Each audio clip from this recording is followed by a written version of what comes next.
Good morning to all of you that are awake.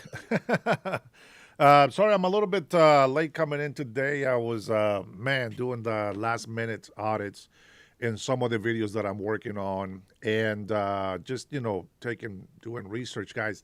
I've had about 2 hours of sleep, believe it or not. And I need to get started on my third cup of coffee. Um, Thank you to my sister Trinity for keeping me updated as well. Um, yeah. Okay, we're live, sis. Trinity is so awesome. When people pick on Trinity, they don't know who they're messing with. That woman is a machine, and she is a great. And I'll tell you something. It's not because not because I love Trinity. Trinity has from the day one that she saw me doing my podcast or my videos, whether in my car or here in my studio slash bedroom. Uh, you know, she I think she got pity on me because I was getting tore up. People were picking on me really bad. So, yeah, we do have about an 8 minute video from the crime chef. So we will be looking at that today. I'm going to tell you guys. First of all, good morning, Swag. Identifying as black, I see. Well, that beat was probably for you, my friend. Robert, good to see you. I am over here still gulping on my Insta Yuck coffee. I have to decide which kind of coffee I'm going to go after this. I already ran out of my Honduras coffee. So I got to pick a coffee that. Here's the thing about me. First of all, I have this white coffee, okay? White coffee is good for you. Now, I'm not advertising, I'm just sharing what's good, okay? White coffee is good, but it just doesn't taste good. I'm not gonna say it tastes like shite, but it just doesn't have that coffee flavor. And I love the dark flavor of coffee. There's something about it. As a matter of fact, I don't know if you guys can get a hold of this, but if you can get a hold of some Vietnamese coffee, try that out. Taste it. That is the taste that I want in my coffee. And I just can't imitate it. I just can't replicate that flavor that I like because it's so hard. I don't know how they do it. I'm going to have to get a hold of some Vietnamese people that make this Vietnamese coffee, or I might have to go to Vietnam myself to try to figure out what is the secret of this flavor. Trinity, good morning, sister. I was just giving some props, giving you some kudos. I'm saying that you're a very, very smart woman. You're very resourceful. And I am glad that you're in my side since the day that you took pity on me when people were just going off on me. I remember it was like a first date for us. I remember I was in the back of my car doing my live late at night. I can't remember if it was a Thursday or a Friday, but it was late at night. And Trinity came on, and somebody was like going off on me. And I remember quoting a line from Neo from the Matrix. And I said, Trinity, help. And I think that she knew from there that I am not this Azel that people make me out to look like.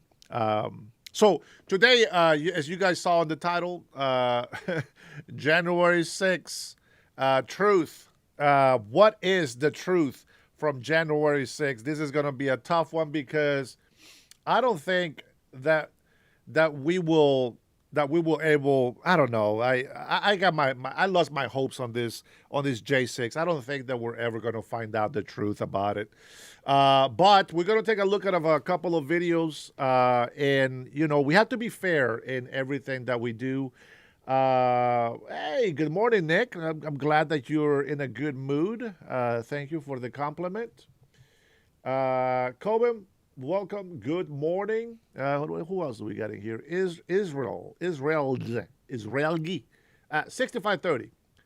And you want more. I always want more. I'm assuming you talk about coffee. This is my third cup, but it's just I just put like 1 spoon of instant. That's not that much. It's nothing. It's nothing. But anyways, I will find the right dark coffee. Hey, Indian boy, how are you? Good morning. Let freedom ring. Charlie Kirk, bust out the rioters. Good morning. Let freedom ring. I'm glad that you're in here in a good mood today. I'm gonna tell you something. All of the bots that come in here, I heard that there's some AI bots that come in here and try to have conversations with us. So I'm going to say something. Today, let's try to give good compliments to any bot that comes in here negative. And let's see if we can fight hate with love. Um, Time over here is 9:30 in the morning. Well, 9:42 now, and I am glad that you guys are here. Thank you for asking. Man, I have a mixed feelings, guys. Mixed feelings about this. Um, but first, I want to start off. I know we'll get to the January 6th truth, but first, I want to get off today with 7 things that you may have missed, stories that you may have missed about Washington State from my good friend, We the Govern. You guys may have seen some of his videos here on my channel, and I always recommend that any creator that I share that I agree and believe with, I always encourage people to go and join, subscribe, like their videos, etc. It might be to your liking. I am not too much into this, flat voice and just calm talking all the time. I got to have a variety, otherwise, I'll fall asleep. But I will say this every time I watch him, I have never fallen asleep because I am very interested on the information that he shows. I think he's a very smart man. He's a true Washingtonian. He's got a lot of history from his grandparents, etc. And he loves Washington. So I hope one day maybe I can have an actual live conversation with him. I haven't been trying to reach out to many people, just a couple of people here and there. But one time, one day I will reach out to him and see if we can schedule a phone call or something. I can get his information. I just right now I want to get things done the way that I can. All right. With that being said, let's see who else we got in here. Neo Flyer, good morning. Good to see you in here. A 1083, please don't. I want to say this. Uh, don't make false statements, no false accusations on people. Please don't do that. It's not nice and it's not good for your soul. Let's see. Man, 11:13 at night. Uh, Indian boy's not going to be with us too long, apparently. Let's see. Yes, open chat and fight hate with love and humor. I will kick the snot out of you with some loving insults so that you can learn your lessons. So keep that in mind if you think that you are going to be just sky free going off on this chat, and you will get blocked. I did unblock a lot of people that were actually blocked by my mods. I will tell you this, very rarely do I actually block people, okay? Normally, I like to give people 5 minutes, 10-minute timeouts. If they don't get the message, then I'll just put them in timeout for 24 hours. Because I do want them to make comments. Just I don't want them to make stupid comments where, they're just going to try to insult me or just everything I say is just like negative, negative, negative. At some point, please do some research as you ask me your question.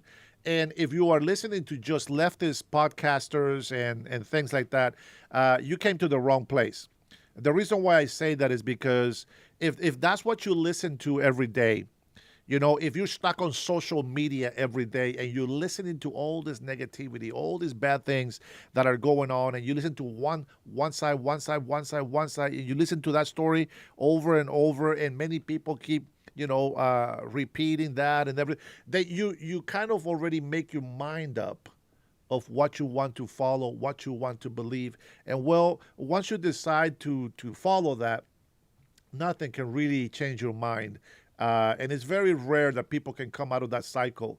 A lot of times I have told people when they come into my channel, listen, I know that I sound like I'm this big Trumpster. And it's not just for any reason. You see, people think that I align to Trump because of his message to me. No, it's because he aligns with everything that I believe in. He aligns with what I see that this country needs to happen.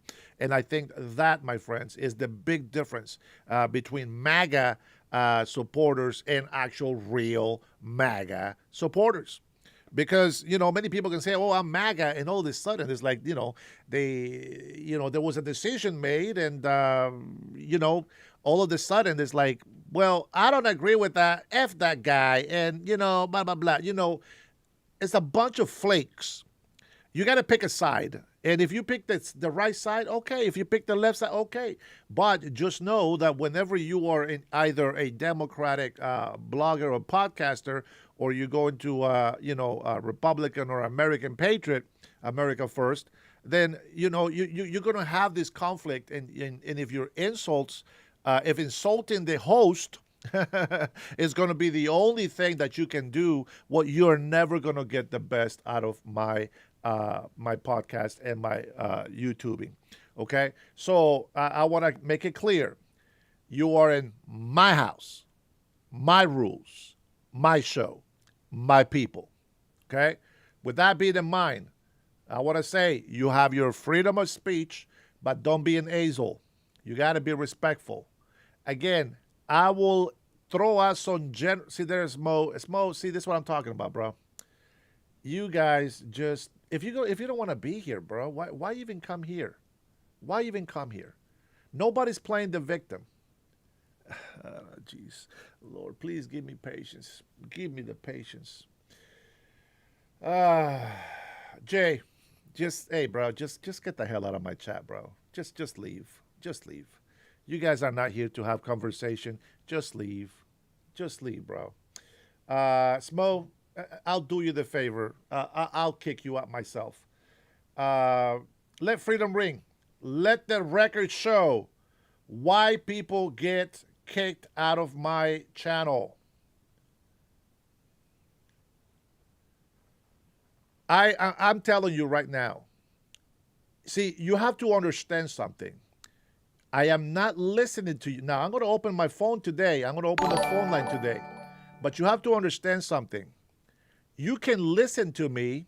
You can listen to my tone. You can take it however you want. You can see if I smile, if I laugh, if when I'm serious about something, if I'm passionate about something. See, you can tell the tone of where I'm at with things, right?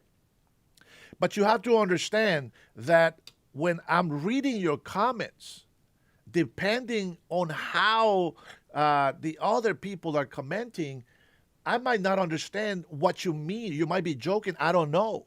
But reading something is a lot different than hearing somebody, right?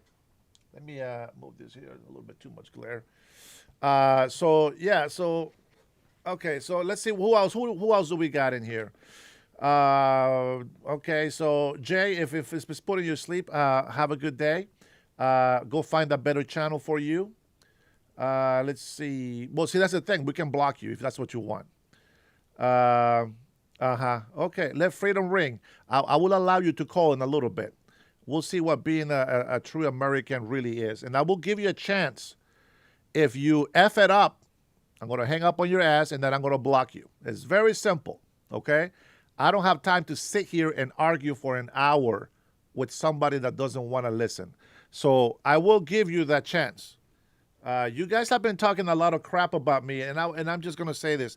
In order for you to be able to have access to somebody, first of all, you gotta show favor. You gotta gain your favor.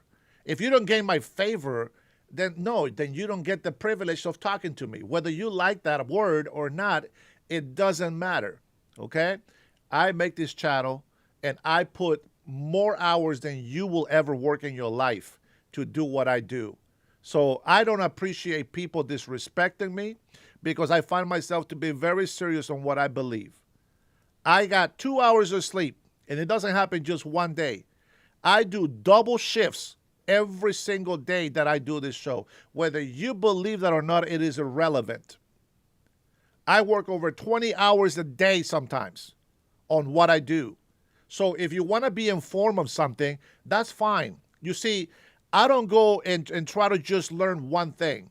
I got to see every side of the situation. And I got to figure out what is going to be what I believe. See, it's just like beauty is in the eye of the beholder. It's the same thing. Truth is in the eye of in the mouth of the speaker, right? So it just depends on who's saying it. What is true and what's not. So again, I'm going to open my line to people to call in today. Vilma is not going to be one of the calls that I'm going to take. Jay is not going to be one of the calls that I'm going to take. Let Freedom, you're very close for not even opening my line today. Okay? See, forget it. You guys don't get to. Emperor Caesar time in the house, and time is on my side. Yes, he is a true veteran, a tough mofo, an SOB that takes no shit from anybody. That's time on my side. And I am glad that he is on my side, because I don't want to mess with any veterans as tough as time on my side. Forget about it. I don't want that trouble on my side. Against my side. Oh, my goodness. Look at my Jamaican ladies in the house. It's been a while. I haven't seen you for a while. I hope you're doing good. Welcome, Island Girl. Welcome. I hope I'm not mistaken. I might be confusing my people in here. Let's see. Left Freedom says he's going to make me go viral. He's going to say, man. What's going to be the title of this? Let me see.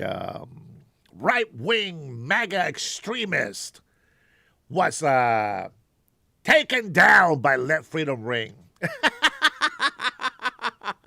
Just behave, man. Just behave.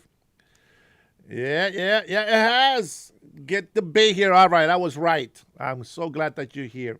Let's see. BJ, you scared? Please. Scared? Oh, man, you guys really don't know me. Let's see. Look at, hey, Island Girl. Jay is hating that you love my dimples. And I appreciate that. I love the compliments, because I don't always get compliments from people. Let's see. Droll says the only difference between 1920s demon rats and the 20s is they traded in the white pointy hats for black ski masks. Oh, whoa, that's a tough one. That's a hard statement, man. But I think it's true, man. Give him some love, Island Girl. You know how we do. Let Freedom Ring, bro. You just lost your privilege. Don't ever insult my Trinity in my face, bro. Yeah, don't ever insult her again. Get off my chat. Go time out. Go in the corner for 10 minutes. You lost your privilege. Let's see what else we got in here. Rage says at Jay, are you being the objective or in your feels? Okay, all right. So what we're gonna do is we're just gonna clean the chat from a couple of the ones that we do know that are morons. Okay, we'll put them on timeout for 10 minutes. Go to the corner, Jay. Go and think about what you did wrong. And if you come back still being a jerk, then you'll be timed out for 24 hours, and I'll probably put you in a holding cell, and you'll never come back on my channel because, well, let's be honest, I don't want my actual subscribers, the people that want to hear the truth, to be annoyed by your dumb comments, okay? With that being said, let's see, what else we got? Duckfish, Wrinkle, that's exactly what this regime is. Dennis doesn't have a good relationship with his family. Let's not mention them. My family is all of those who follow the law, that love the United States of America and fight for America first. And most importantly, that they understand what it means to put America first. Sometimes that means that we have to make investments in other countries. Sometimes that means that we might have to war on some countries. Sometimes we have to go do things that people they don't want to do but need to be done. All right? So, America First is a big whole mess, and if you ever need me to explain it, we can get into it. All right? With that being said, let me go ahead and share some information about Washington State. 7 stories from Washington State. Without further ado, let's take a listen here. And if you like what you hear, if you are in Washington State specifically, you should subscribe to his channel. Okay? So I'm going to read some comments while this guy is over here talking. And please, at least try to pay attention to what he's saying instead of just trying to insult somebody on the chat. And welcome back to another episode of We the Govern. Now today again, I'm going to do what a lot of my viewers seem to enjoy, which is just a quick summation of a few stories that you probably missed over this recent weekend. Let's talk about a few of them right now. These are basically 7 stories that Bob Ferguson absolutely hopes that you do miss and that you don't know anything about. So let's get right into them. But of course, before we do that, just a quick reminder, if you haven't hit the like and subscribe button down below, please do so at your earliest convenience. Doesn't cost you anything except for a few seconds of your time. Also, feel free to share this video with others.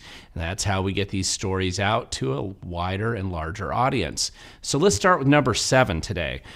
Now, of course, many of you who've been following my channel know that Katie Wilson is the new socialist mayor of Seattle. But did you know that Seattle, it turns out, is also quite big into OnlyFans? And let's talk about this. There was actually a report that was done on OF's distribution of their product. For those of you who don't know what OF is, it actually is a website where YouTube creators essentially can go and make videos of themselves, usually doing provocative things, usually without much clothes on, and the crazier the better. It's mostly about porn and distributing it to a wider audience. And as it turns out, Seattle, in addition to voting for a socialist mayor, is also one of the top cities in America when it comes to people who spend a lot of money on the OF site. According to this recent report, 2025, one of the top 20 spending cities in North and South America, Seattle actually ranks number 7th with a total spending of $288,000 and 159 cents, or actually $288,159 per $10,000 population. So basically, they are on the top. They're not as high as Atlanta. They're about half as high as Atlanta, which is the number 1 leader, but they are moving up there and not far off of Minneapolis. Going on to story number 6. Now, story number 6 is a much more fulfilling story and a little bit better than talking about essentially what becomes a porn site here. And what this is actually an announcement by the Interior Department rolling out the $1 One Tree holiday savings on public lands. If you actually get into it, that basically amounts to paying $1 to go out and get your Christmas tree off of a Bureau of Land Management property, wherever they might be in Washington State and Oregon. You can actually go here. I'll send a link down below, and you can get your permit online, and this also includes going out and getting some firewood for you if you are interested in this. This is part of their management process of hopefully reducing a little bit of the burnables that we tend to leave in our forests that burn up all the time. Of course, I'm not sure that you'll get that type of an experience. You may be more like this, hauling your tree in from quite a long distance from where you parked, but nevertheless, there's nothing wrong with getting out in the great outdoors and experiencing them for yourself and cutting down your own tree rather than going to a local stand. Moving on to story number 5. Story number 5 has to do with 3 companies, 2 of which were located in Washington, that the Department of Justice not that long ago actually settled a lawsuit against all 3 of them for pandemic-related loans that were illegal, essentially fraud. They basically were getting money that they should not have gotten. So this was unlawful pandemic loan repayments, not considered to the level of fraud, but essentially two of these companies were too big that got the money. One of them was located in Guam, and then one was a pot shop, and the pot shops and marijuana industry was not part of the pandemic loan repayment program, despite what some of those people thought.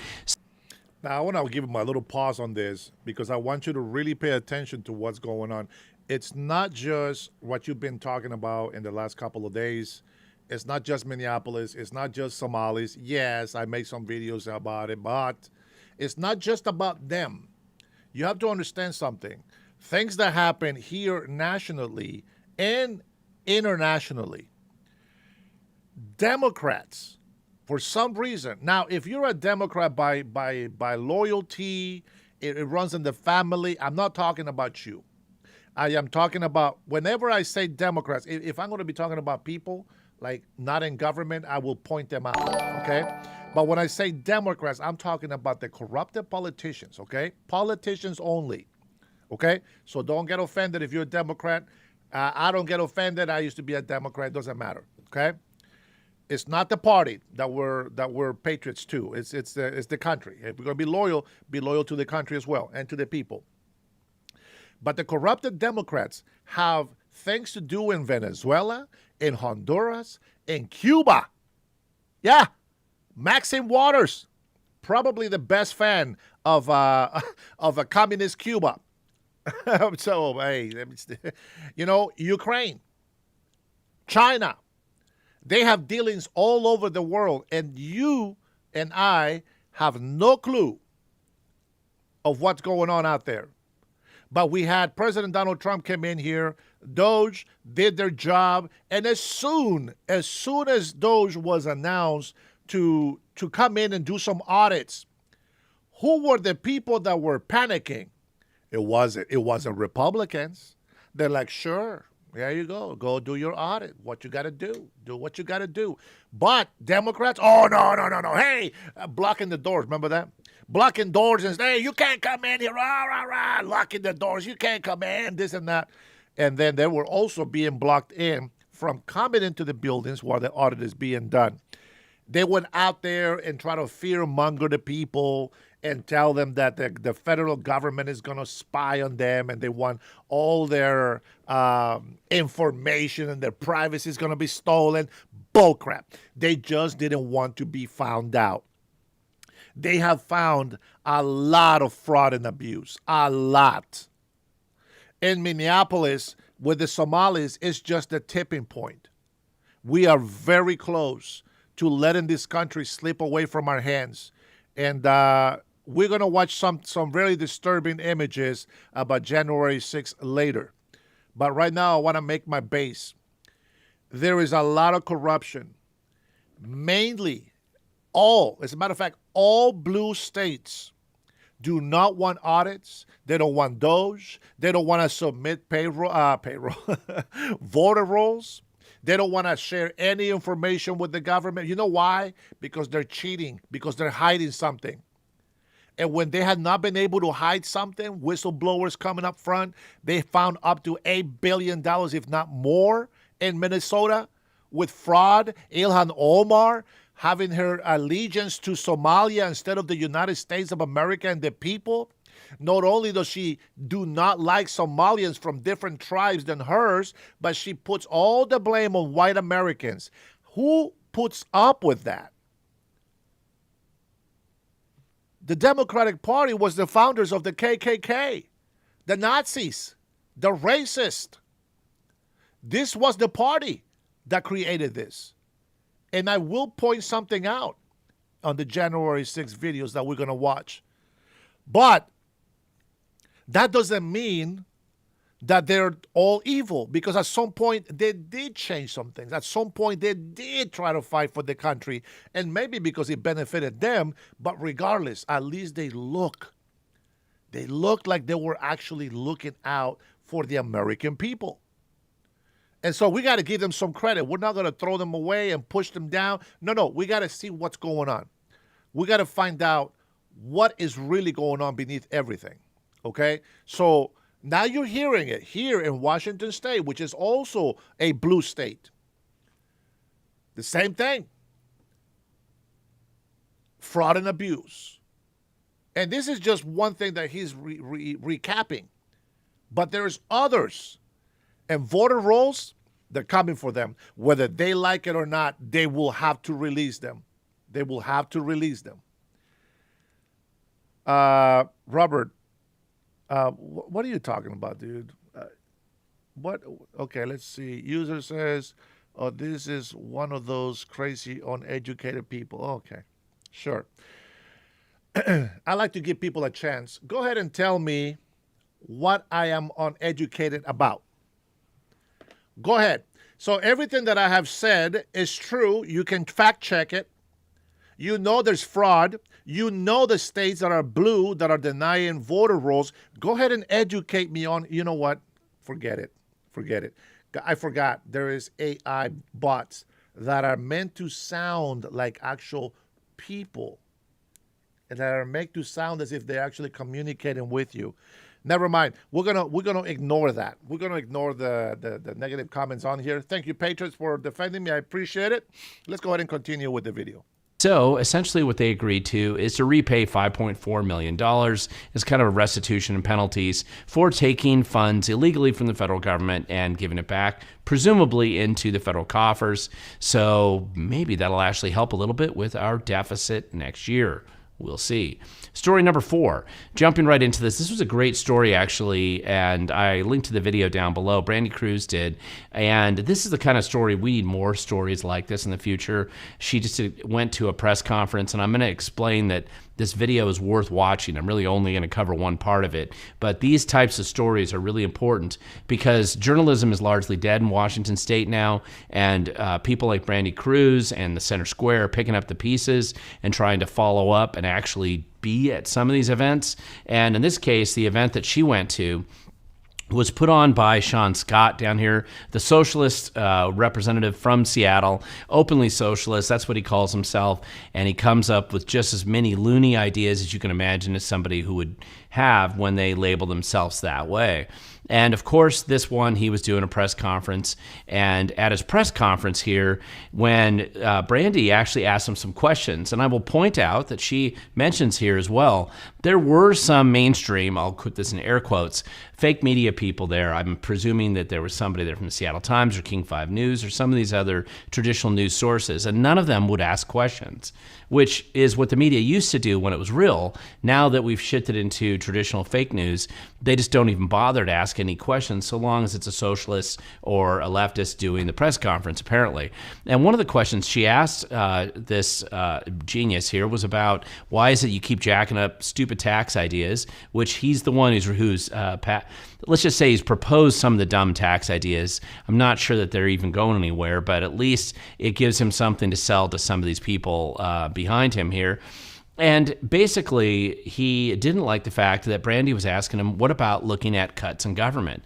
And Sean, Representative Scott, actually, he basically says, hey, that's a dangerous train of thought to go down that road and think about government cuts. Because after all, this is the same guy that was caught basically multiple times by the Public Disclosure Commission, and the State Ethics Board has been fined there between the two of them, actually, about $12,000 for various violating the law himself, concealing funds, breaking the law. Of course, the law he doesn't believe applies to him. It's only something that he gets to use as a weapon against other people who have the misfortune of being in his district.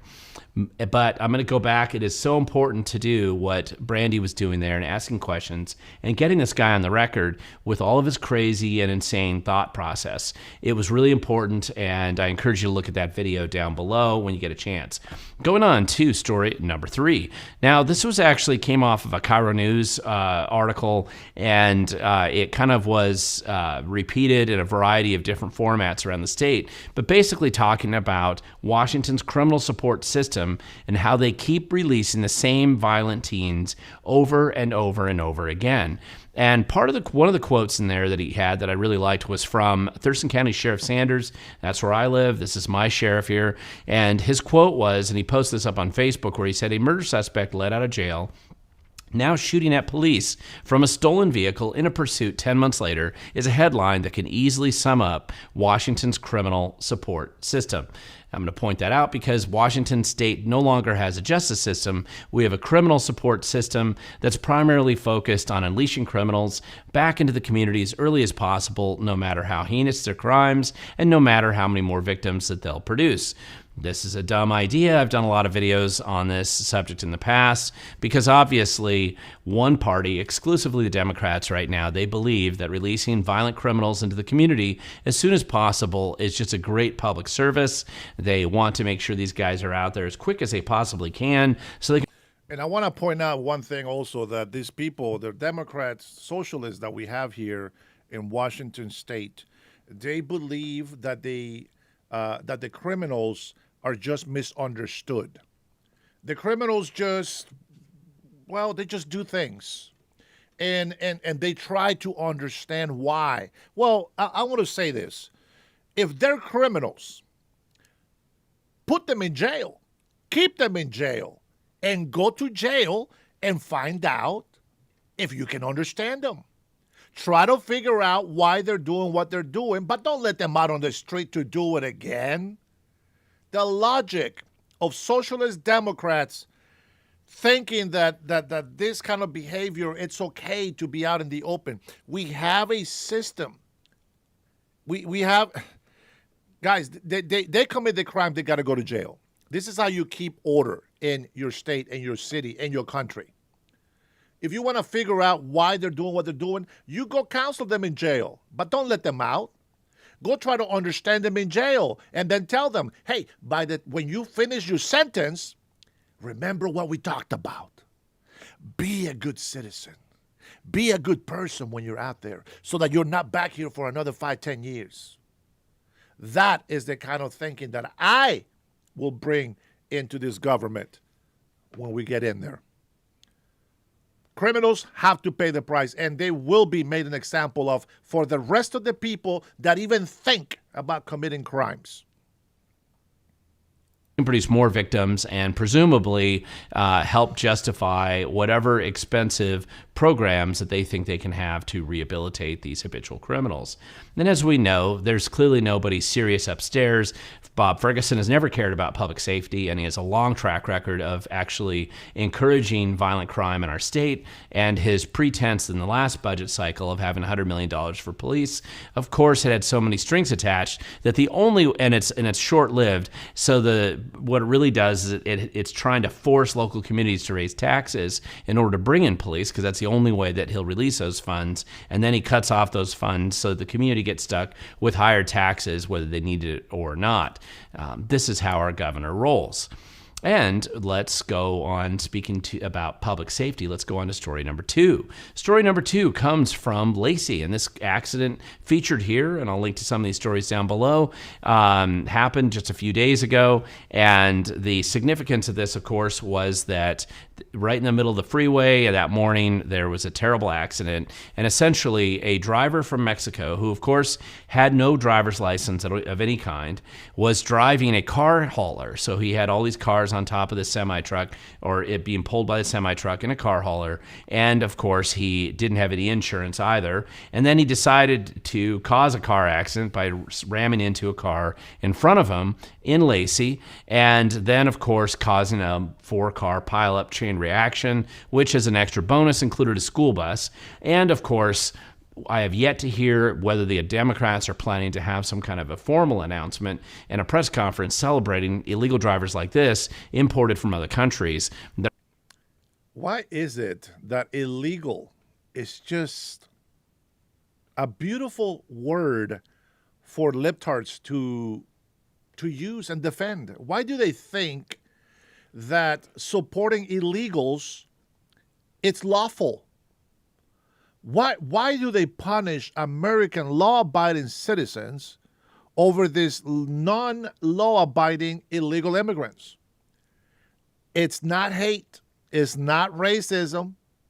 I hear hate and racism from the left side when they come in here and start talking bad about us. That's the only time that I notice that. That's the only time that I notice that. And it doesn't matter how many good things we say about people and how we want everybody together and how we want to be one United States of America. It doesn't matter. They don't hear that. They just hear illegal is good. Evil is good. Bad behavior rewarded. Good is bad. Good behavior punished. Socialist Democrats is the mentality. It must be some sort of demon. It has to be. Everything that is positive, they are the negative. It's like a yin yang, except the yang is winning, it seems like. And it's very sad. But we always show facts. We give our opinion as neutral as possible, but you cannot deny the truth. And if you don't know the truth, then you need to learn to know it. Because everything that I have here, and I go into Democratic bloggers, you know, my X account, I don't subscribe to any Democrats, but my X account is filled with Democrat posts. Filled, just hundreds and hundreds of them. And I don't got time to go through all of them. But everything that they say that Trump has been doing illegally is not. Everything that Trump has done has been legally done. Even when people say, oh, well, he disobeyed court orders, he's the president. No small town judge, district judge is going to stop the president. The judicial don't have the authority to stop the executive, especially when there's an emergency act in place where the commander-in-chief is allowed to do what he's doing. Deploying National Guard into the cities is not martial law. They are not grabbing you and tossing you inside the house and telling you to be locked down. That's not what they're doing. You walk right by them. There's nothing different. The difference is that if you're a criminal, you're in trouble. And that's a big difference. I love seeing our military on the street. I love seeing our police on the street. As a matter of fact, that's one of the things that we're going to run. We're going to run for a better budget for our police department. We are going to be defunding a lot of programs. They're so-called educational. No, a lot of them are going to be cut off. And we're going to make sure that the homeless are actually getting the attention that they need. And that's right. Mental asylums, they're coming back. And a lot of people are going in there. No, not me. Are causing car accidents and how beneficial this is to our state. But I'm sure that press conference is on the planning agenda right now, and we'll probably see one soon. Moving on to story number 1. This is the top story of the weekend that I think you might have missed. And that's about Governor Bob Ferguson here recruiting Governor Walz, Minnesota Governor Walz, for a fundraiser so that Bob Ferguson can raise more money. And of course, Bob Ferguson's gone quite silent on the fact that Walz is coming out here to help him raise money, considering that Governor Walz is in the middle of a lot of national attention for one of the largest fraud schemes uncovered. Bro, you think that all the Democrats are not into this? They are all involved. They are all involved in fraud. Every single one of them. You think it's a coincidence that the Washington State governor is gonna reach out to Tampon Tim all the way down to Minneapolis? What about Oregon? What about California? What about the Idaho? What about the Arizona? What about Utah? What about all the governors that are here? You think it's a coincidence? They know $8 billion in fraud. You think Bob Ferguson doesn't know what's going on? Of course he knows what's going on. Unbelievable. Unbelievable. Covered in American history. As a matter of fact, they don't even want to hide it. They just show off because they're untouchable, they say. A lot of Democrats get loose because they own the courts. That's why I don't trust the courts right now. When something goes our way, oh, by God's grace, I don't trust the courts. And I hope that they actually start believing what they're supposed to be doing in their jobs. We need justice in this country. of which he appears to be very close to it. And because of that fraud scheme that's being uncovered, and it covered a lot of government programs, but Medicaid programs, pandemic assistance, small business loans, housing assistance, and of course, everything from autism kids to just fraud across the board, billions of dollars gone. And of course, the feds are basically saying, listen, we really don't want to keep giving you money if you're just going to keep letting Somali fraudsters steal it in your community. And of course, hits a little bit close to home here because I trust in God. It turns out that he was hobnobbing with one of the largest fraudsters in the history of Minnesota. There's pictures of this fraudster with both Tim Waltz and with Ilhan Omar, who's a nationally known rep from that area. Do you trust them? Do you trust these guys right here? Let me know in the comments below. Do you trust them?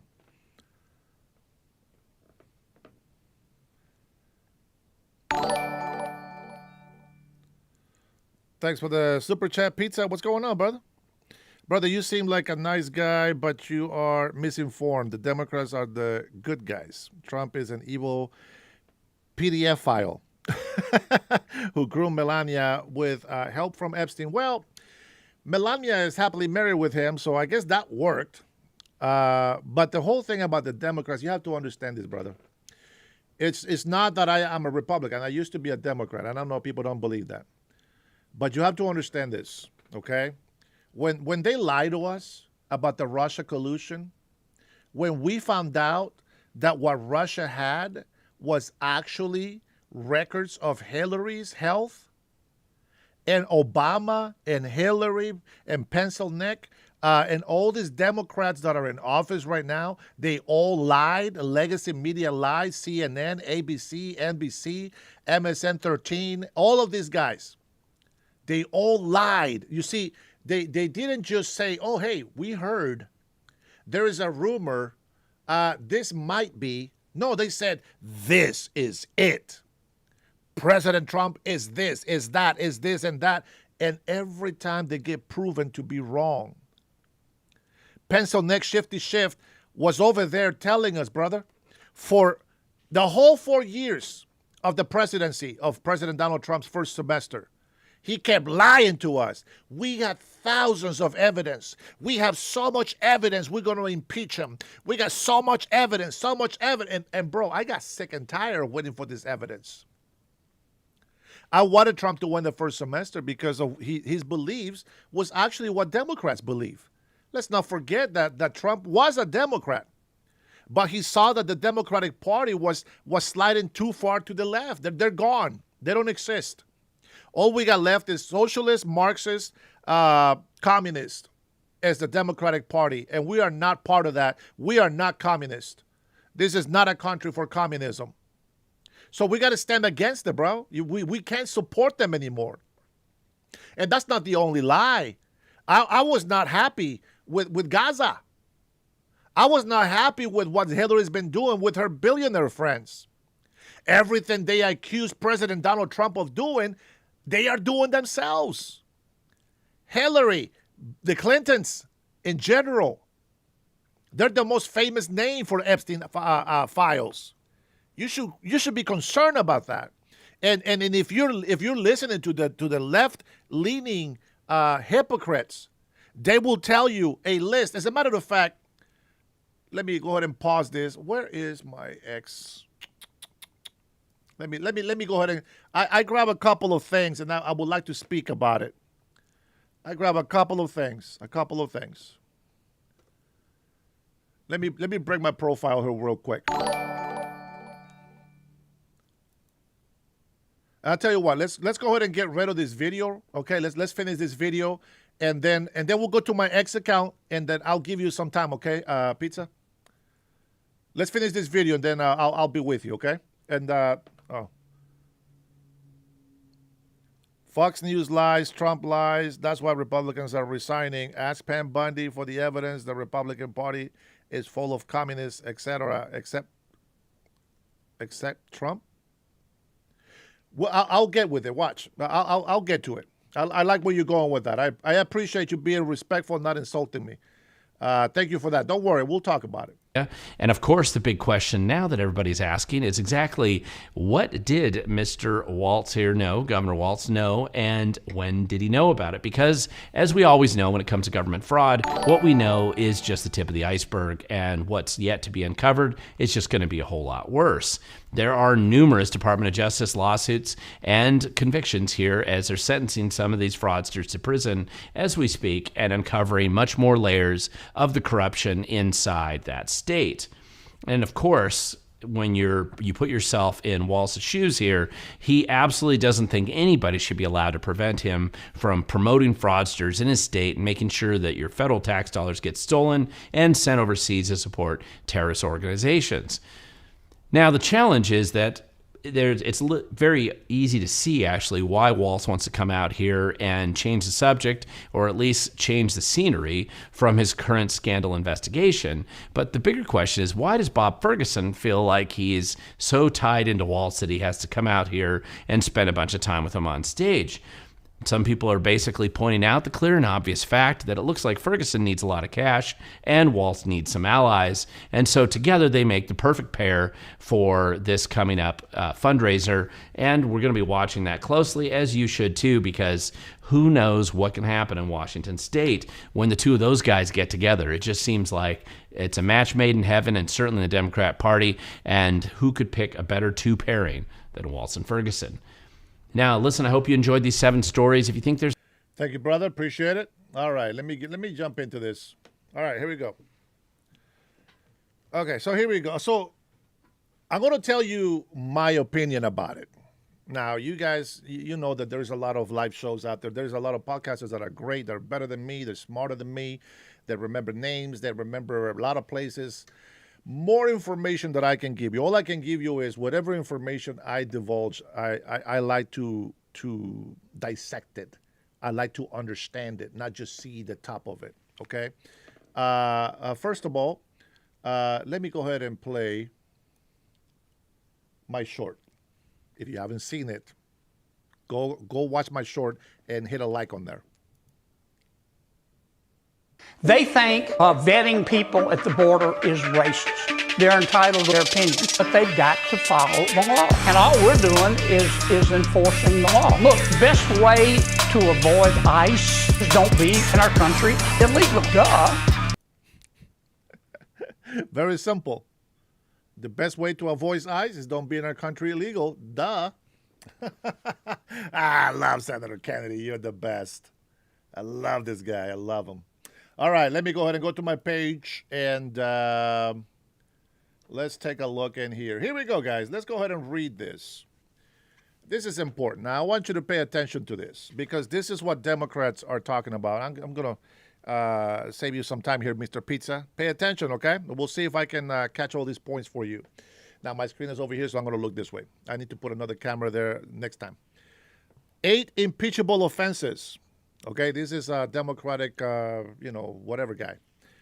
It says, already documented, they say. Deployed U.S. troops against civilians. Interesting enough. I like how they say deployed U.S. troops against civilians. Which civilians? That's the question. It was not deployed against civilians. It was deployed against terrorists in our country to keep the peace, to provide some support, to get rid of criminals. Most of them are illegal immigrants, despite of what the Democrats say, that illegal immigrants are making the least of the crimes. That's bull crap, and they know it. Number 2, kidnap American residents during ICE DHS raids. Lie. Number 1, ICE is going after people that they have rap sheets on.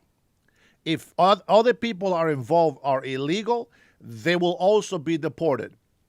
If a resident or a U.S. citizen obstructs a federal agent, which is an ICE agent, those are federal agents, you cannot touch them.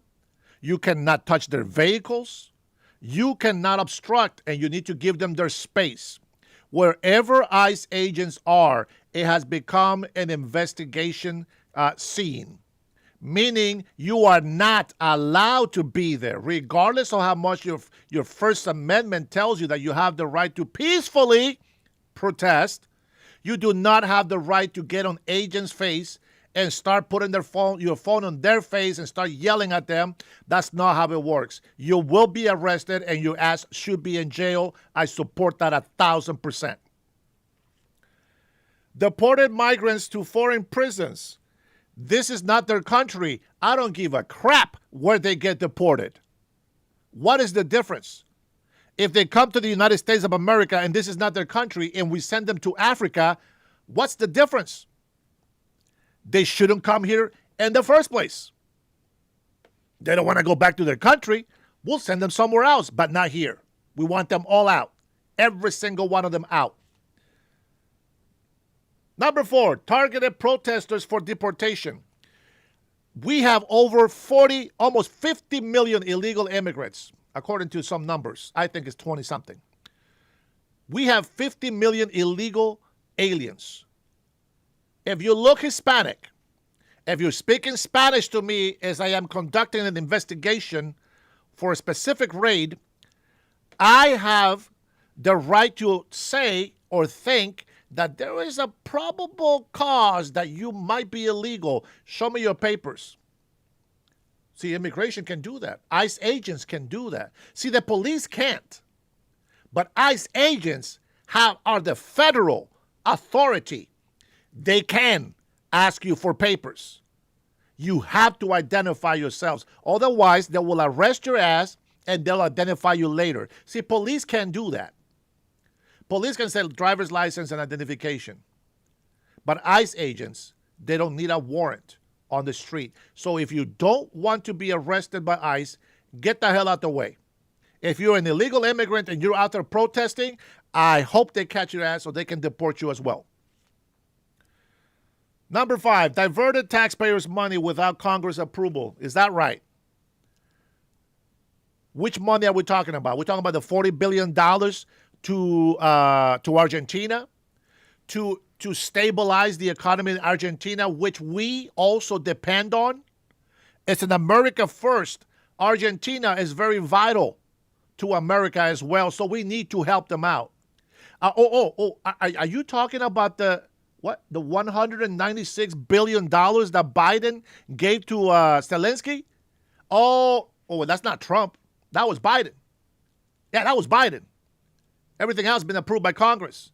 And the president can do, by the power of the executive order, by the power of the executive order, if it is a national security matter, if it's an emergency act, there are things Congress does not need to be involved in.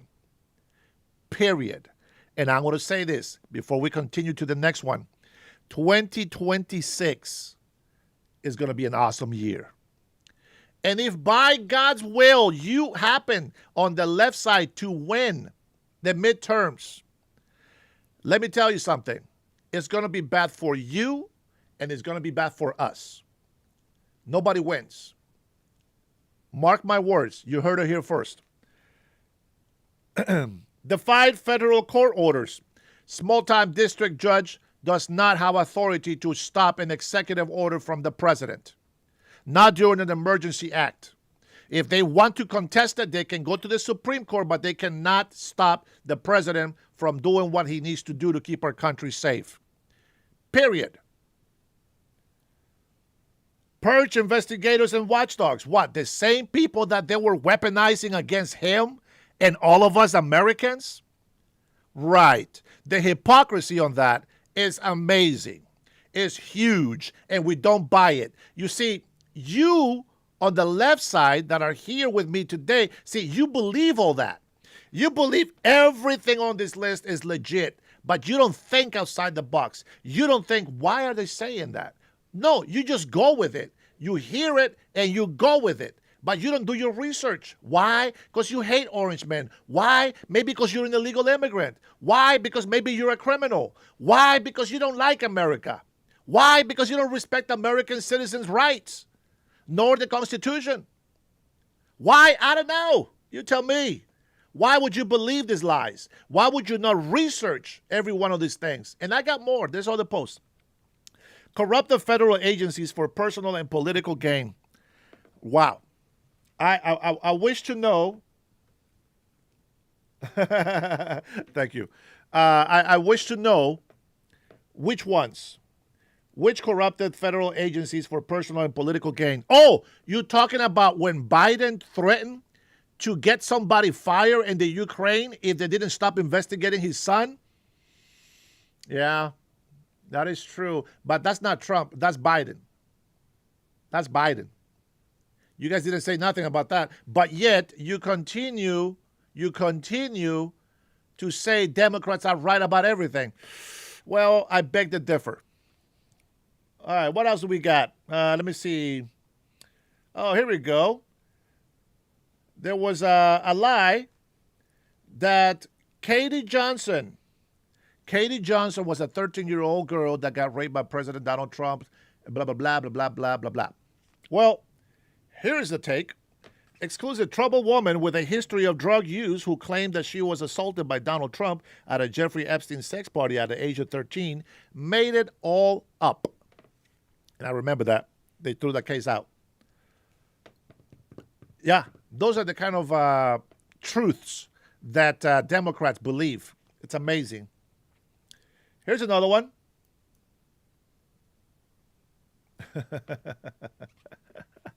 Now, this is our side. The Russia collusion hoax. How many people got arrested? Not Obama, because President Trump saved his ass. Hillary, pencil neck, shifty shift, Schumer, Nancy Pelosi, all of the people that were involved, Comey, all the CIA agents that were lying, FBI, everybody that lied, not one arrest. January 6th, none of the people that lied got arrested. Pardon for future crimes. Who does that?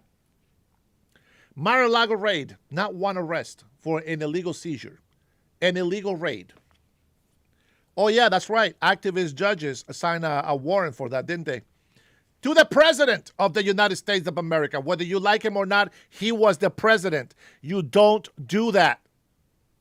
He can declassify documents if he wants. You know why he can't leave? He can't live in the Oval Office. He's got to take his work home. He's got to be able to study and read and learn and have all these things done. He needs full access. He's the commander-in-chief. He can do everything that he needs to do to get to the bottom of the truth. 2020 election, same thing. Biden's auto pen, no arrest. Epstein pedophile arrest. Not one pedophile from the Epstein's files has been arrested. Isn't that interesting? We have Benghazi. Well, I mentioned Benghazi already. Doge find it again.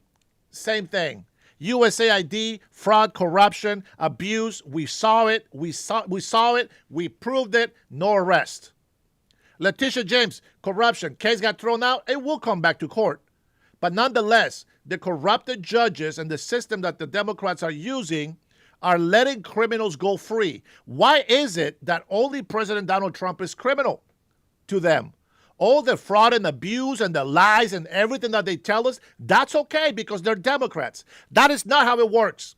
This is the United States of America, not the Democratic Republic.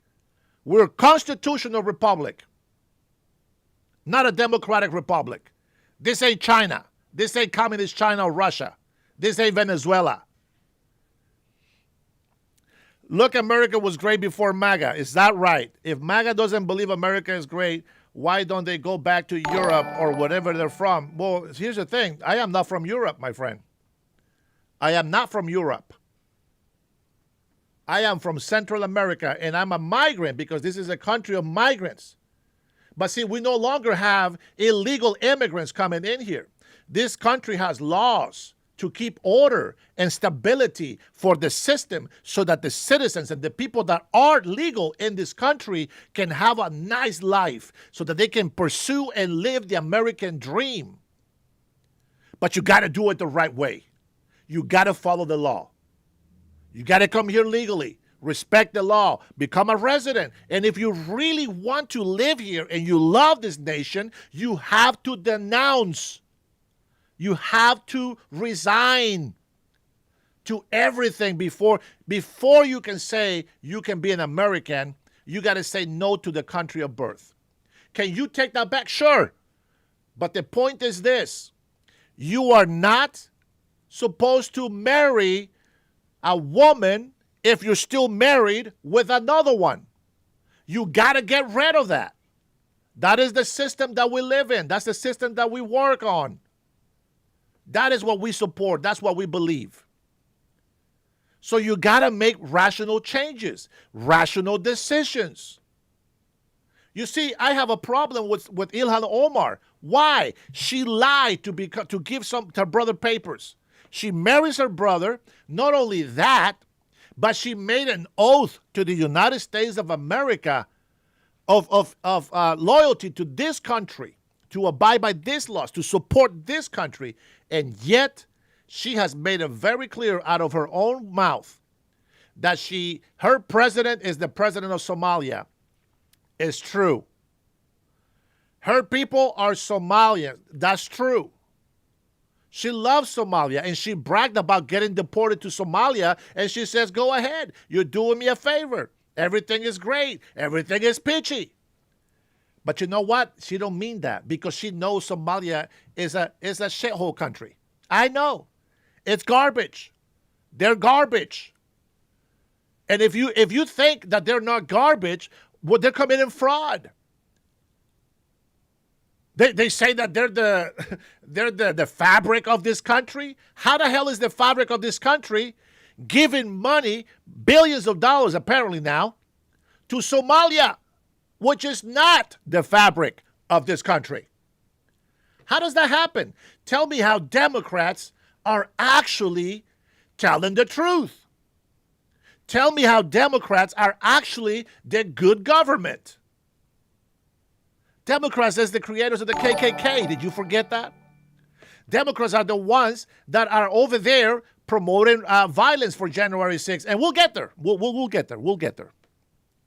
But not yet. That's just some parts of it. If you don't like the way that I talk, I'm very passionate, so my voice gets loud, okay? So don't be offended. Don't be a little biatch. Don't get sensitive. If you're not the people that I'm talking about, then you don't have to be offended by it.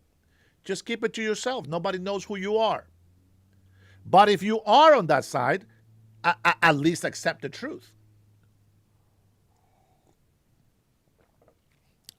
I'm not lying to you. I'm just giving you my truth, what I believe is the truth. Why? Because I've seen it with my own eyes. If you want to speak the way I speak, go search that information. Go find out what is actually in public records in court. Don't just listen to some lies that they put on X or on Facebook. Did you know that people that are really, really into social media, they are more likely to commit crimes? The people that are in social media and just listening to negative, they are more likely to accept that political violence is necessary.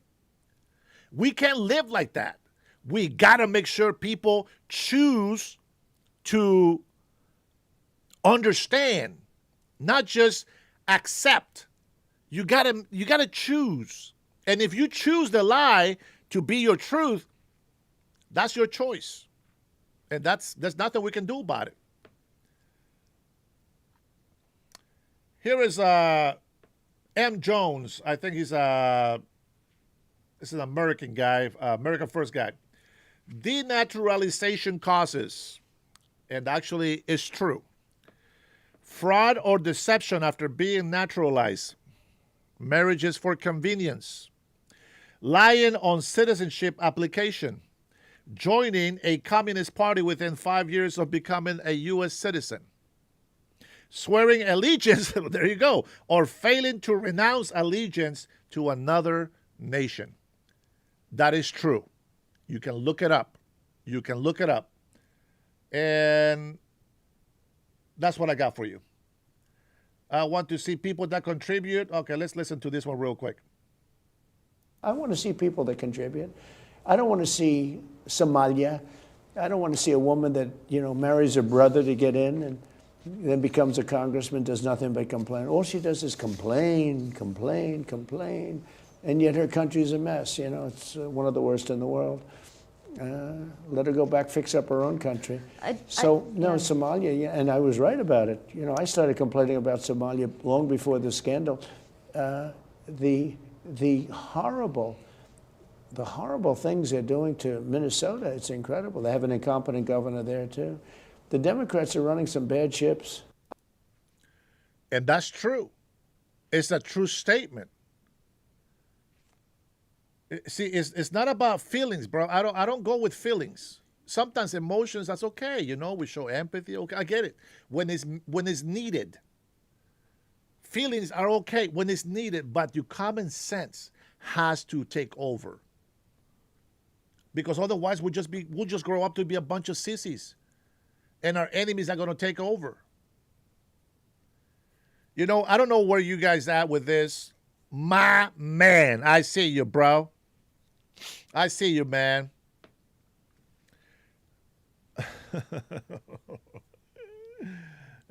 Truth without fight nor behave in any way to productively help this cause. Okay.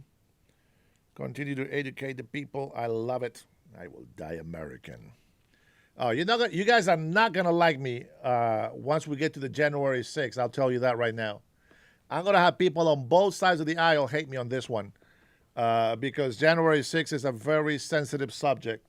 But we will get to it. Don't worry. I promise. We'll get to it. There's one more thing that I have in here. I think that was it. Now, let me see what's going on through my feed. So you guys can have an idea. Let's see. The Somali girl looks amazing with the hijab. Sure. Ilhan Omar, the U.S. government will only do what Somalians in the U.S. tell them to do. They will do what we want and nothing else. They must follow our orders. Well then, fantastic. Thanks for the super chat. I see you. Trump should go back to Germany. He is incompetent. Number one, he's American. He has been a horrible president. He has surrendered Ukraine to Russia. The enemies are taking over. I'm glad that you mentioned Russia and Ukraine because the guy that actually authorized Russia to invade Ukraine, guess who it was? Guess who told Russia that they can invade Ukraine? And when you find out who did that, you will understand why President Donald Trump keeps repeating himself, saying that this war would have never happened if he was president. Guess who told Russia that they can go in and invade Ukraine? Let's get to it. Come on. I know you guys got this. You guys got this. Right. Okay. I'll save you some time. The Democrats. It was Biden. It was Biden. Okay? It was Biden.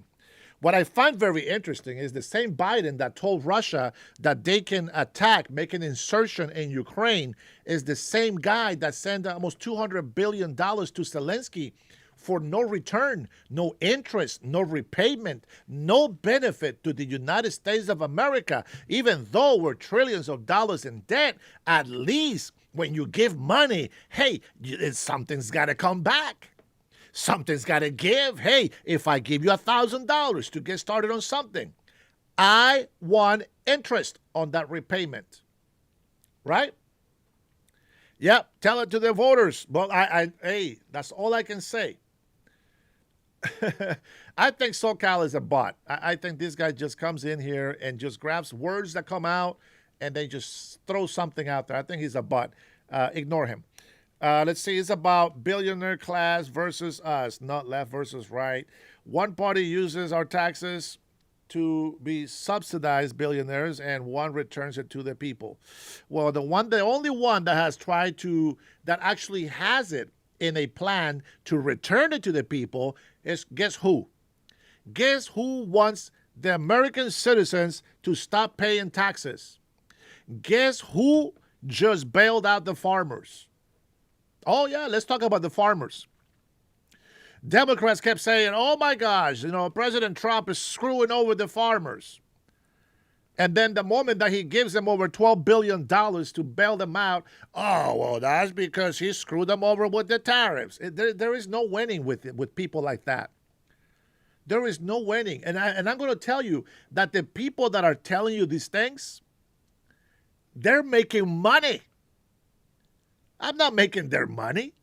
They are making money to lie to you, to convince you. $40 billion, if you missed it already, is an investment. We need to bail out Argentina. We need Argentina to be good economically. It's for the benefit of the United States of America. These billionaires and their trailer trash followers hate you and want to judge other races. What happened to Germany in World War I? Forget about Germany. Let's live about what our history here has taught us. We don't need to be in Germany for this. See, the problem is that you listen to some of these the smears that Democrats like to throw out there. The whole Gestapo. Nobody knows what the hell Gestapo is. But they throw that word out there and they just rationalize it with Nazism, with racism. Just like they do with nationalism. They think nationalists are racist. That's not what that means. That's not what that means at all. So they give you 90% of the truth, and that 10% of the lie is what deceives you because your brain can't capture the difference. It's like the movie, The Matrix, right? You know the scene where you get that deja vu, right? Everything looks the same. And all of a sudden it's like, whoa, what you see? Oh, I saw the cat and then another one just like it. Was it the same cat or was it another cat? And the guy, and Neo in the movie, he's like, I know this is a movie. But Neo in the movie is like, I don't know. I can't tell. That is actually how a lie is covered up by something that is true. See, I like to see that. I can see things like that. See, they sound like truth, but they're really not the truth. It is just meant to look like it, but it's not the truth. This whole thing with the Nazis, come on. Listen, we have Black Panthers, we have BLM, we got Nazis and KKK, whatever groups you want to mention. That's stupid people. We don't care about those people. Let them have the little freedom and let them do, their own thing in their own place. But we're not going to condemn the whole United States of America for the actions of a few. Does that sound familiar? Because that's exactly what the Democrats are saying about Somalis.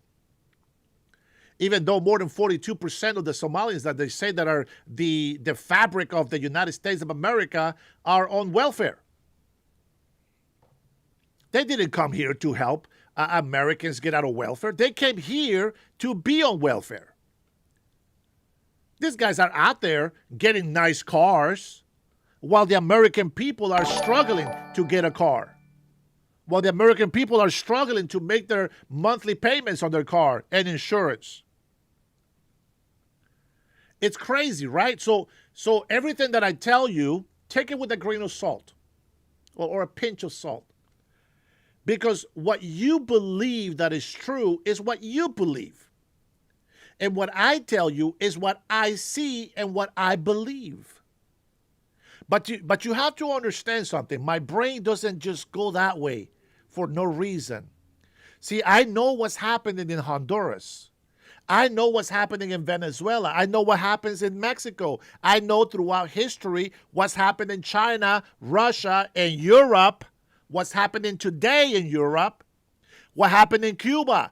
I know the history. Nicaragua was another communist country right next to Honduras. All of these facts come to tell me that when you see a liar speaking, you should recognize it by the lies that they tell. For example, remember this, 90% true, 10% false. Democrats shut down the government. What did they say? Republicans shut it down. That's your 10% lie right there. Because the other 90% is because the Republicans don't want to do what Democrats say. The Democrats shut down the government. But see, I can see it that way. And so when I see Republicans voting 14 times to open the government and Democrats keep shutting it down, how can I believe that Republicans shut the government down? Now they have the Obamacare, the disaster of a healthcare program that has given billions of dollars, not to us, to other companies. 2 billion. You guys are against billionaires. You guys are against rich people. And yet you are worshiping the party that is giving them those benefits. See, when President Donald Trump came into office, a lot of people just bitched about the stock. Listen, I'm not a stock guy, but if you pay attention, we are getting screwed on tariffs from other countries. So what do we got to do? You got to get tough. You got to get ready for a fight. You got to think, oh my goodness, here comes the famine, but we're going to have some rich, fat days coming ahead. But right now I see a small famine, so we better be ready. No, everybody just panics. Oh my God, I'm going to lose money. I'm going crazy. And what the rich people do? Hey, I'm going to buy more stock now. I'm going to buy more. I'm going to invest more. I'm going to invest more. And then all the Democrats are telling, all the Democrats, I'm talking about the politicians here, all the Democrats are telling their people, oh, Trump bad, Trump evil, look, the stock market. In the meantime, they know what's about to happen and they're buying stock. And they all made millions, some billions of dollars and became more wealthy. You got to think. Make sense of things. You don't have to be a professional on something. Just think with common sense. And if you don't understand it, that's okay. Then this is why you listen to somebody else that tries to understand.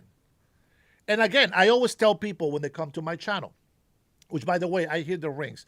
Thank you guys for subscribing to my channel. And that's right. You guys on the right side, you're not going to like this. You are not going to like this, but, well, the pizza guy is the actual stream boss. And, well, we got to give honor where honor is due. And that means that we get to say thank you for becoming the Stream Chat boss. You are amazing, my friend. Let's get it. I want to see those emojis, my patriots, and then we'll come back to the story.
The big boss, el jefe, el patrón, pizza guy. He's the boss. He's the Stream Chat boss. Thank you guys for subscribing. Thank you for hitting a like on the little thumbs up. I think that you guys already put this channel very close to 13,000 subscribers. I appreciate every single one of you guys for doing that. Thank you very much. Appreciate you. Appreciate you. Much love. And we're going to continue to share our truth. Because the truth, let me adjust this. shall set you free. I believe that. So I don't want you to think that I'm just like on this one side wagon for no reason. This is just where I have landed because of everything that I have been researched. Now, I'm going to mention this. There's a lot of people, and I hope that if you guys are Americans, please don't go out there and start threatening people. That's not cool. Come on. If you don't agree with us, whether you're Democrat or Republican, it doesn't matter. If you don't agree with the person that's talking on a chat, violence is never the answer.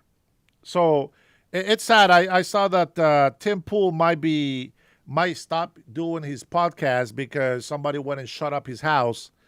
That's not acceptable. That's not the American way. And if you believe that political violence is necessary, you better rethink again. That's not American. And I'm going to tell you, we're going to watch this video from January 6th. It's not pretty. It actually pisses me off. So I know a lot of people on the left and the right, you're not going to like my assertion of this video, but I have to be honest and I got to be truthful. So when we get to it, you better have your feelings on check, because otherwise you're going to turn out to be a wuss. All right, that's what I have on my X account. I'm sure that I'm going to be able to bring more stuff in here, but for now. All right, let's go ahead and start with, well, let's take a listen to Marjorie Taylor Greene, okay? Now, Marjorie Taylor Greene, I don't care about her personal life. I don't care that she cheated on her husband, just like I don't care about President Donald Trump cheating on his wives. The environment in which you grow up or that you live in will a lot of times, determine how you're going to live your life. Now, Marjorie Greene and President Donald Trump have this difference. You see, President Donald Trump was in the entertainment business. He was beauty pageants, Temptation Everywhere, Playboy, WWF, etc. The man was not living a Christian life, okay? And he made his mistakes. And I am glad that he found Melania. And whether people like her or not, or they invent stories of how they met and, this and that, it doesn't matter. The fact is, she's an adult, has always been an adult since she's been with President Donald Trump. And guess what? She's still there. So there you go. There's that. Now, here's the difference. Marjorie Greene wears a little cross. She wears a little cross all the time. And yet, she was committing adultery as a Christian, cheating on her husband. When you cheat on your husband, you cheat on your children. Okay? Just throw that out there. Now, do both of them get to have, repentance, forgiveness? Of course. Absolutely. I believe it. So I forgive her for that. She didn't do it to me, but I think she needs to be forgiven. That's okay. My point is that you live a life with a certain belief. Trump he didn't care. He didn't really believe in God. And he doesn't. But Marjorie Greene, she claims to be a Christian, but she is demonic. I am sorry, but she's demonic. She hasn't asked for forgiveness. So there's that. President Donald Trump asked for forgiveness. They prayed over him. And even till today, after all of that, he still doesn't believe that he's going to go to heaven. And I think that might just be the reason why he probably will. But let's go ahead and take a listen to Marjorie Greene here on 60 Minutes. Just a small clip in it. So it's okay that she's talking against socialist Democrats? Okay. Well, that hasn't changed. So she's calling Mamdani, the guy that New Yorkers put into office, the people that all Democrats love and worship. She's mad that President Donald Trump gave him the courtesy to come into the Oval Office and talk. Now, what's the difference? Now, if you don't like President Donald Trump, okay, I get it. But listen to this. What's the difference?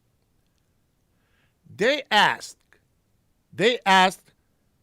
Mondani, hey, well, you called President fascist and you said this and that. And he was starting to explain, and President Trump's, hey, don't worry about it. You can call me anything. Call me whatever you want. Don't worry about it. It's easier to call me a fascist than to try to explain. I understand. Don't worry about it. Anyways, next question. See, that's the difference. That is the difference. She turned left. I say, I want to find out if she got more money than what she's supposed to. That's just me. That's just me. That is the difference. Fascist, Nazi, blah, blah, blah. President Trump, hey, don't worry about it. It's okay. I got you. And she comes over here, oh my God, she called me a traitor. You got the ISIS guy with a bounty reward on his head, and President Donald Trump is put in the situation this way, okay, do I want this guy to be on my side so that I can have control? See, I don't even like to talk about this because then these bots are going to go out there and give this information to the public, and then maybe I am just spoiling the plan. But for you guys that are in here, I got to say it. I got to say it. It is better to keep our enemies close. Very close. Closer than our friends. So he brings that guy in here. Okay, Venezuela. Well, that guy, he's against President Donald Trump. He's oppressing the people. Well, we're going to take him out. Just wait. Just wait. And then she also mentions these whole deals, right, with, you know, the Saudi prince and all these other bad guys that she says they're bad. Well, let's continue to say what else she says. You see, everything that I hear, I have to try to make sense of it. And if I think about hating everybody and I am this evil dictator authoritarian, I am going to be like President Xi. I am going to be like Putin. But it doesn't matter how much President Trump tries to deviate certain things, people are still against him.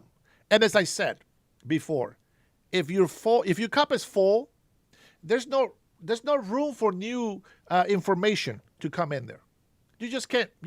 You gotta dump some out. Dump some out, and then you can add more liquid on it. Okay, that's it. Dump some information out and get some new one in there. Put them together. Blah, blah, blah, bada bing, bada boom. Find out what's right, what's true.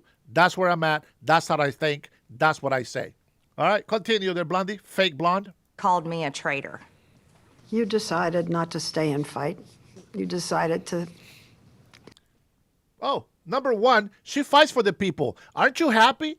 This person never quits. Oh, that's right. She did quit. This is the people that you believe fight for the people, but they quit. You see my sign right here? Don't quit. It means do it. How many times people come into my channel over here to threaten my life? It's crazy. I'm a nobody. I'm just a small-time guy. I'm a nobody. So how is it that I'm still going? I'm still going because I believe in the truth. Thanks for the super chat there. What you say, DB? Super God mode. At Graham, like this, Dumas. Thanks, Ben. This guy. Kennedy, hey. I'm glad that guy put a little super chat on there because I wouldn't have seen your name. I support Trump or whomever keeps the border secure and Americans safe from drug smugglers. Intentional typos, so I don't get the 12-hour mute. Good job. Let's see. I am McCain Republican, not MAGA. Oh, man. McCain was a traitor, bro. You should know by now. Come on, guys. Come on. MAGA, just so you guys know, guys. I know I put my hats and, trying to trigger people on here. But MAGA, guys, Make America Great Again, it really is a statement that it holds true even till today, because Democrats keep putting illegal immigrants before Americans. And, well, we wanted to go back the other way. And there you go. That's what I think. We want to make America great again. It's very simple. Nothing to do with Trump like people think. The reason why he grabbed that slogan is because he liked it. How many of you on this chat knows where Make America Great comes from? Let me see if I got any patriots in here that know where does Make America Great come from.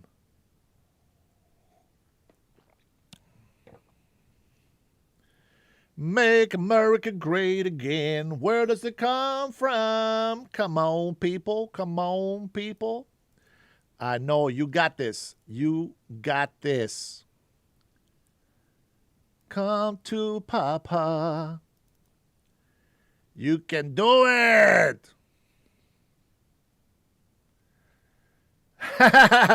898, that's right. Reagan. Man, I was about to play some music. Doggone it. You guys took my thunder away. That's right. Man, I don't know about Nixon.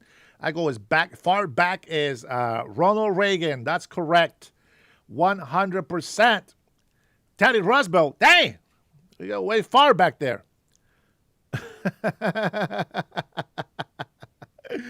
Yeah, it was Reagan. Yeah, that's what I remember it from. Pizza guy says, okay, well, the fun is over. I'm heading out. Pizza, good comments, man. No problem. You keep digging, bro. Keep digging, and thank you for the support. Thank you for the super chats. Have a good one, man. God bless you and your family. Mr. Renee in the house. I'm glad you know that pizza guy. He knows Reagan as well. I appreciate that. All right, fantastic. You guys are on point. I don't know, Danny. Maybe. I don't know. I didn't listen to too much Nixon stuff, to be honest. Reagan was the first president that I really liked since I came to this. Now, let's be clear. Why was she loyal to President Donald Trump? Anybody? Tell me why she was loyal to President Donald Trump. I hate it when people don't try to dig farther than what they hear and see. Let's see if any of the people in here... you love the trader's ethics. Okay, sure. But Trump was not a Christian.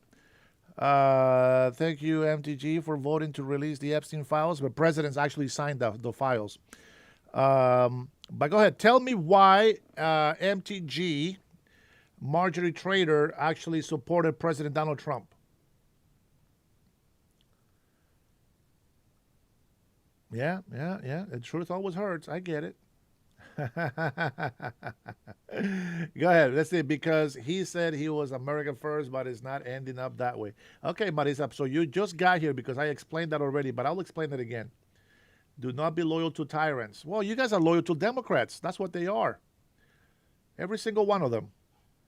You banned. You don't like debate. Social. I don't give a crap what you say, bro. I'm not banning you at all. I just don't care about what you say because you never say anything that will make me want to have you on my show. Let's see. Dennis doesn't care about her, which is why he is covering her. What? I don't care about her. Let's see. He signed them after trying to shoot them down for 10 months. Every single Democrat on Capitol Hill voted against these. What's going on in my X account? Go ahead. I'll still give you guys a chance to let's see. I'm going to look up a vote against these historic tax cuts, so you can't. Okay. Hold on, Ms. Levitt. We'll come back to you. Ms. Levitt over here trying to give me some new information. I appreciate it. All right, let's see what else we got. Sheesh, you snowflakes. He's talking to you guys on the left side there. Do you get kickbacks for these lies? Well, they're not lies, first of all, and no. Just stating facts. Thank you. I appreciate that. Finally, you say something positive about me. Appreciate it, SoCal. Okay, I don't know if the argument is real. All right, why did Marjorie Trader Greene support President Donald Trump so much? Anybody on the left or the right or the middle of the aisle, go ahead and tell me why. While I hit up my pot for my another cup of coffee, he's going to quote the terminating cliche. No. Dems broke my trust. That's why I'm here. 35 years of loyalty out of the window like I'm a friend of Putin. Tell him, Kennedy. Do you get kickbacks for these lies? I said I don't get no kickback. Okay, that's a bot. That guy is just a bot. Come on, baby. Somebody tell me, why did Marjorie Taylor Greene supported President Donald Trump? Come on, I know somebody here. They can do it. Dana. That's right, baby. That's right. You see that? That's right. Yeah. You know, once she found out, let me, okay, here. That's what a bot will say. All right, here we go. Now, this is just going to be my theory. Okay? My theory. Yeah, that's right. But well, there's a reason for that. But here we go. So Marjorie Taylor Greene was being very hated in her own state when she was running. Remember that? But the moment that Trump nominated, gave her his support, boom, she lit up. She went up, skyrocket, because of Trump's support. Okay? Pay attention. That's one point. So now she feels like she's indebted with President Donald Trump. Indebted. Because he gave her the support. So now she's returning the favor. See, she's not a saint. Let's not play dumb. She's not a saint. So what happens now? Why all of a sudden? Well, if you haven't been paying attention, see, a lot of Democrats have been talking bull crap about these midterms. And they feel a lot of MAGAs out there, a lot of flakes were out there, have also felt some defeat. Oh, the Epstein files, they lied. Shut the hell up. Shut up.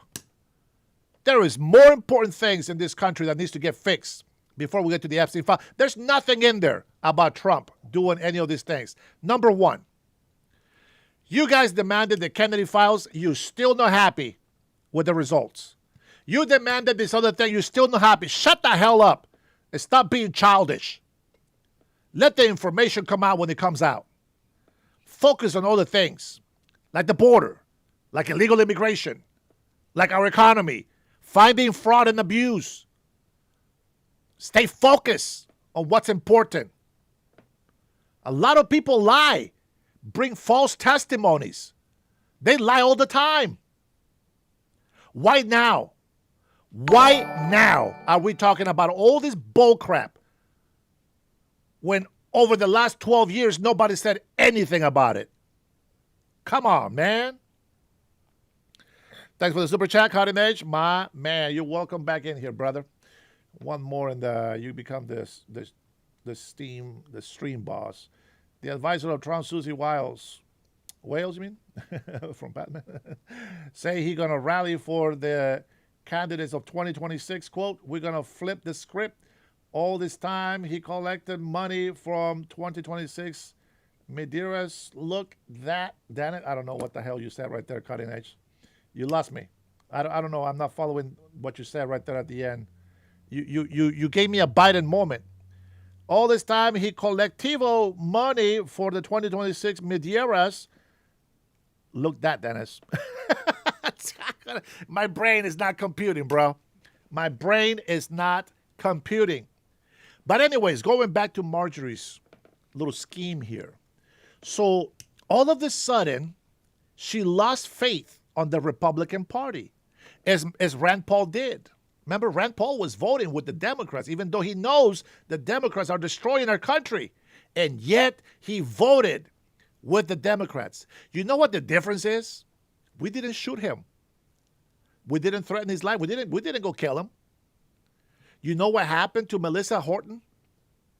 She voted, the Democrat, she voted with Republicans. And Tampon Tim came right away and said it was a political assassination. How did he know? He was certain that it was a political assassination. He was very certain. And then we come to find that the actual killer worked for him.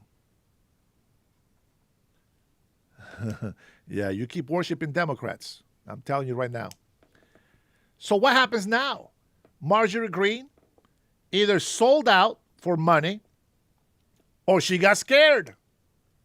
And this whole I fight for the American people, well, by her actions, you will recognize her. She just left you all behind. All of the Americans. By quitting is exactly what she did. She's not working for the American people. That's bull crap. When she cheated on her husband, she cheated on her children, and she was supposed to be a Christian woman. President Trump was a pimp. Not really, but you know what I mean. He was in a whole different world.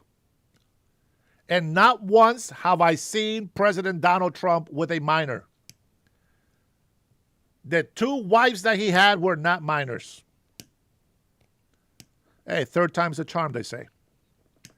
And it has been. I don't think that he's going to divorce and marry again. That he's at the last times. He's at the last decades of his time. So, Marjorie Greene, is she just all innocent angel? I just don't want to be the battered wife, taking it. Oh, I did it for the 14-year-olds that went through this horrible. Shut up. You did it for yourself. What is the one thing that bothers me about all of this? She goes on CNN. She knows CNN hates Trump. She knows all the leftist legacy media hate President Donald Trump. And where does she go and run to do this? Where did she go? Did she go on Fox and say, well, I'm having some problems. I think there's some things that I'm not happy with. And, we are messing up on this Republican Party. No, she didn't go there. She didn't even say that. She went on CNN and she said the Republicans did. She didn't say us, right? She didn't include herself. She said the Republicans are not doing what they're supposed to. They're nothing. No accountability from her part. Nothing. Not like, hey, we're a team. We are the people. Oh, he collect money for the midterms. Sun Tzu. Oh, I missed it, brother. All right, I didn't get to give you a hard on that one, but hard one. Thanks, man. Appreciate it. I don't know the metaphor on that. I try to stay focused on what I'm saying so I don't lose my train of thought. And so she's over here going on the leftist media. Marjorie Trader Greene. Where does she go? To the people that hate Trump. And how does she say it? With a freaking smile. The Republicans are screwing up. I try to save the people. I sacrifice everything for the American people because that's who I fight for. Yeah, that's me. I do it for the American people. Bull crap. Bull. I call bull on that. No. She doesn't have jack squat to do with that. What President Trump is pissed off about is that she joined the wagon about the Epstein files when he said the files are released. They were not happy with 33,000 pages of it. He wanted Congress to vote on it because when shit hits the ceiling, it's not going to be his fault. It'll be Congress. And this lady decided to taint her hair blonde. Maybe she did that for a reason. But what I'm hearing is not what she's saying. She is looking down. I don't know if you can tell. She is looking down knowing that she's hiding the truth about what happened. Release the files. Yeah. and then she looks at her. Isn't that very interesting? Just a little observation that I make. Fully believe that those women deserve everything they're asking. They're asking for all of it to come out. So the women are proved to have been on the island. They got videos, paperwork, and everything saying, yep, I was there. Yep, that's me. Yep, that's me. How do we know that they were even there? They didn't exist 12 years ago, but now they exist. There's so many of them. I wonder why there's so much redaction on these documents. Now, has she watched the videos of them going through the situation? Or she's just believing everything without proof? See, that's a big difference. That doesn't mean that I don't care about the victims. Of course I do. But that doesn't make it true. You can't say this until the files are released. President Donald Trump already signed them. What they're trying to decide is, are they going to release everything unredacted, which I believe it should, or are they still going to block some names? I think everything should be open, and that is going to hurt a lot of innocent people. A lot of innocent people. But that is on her hands and everybody else that has been claiming for this Epstein files.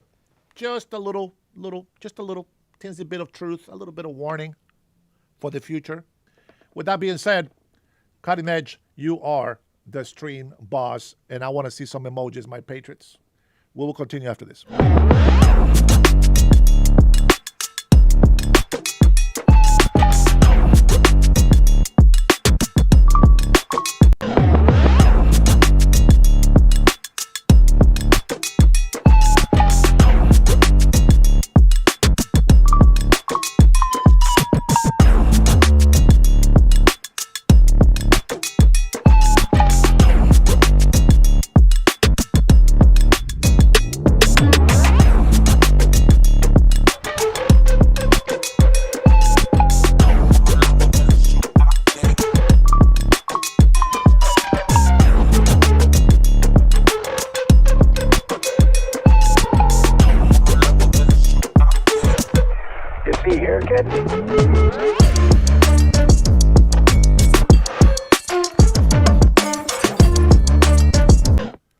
The big boss, el jefe, el patrón. Thank you for that. All right, let me go ahead and read a couple of comments here. Let me see where we at. Let's see. What do we got? What the hell?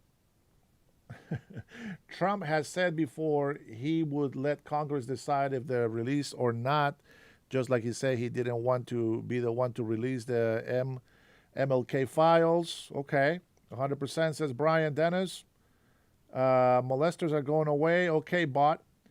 Edgar, what are you questioning here? Innocent. What are you questioning? Let's see. I think you had to be careful what you're saying. Why is that? Why do I have to be careful what I'm saying? I have a freedom of speech, don't I? Why I have to be careful on what? Go ahead and explain to me what. Yeah, let's see. I'm going to give you guys a chance. Let me read some comments. Don't ruin your opportunity. Otherwise, I'm going to block your ass and get you out of my chat. Village people, Trump going down on Baba. Okay, sure. CMT, bro, come on, man. Just Trinity, just get rid of MT. Stupid guy. Let's see. Dizzle says the good old double facial dance. Okay, that was funny. We won't explain it to the rest of the crowd. Suzu, be respectful and I won't deport you again. It wasn't Dennis. Suzu, you never come here respectfully. Just get rid of him, Trinity. Get rid of him. So no more MT Cone and no Suzu. They're gone. Let me see. Duarte says, just like he was going to release the video of that Venezuelan boat, now he says it's fake news. Bro, what the hell you guys been listening to? We watched the video already. What are you guys talking about? You guys haven't learned by now? Democrats have been after Trump since the day he won the presidency the first time. I am sick of hearing these stupid same arguments over and over. And then you wonder why I'm always defending Trump. Guys, give it a freaking rest. Let us have our term. Let's see what happens. What's the problem? Shut the hell up, sit down. If you're not going to help, get out the way. I don't understand. It is crazy. It is crazy. This whole bull crap. Oh my gosh. If I had to go find this video, dude. Listen. I believe the warning was, if you try to bring drugs into the States, if you get in the crosshairs of bringing drugs, it doesn't matter if it takes 1, 2, or 3 hits, you are going to be killed dead. That's how that works. So what if they lie about 2 people surviving a bomb? That's incredible. What, do they got a juggernaut suit? Did you not see the boat where they were dumping all the drugs out and then they jump out the water? That boat didn't get destroyed. Those people got picked up and sent back. Why? I have no idea. I would have just drowned them right there. This whole, that's a war crime. Shut the hell up. You guys are all criminals. All Democrat politicians are criminals. They're all corrupted. How do you become millionaires being servants of the people? On a $200,000 salary, how do you become multimillionaires while serving in office? Do you have that much time in your hands to go invest and play stock market every single day? What the hell do you do for the people? How are you serving the people? Jasmine Crockett spends $500+ just to get her hair done. Let's not go there. Let's not go there.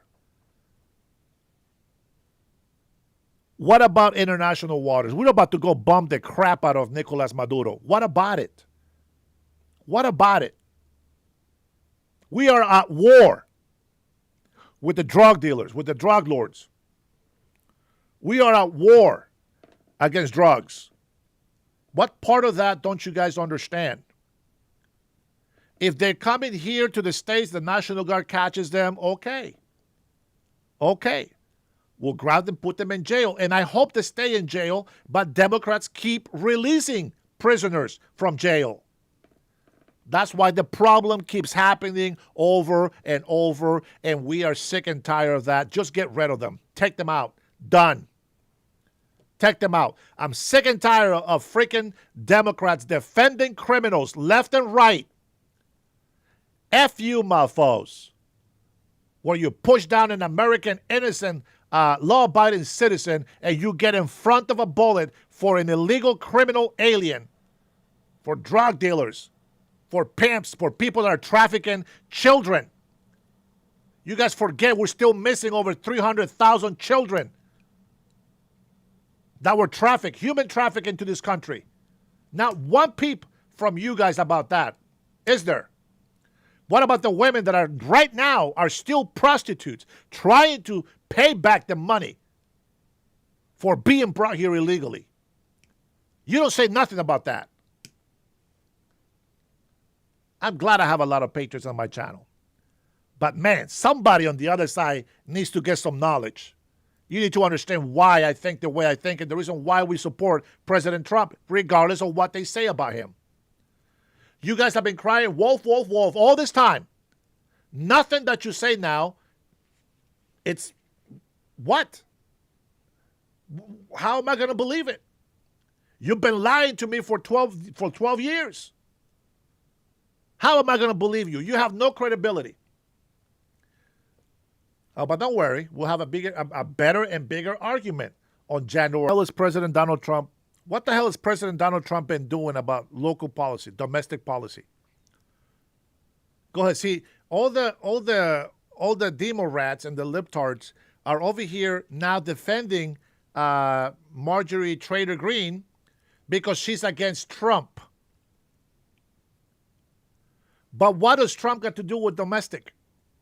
He's done everything that he has that he's able to do for domestic policy. And Democrats keep fighting against it. They shut down the government, for Pete's sakes. And let's not forget that while Democrats shut down the government, President Donald Trump was still flying around other countries trying to make deals. What does Trump have to do with Congress? They got to get their shit together. Marjorie Taylor Greene is a quitter. She failed her people. She failed the American people. Just like Democrats are every single day. They are a failure to society. They are a failure to this country. All of the Democrats in Congress getting money, getting paid, what the country was suffering. Oh, the people are starving, they say. Freaking one day after government shutdown? You couldn't wait 2 weeks for the BS story? The next day, the government shut down. Oh, my God, people are starving. Are you kidding me? Americans are so fat, especially the ones on SNAP. Fat people that need to be on a diet. And if you are fat, stop complaining. She is a traitor. Is waiting for President Trump to shut up and do nothing. You know why? He only has 3 years left. You think President Xi and Putin and North Korea and all these people that hate us, all these leaders that know that they got their way with Biden and the Democrats, they just bend over and say how low, how high. That's what Democrats do. The world, the evil people in the world are waiting for President Donald Trump to get off the presidency. So why does he have to go out there and get all this stuff done? Because he needs to do it now. And this ungrateful biatch is over there joining the corrupted Democrat politicians, making President Donald Trump look bad. Why? Because she looks good. She learned something from Democrats. It doesn't matter how failure their political career becomes, as long as you hate Trump, people on the left side will back you up. Facts. She's a liar. And what about you? How come you didn't have crypto? How come you didn't invest in crypto? Don't be pissed off because you missed out on the opportunity to make money. You didn't invest. You didn't benefit. So who cares? Who cares if people got money off crypto? Why weren't you doing it? You should have done it. Then you would have made some money. So the same thing happened with the stock market. Oh, my God, the stock market is so horrible. Oh, shoot, the stock market is back up. Oh, look. President Donald Trump's friends, they all made billions. How dare they? Shut the hell up. Yeah, man, these people drive me nuts, man. These people drive me crazy. The logic that they have is just amazing. I have never seen so much stupidity in my life. You know, but I get to, I'm almost a half a century old, and I get to see all this stupidity adults are making. I mean, I can see a lot of the people that are illiterate here and uneducated. You know, I get it. But, bro, come on. You know what? I am not going to be kissing nobody's ass. I am going to campaign. With all honesty, we are not going to be politically correct. They're probably going to hate me just as much as they hate Trump, but I am going to stand on my own, and it is what it is. I refuse to let this state go down without a fight. I'm going to have to make sure that I address nonviolent exercising rights peacefully, not blocking roads, not obstructing the police, not obstructing federal agents on the sidewalk as you're supposed to protest. You can reserve a park, protest. You can reserve a marching and protest. But you don't get to go out there and just start blocking the road. You'll get your ass ran over. You want to protest on the street? Ask for a permit. Once you got a permit, you can go on that road and march and do your stupid protest. Whatever you want. But we're not going to be catering to the left. We're not going to be catering to the right. We're going to do what's best for the people. And if you want to be part of that movement, then welcome to my channel. He has served Israel's interest, even attacking Iran. He has served. So he has served Israel's by attacking Iran? Seriously? The nuclear facility?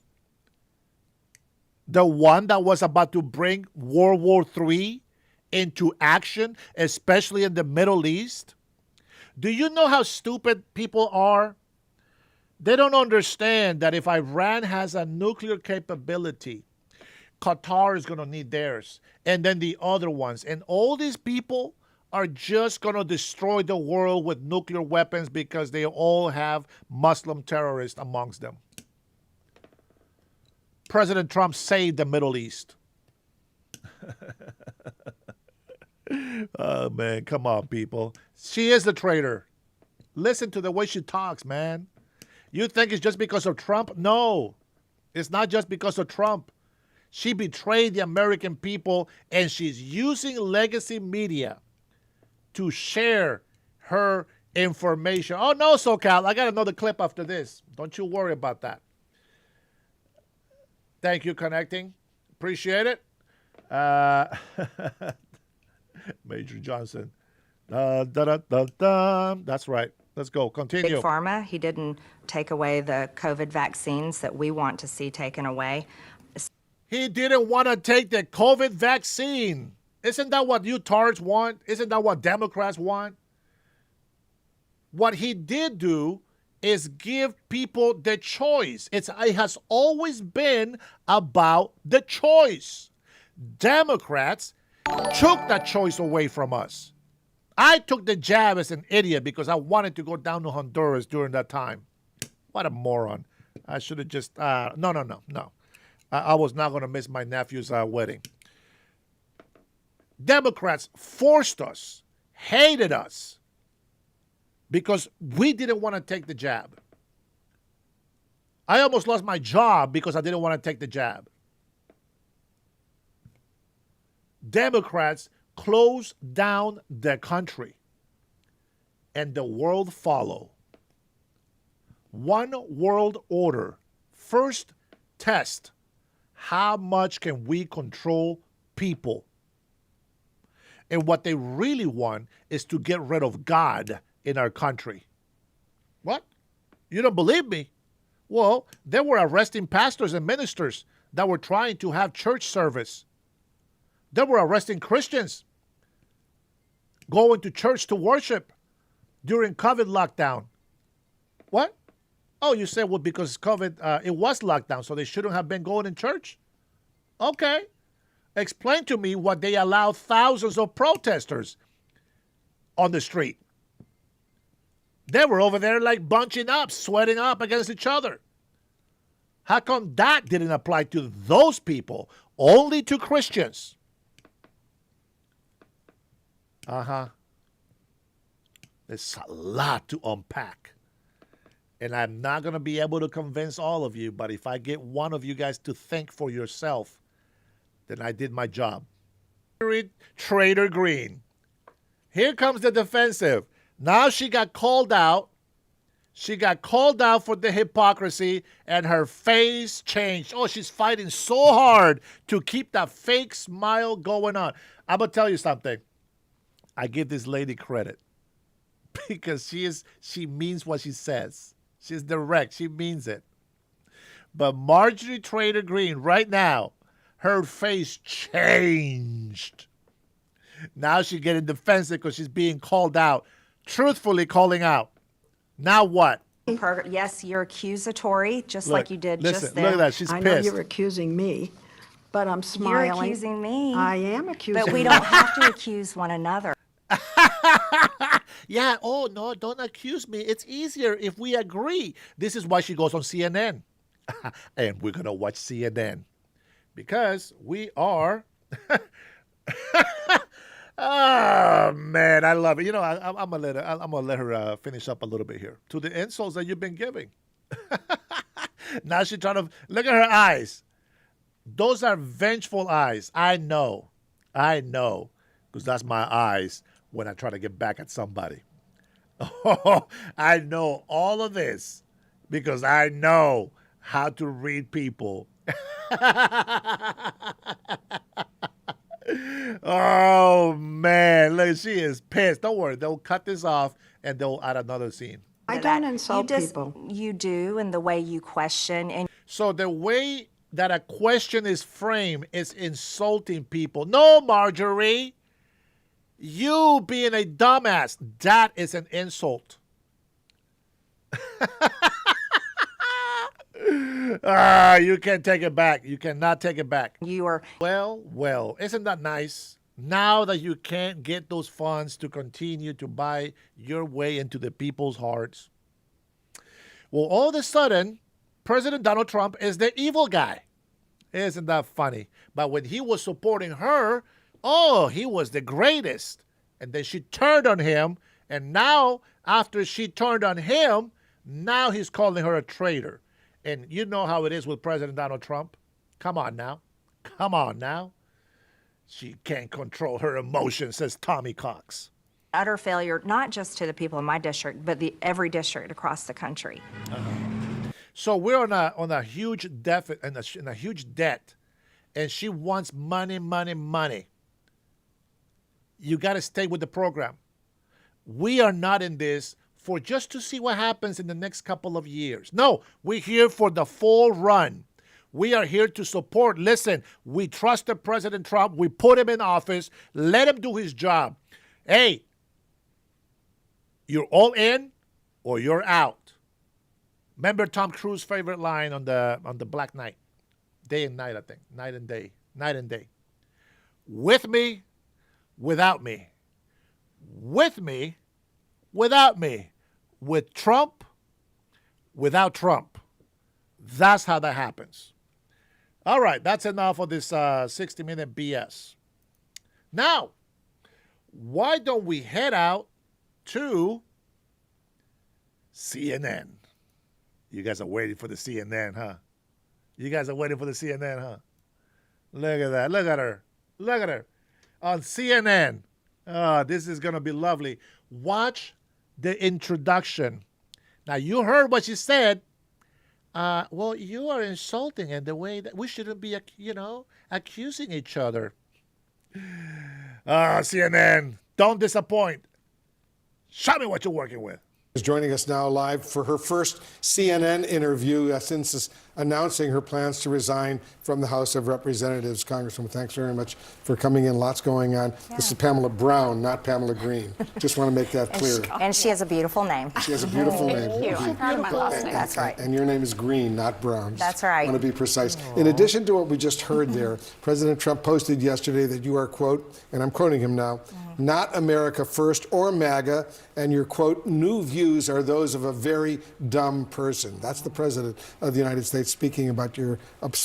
What's your response to these latest attacks? That's accurate. Well, actually, Wolf, I feel very sorry for President Trump.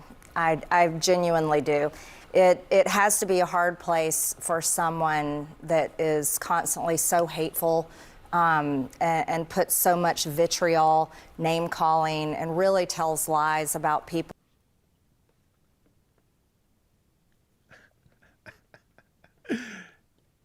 So she knew this when she was backing him 100%.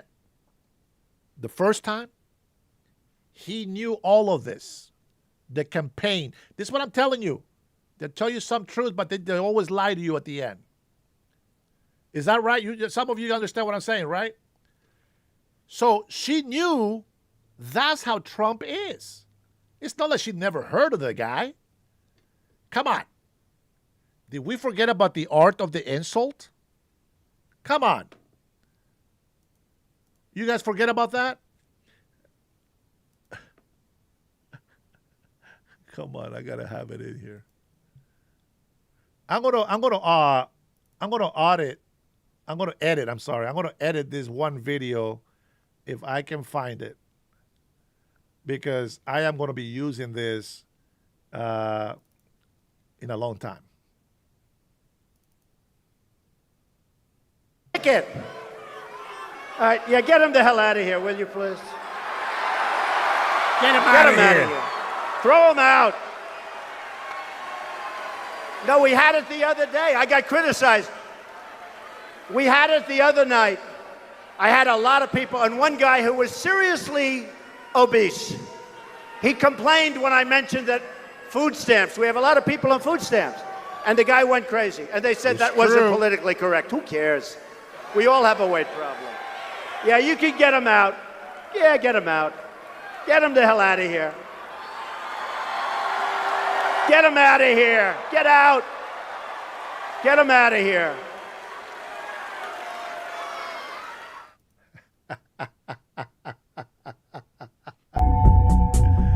No, that's not what I want. Oh, man.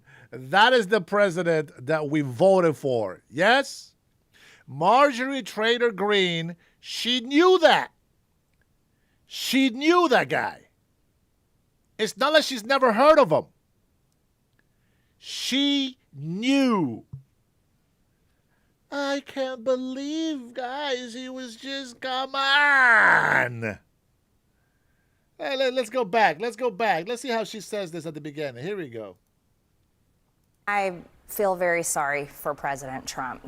I genuinely do. It has to be a hard place for someone that is constantly so hateful and puts so much vitriol, name calling, and really tells lies about people in order to try to get his way or win some kind of fight. And I think that's exactly what's wrong in America today. That's what's wrong in this toxic political.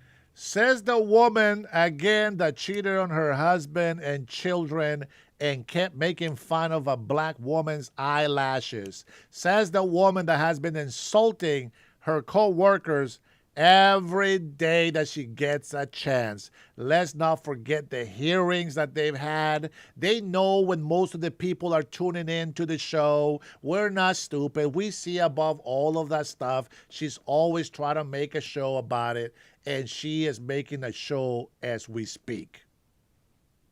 Environment that has ripped our country apart. And I personally think that that's poor leadership from a president.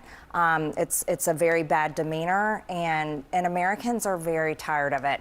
And unfortunately, I also am concerned because I don't think the president's team nor the speaker have told the president about the legislation that I've introduced, that actually much of it directly literally aligns with the agenda that he campaigned on, I campaigned on in 2024.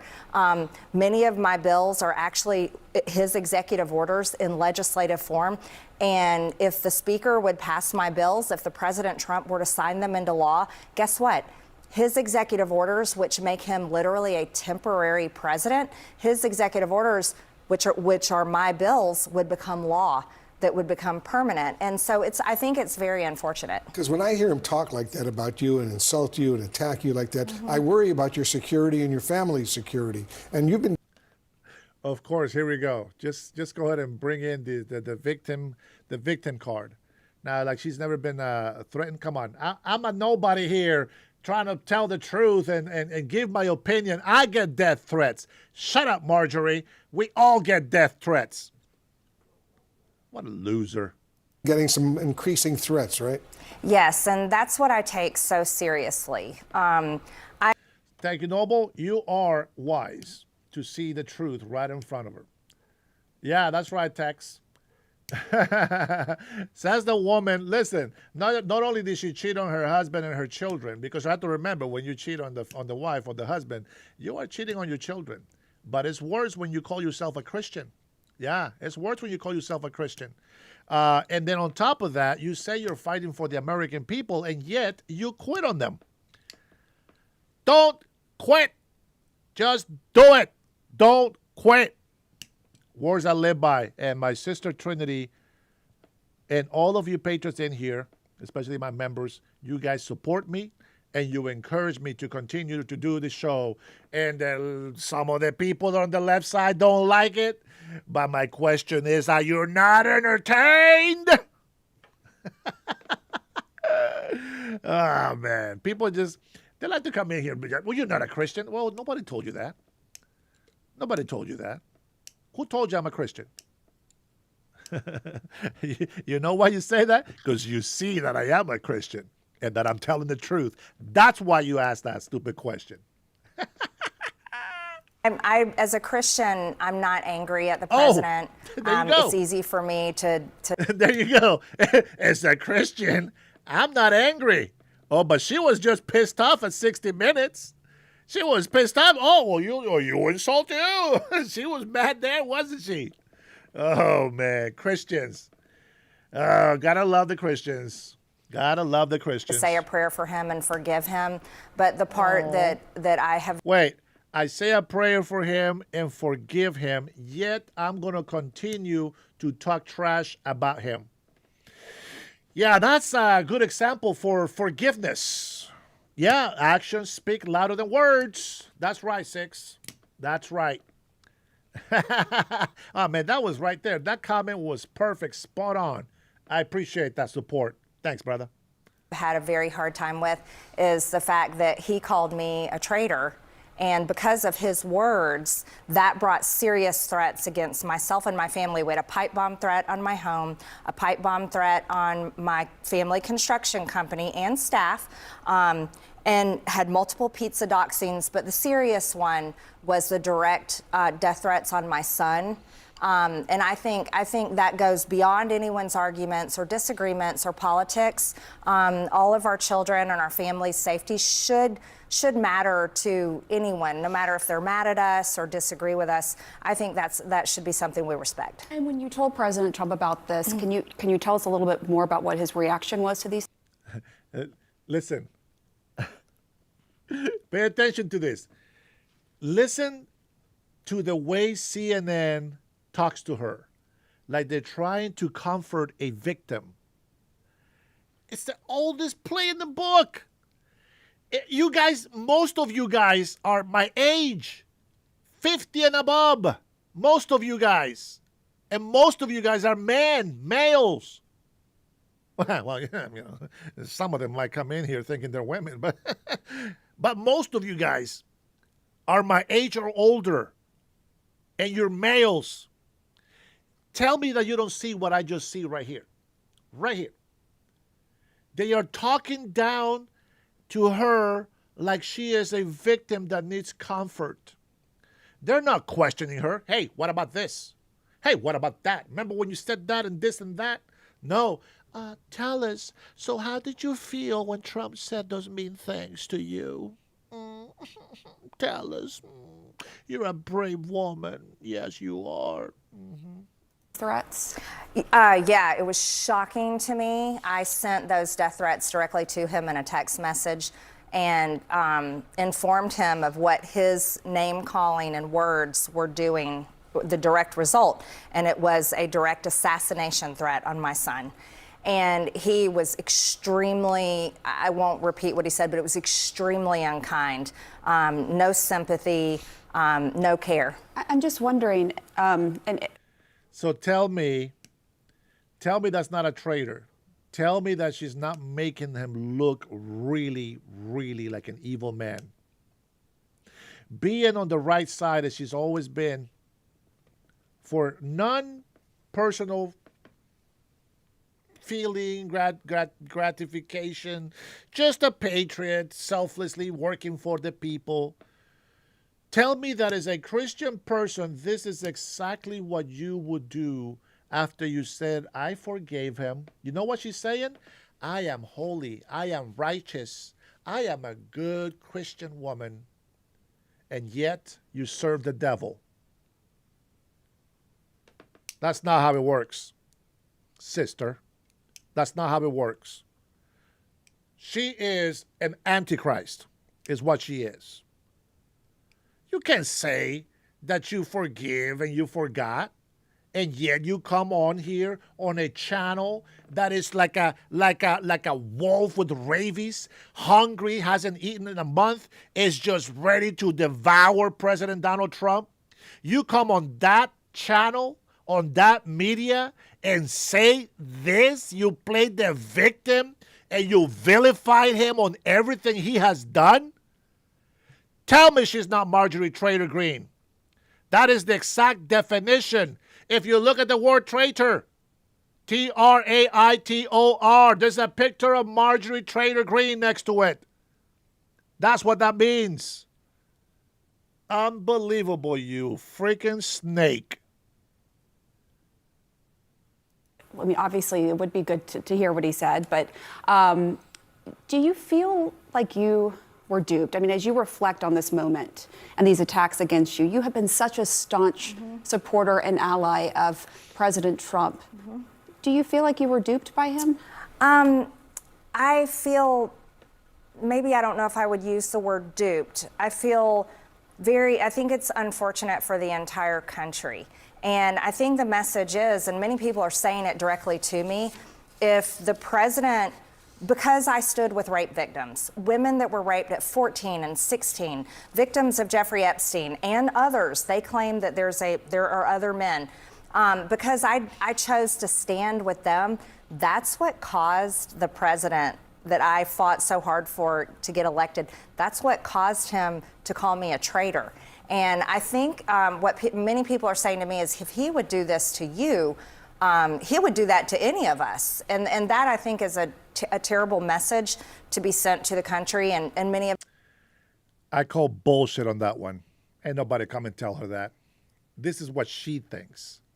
This is what she thinks. Nobody come and told her that. And if anybody will come and say that to her, it will probably be the Democrats that hate President Donald Trump. I can tell you that right now.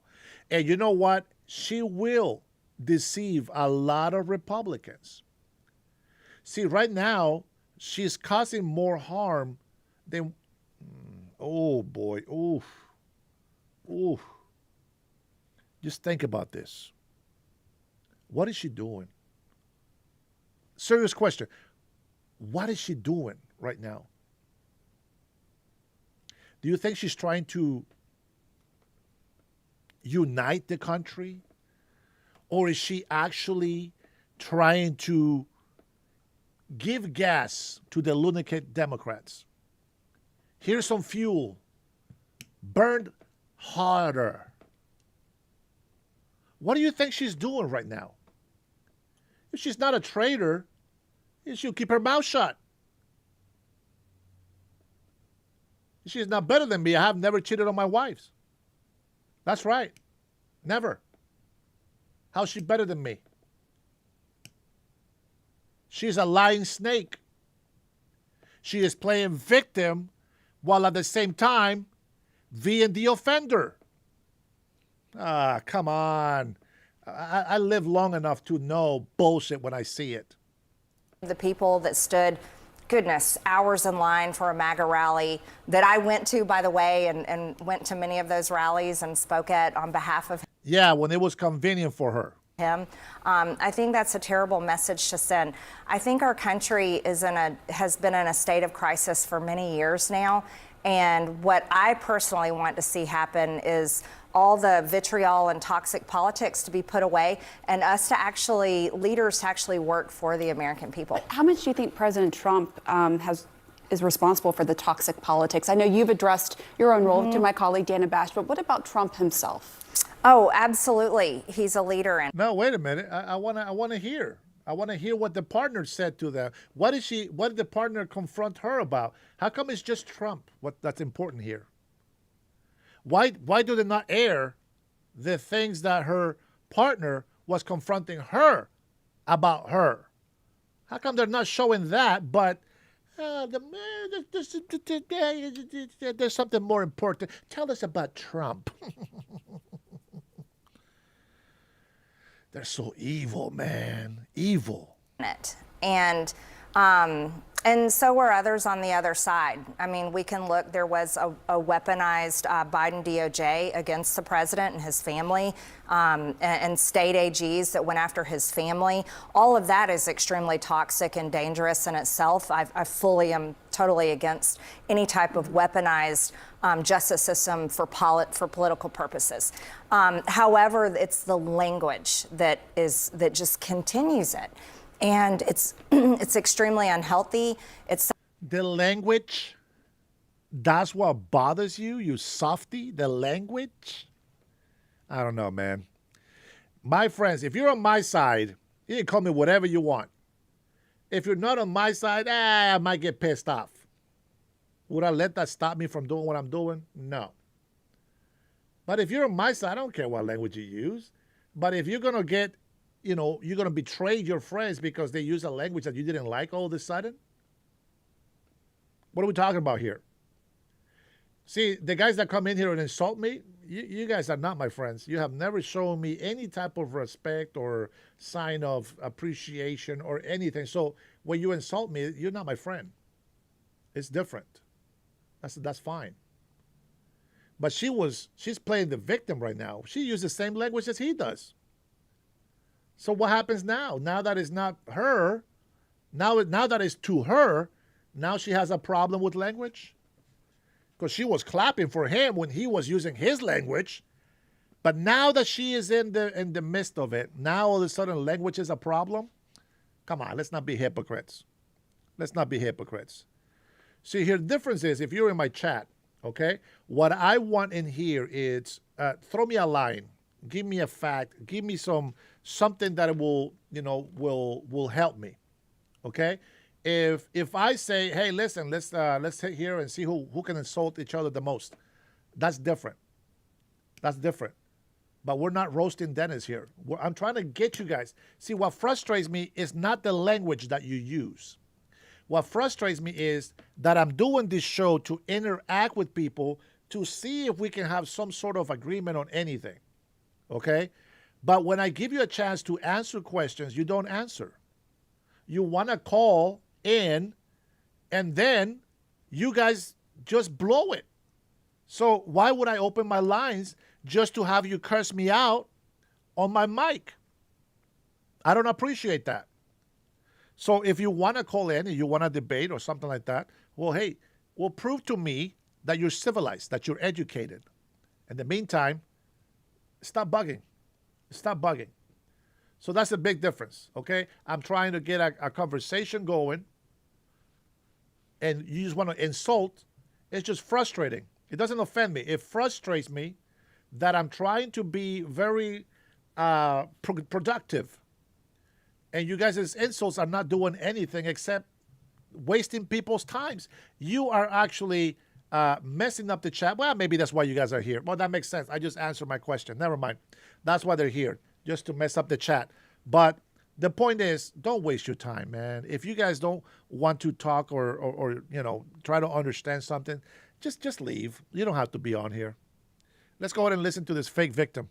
That's a bad example, but that's what has been created on I call it the political industrial complex. It's the two parties that are pitted against each other, and the president, he's a leader of that on the Republican side. It's hard to believe a president of the United States is calling a fellow Republican congresswoman a traitor. I memean, it's pretty awful. Wolf, I'll add to that. I have a 98% voting record with President Trump. 98%. I don't see how that can be a traitor. Can you tell us anything more about what he? So you don't know how that can be a traitor? Are you freaking kidding me? You were with him 98% of the time, and 2% of the time that you disagree. Who is the traitor? President Trump came up with all these things, and she agreed, and she had his back. But the moment that he disagrees with her, now you want to leave him? Now you want to go talk bad about him? Oh, no, you can flip that. You cannot flip the script. You are a snake, and I see you for who you are. And your little snakes are also in my chat, but we won't talk about them right now. He said, though, when you told him about the death threats? Because I think that's telling. I don't want to, at this time, directly repeat his words, but I can tell you in nature, I literally was shocked. No. Repeat the words. We can take it. See, she doesn't want to repeat the words because people probably already heard those words. She just tried to make it sound even worse than what it is. That's a snake. If you don't understand what she's doing right there, I don't know how to help you. I do not know how to help you if you don't see what she's doing right there. He probably just called her an idiot, a dumbass, an asshat. He probably called her something like that.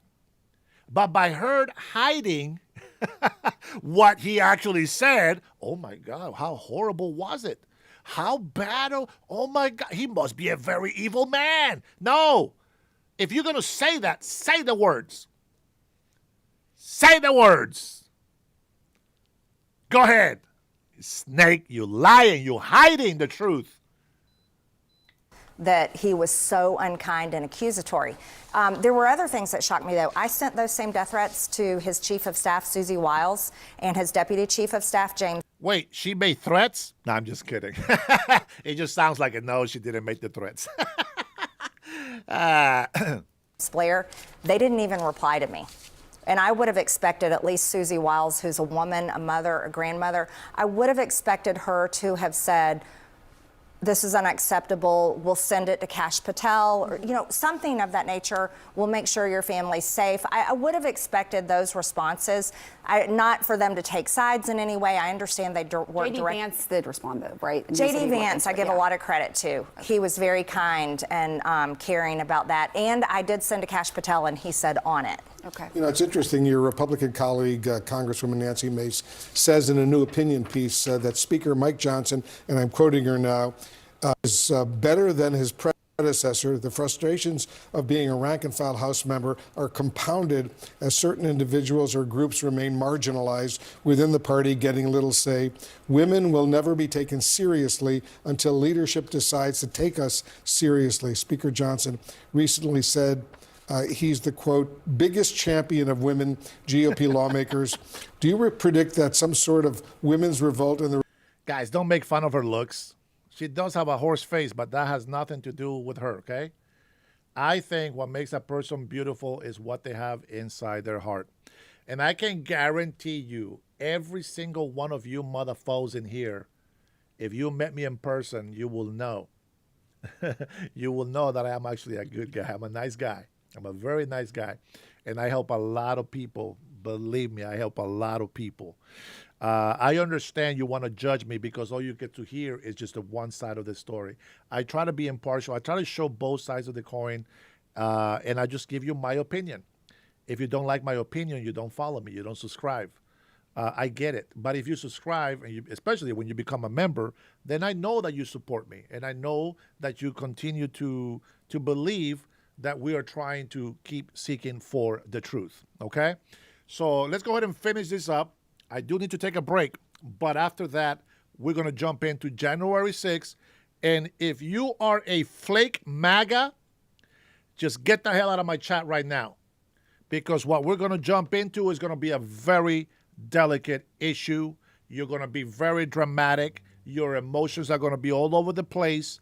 You may even feel a little bit of hate and discomfort. So I can tell you right now, if you're a flake, get the hell out of my channel.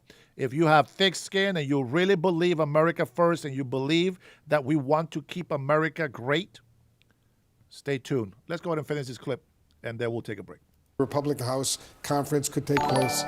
I read her op-ed, and I thought it was masterfully written, and she's right.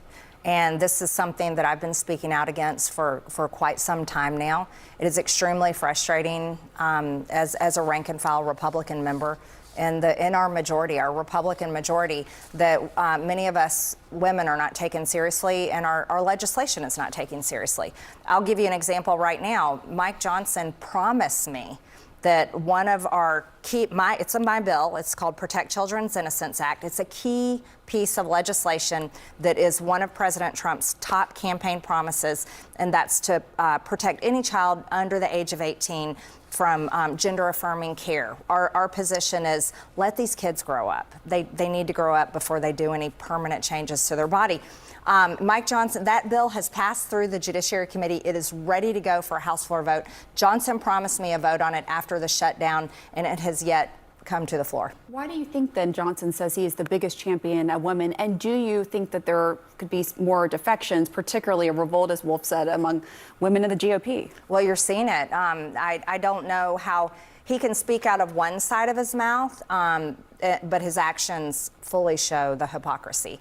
Anna Paulina Luna, she has a discharge petition now on a bill that she fully believes in to change the way members of Congress are allowed to own stocks, and she has that in a discharge petition.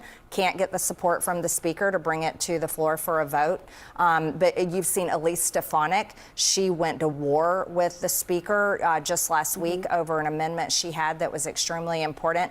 So you're seeing Republican women lash out directly at the speaker because he sidelines us and doesn't take us seriously. Because you guys are airheads. Do you understand? As much as I agree with this, that no Congress, no senator, none of these people should be able to use stock, play the stock market. I agree with that. But what I will agree with is, okay, if they are allowed to play the stock, what they need to really focus on is holding people accountable by doing audits. Do the audits and find out what's going on here. Investigations. Let them make their money, but hey, if you make a certain amount of money, we're going to come and audit you. And you know what? That will keep them clean. That will keep them innocent. Not innocent. What's the word? What's the word I'm looking for? That will keep them honest. It'll keep them honest. That's all. I agree with that. This whole protection against, for children under 18, I agree. It should be done. But what else are we trying to pass right now? Tell me. You guys probably don't even know. But we have a lot of things that we need to get through before the end of the year. We're almost there. So she needs to be freaking patient and wait. All of that, there's nothing that we can do to stop it. Democrats get away with everything in the first place. So she needs to be patient. It will be put in there. But it's going to be, I trust Mike Johnson. It's going to happen when it needs to happen. What's next for you? What are you planning on doing now that you're leaving Congress? A lot of happiness. You were a big fundraiser in the GOP. I mean, yes. As a matter of fact, I paid my dues to the NRCC. Every single Congress raised hundreds of thousands of dollars more and paid in, supported many Republican candidates and raised money for them, but didn't get treated very well, unfortunately, not only by our Republican majority, but also, unfortunately, by the president, which I supported. I'm looking forward to seeing my family and friends a lot more. You're going to have some happiness indeed. You came and sat here and you said, I'm a lot happier now. Well, thank you for your thanks so time. much for coming in. Thank you. And good luck. Thank you. Uh-oh, that is illegal again. All right, that's enough of the traitor. This is not going to be pretty. I will tell you that right now. Give me a second here. I'm trying to do something.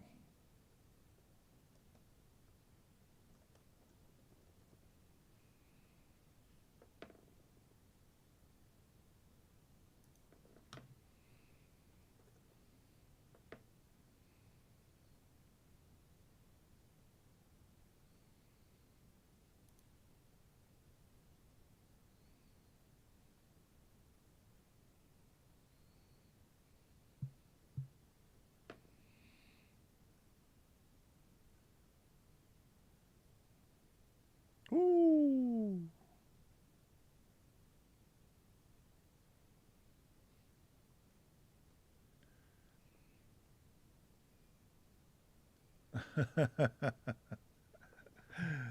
I will leave you guys with that image. Actually, I need to take a break.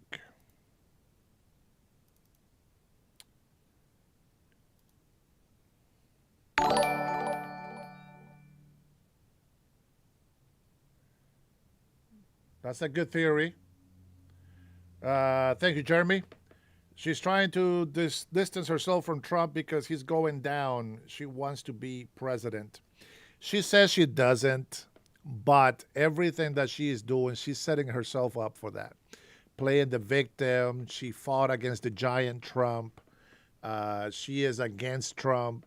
You know, it's everything that she's doing is she's kind of cleaning herself, letting all this dirty laundry, as you will, letting all this dirty laundry out slowly so that she doesn't get in trouble, and she can say, you know what, I tried to do this, I followed as long as I could, but once I found out I couldn't go along with this charade no more. Please, she knew about it.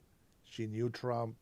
There was, as long as Trump is giving them something they want, they'll support them. The moment that they don't, that's when the problem starts.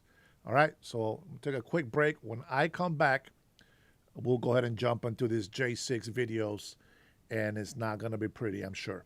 All right, so I'll be right back, and then we'll continue on this. In the meantime, I want to say thanks to my subscribers, to my members specifically, and here we go.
All right, thank you very much, guys. I appreciate you being patient.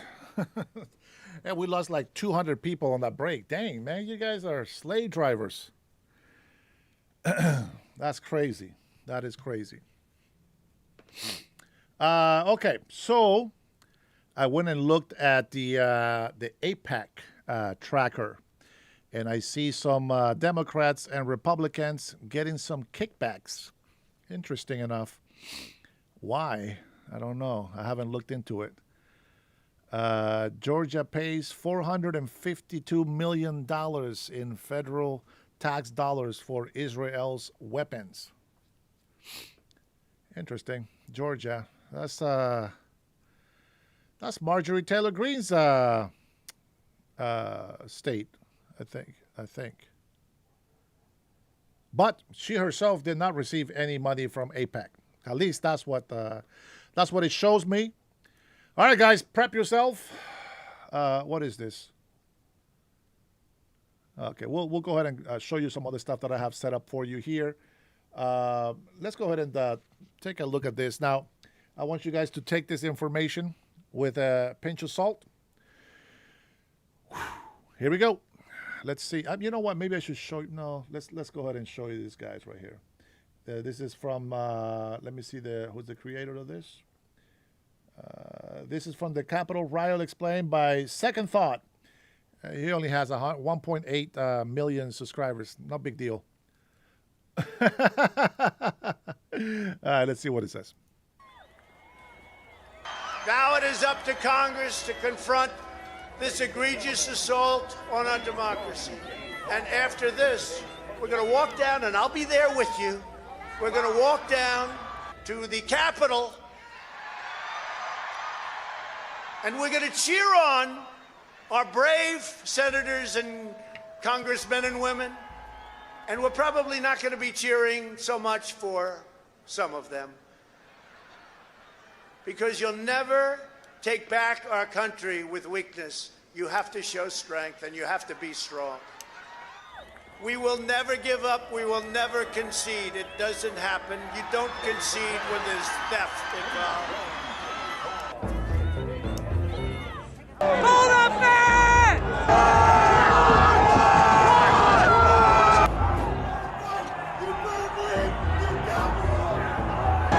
Stop the steal! It's our country. We want it back. Fuck these Democrats. Where's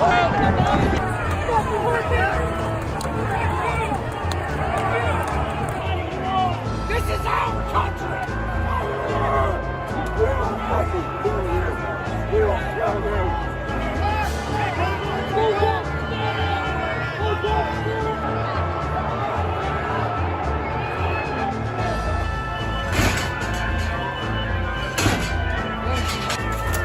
Wait, hold on. Hold on.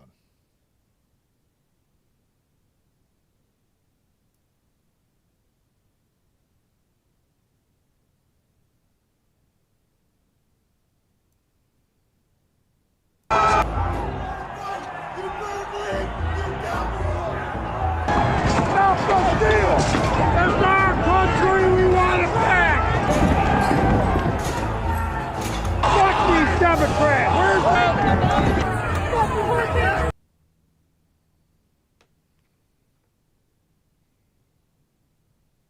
You see their uniforms? I'm just watching. The uniforms and the shields, right? The long shields. This is our country! We don't fucking do this! We don't kill this!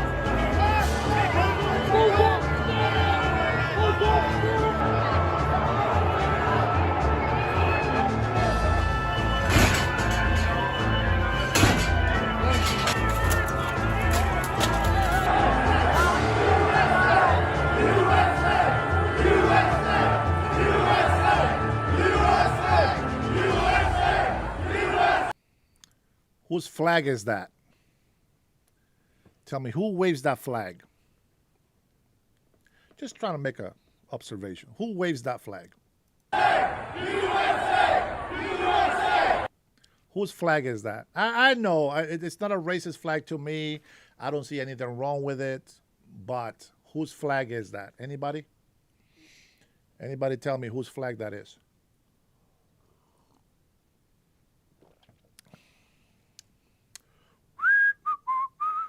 Whose flag is that? Hedio, no manches, güey. Oh my cabrón. Whose flag is it? FBI flag? No. Traitors flag? No. Southerners. Yeah, that support Trump, they said. How convenient. I'm surprised that you didn't say that it was the Democratic Party's flag. That's right. The southern states, the ones that supported slavery. That's the Democrats. That's my point. It is a battle flag, but it belongs to the Democrats. See, Mark knows. There you go, buddy.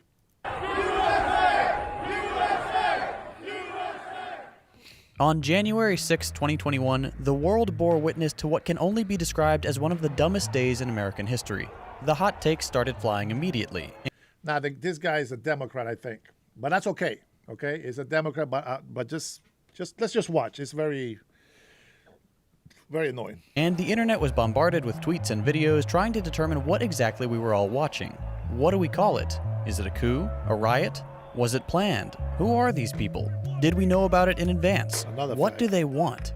I could have deviated from my normal release schedule to give my opinions, but I decided it would be more beneficial if I waited a bit, gathered some more information, and provided a more nuanced take on the event that has so captured our attention for the past week.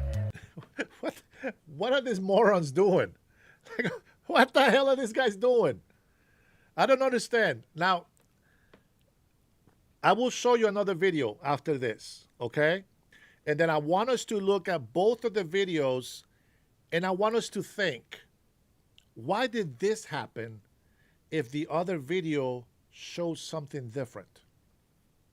This is a huge topic, and it involves a lot of other subtopics. So I'm going to break this video up into chapters. Hopefully by the end, you'll have a better picture of what transpired, why it happened, and what it means for the country going forward. Before we begin, I need to make a few things clear. First of all, the claim that Antifa was secretly behind the riot is not only wrong, it's incredibly stupid. We have mountains of video evidence of exactly who was at the Capitol, including live-streamed vlogs from well-known far-right figures. Conservatives have been calling for stopping the steal and overthrowing the government for months. Now that an attempt has been made, a lot of those same people... What is that? Are those the protesters with rifles? Uh-oh, Paul, the hound dog is here. He can tell when Trantifia is in the chat. You see that? Those are live ammo weapons. Those are live ammo weapons, right? I'm just observing, guys. I'm not saying anything. I'm just observing. Including Republican elected officials, are strangely silent. Was everybody there? Yes. 100%. Yes. We did see Antifa. Never mind. Let's just continue watching. This is what you wanted. Own it. We'll get into the specifics of who was present at the event and who was guilty of inciting it shortly. But I want to make one more thing clear. Since Donald Trump was elected president, pundits, journalists, and average Americans have taken to using the term fascism a little too broadly. Oh, look how young he looks there. Not president, his son. Not the president, his son. Look how young he looks. Let me be perfectly explicit here. There were fascist elements within the Capitol riot, but you have to use the term correctly because it is very important. When many people use the term fascist, they're simply describing authoritarian tendencies, which is where the bizarre conservative claim of left-wing fascism comes from. I'm making an entire series on the resurgence of fascism around the world, but to give you a better working definition in the meantime, fascism, at its core, can be defined as palingenetic ultranationalism. Palingenetic meaning a belief in and desire for the violent rebirth of a nation to overcome a period of moral decay, and ultranationalism meaning an overwhelming loyalty to a perverted vision of one's country, often laced with bigotry and racism. Which is wrong. That's not the kind of nationalist that we are. I am a nationalist. And that right there, the one that they put in with racism, that's not who we are. But again, let's not forget that Democrats are the racist party. They're the creators of the KKK, and they're the ones that wanted slaves to be under their power. Nobody gets fooled by that, right? Be aware that for the remainder of this video, if I use the term fascism, I mean actual fascism, not vague authoritarianism. With that out of the way, let's begin with Chapter 1. What happened? We can take that place. Look at this retard. Heads on pike. On January 6, 2021, a crowd of thousands of Trump fanatics attended a rally in Washington, D.C., and after months of unofficial planning online and further encouragement from the president, they marched to the Capitol with one goal in mind: stop the steal. Okay, I want to know what do they think about that? Stop the steal. What the do they think they're gonna do? What do they think? What makes you think that we're that stupid? Like, if these guys are MAGA, these guys are retards.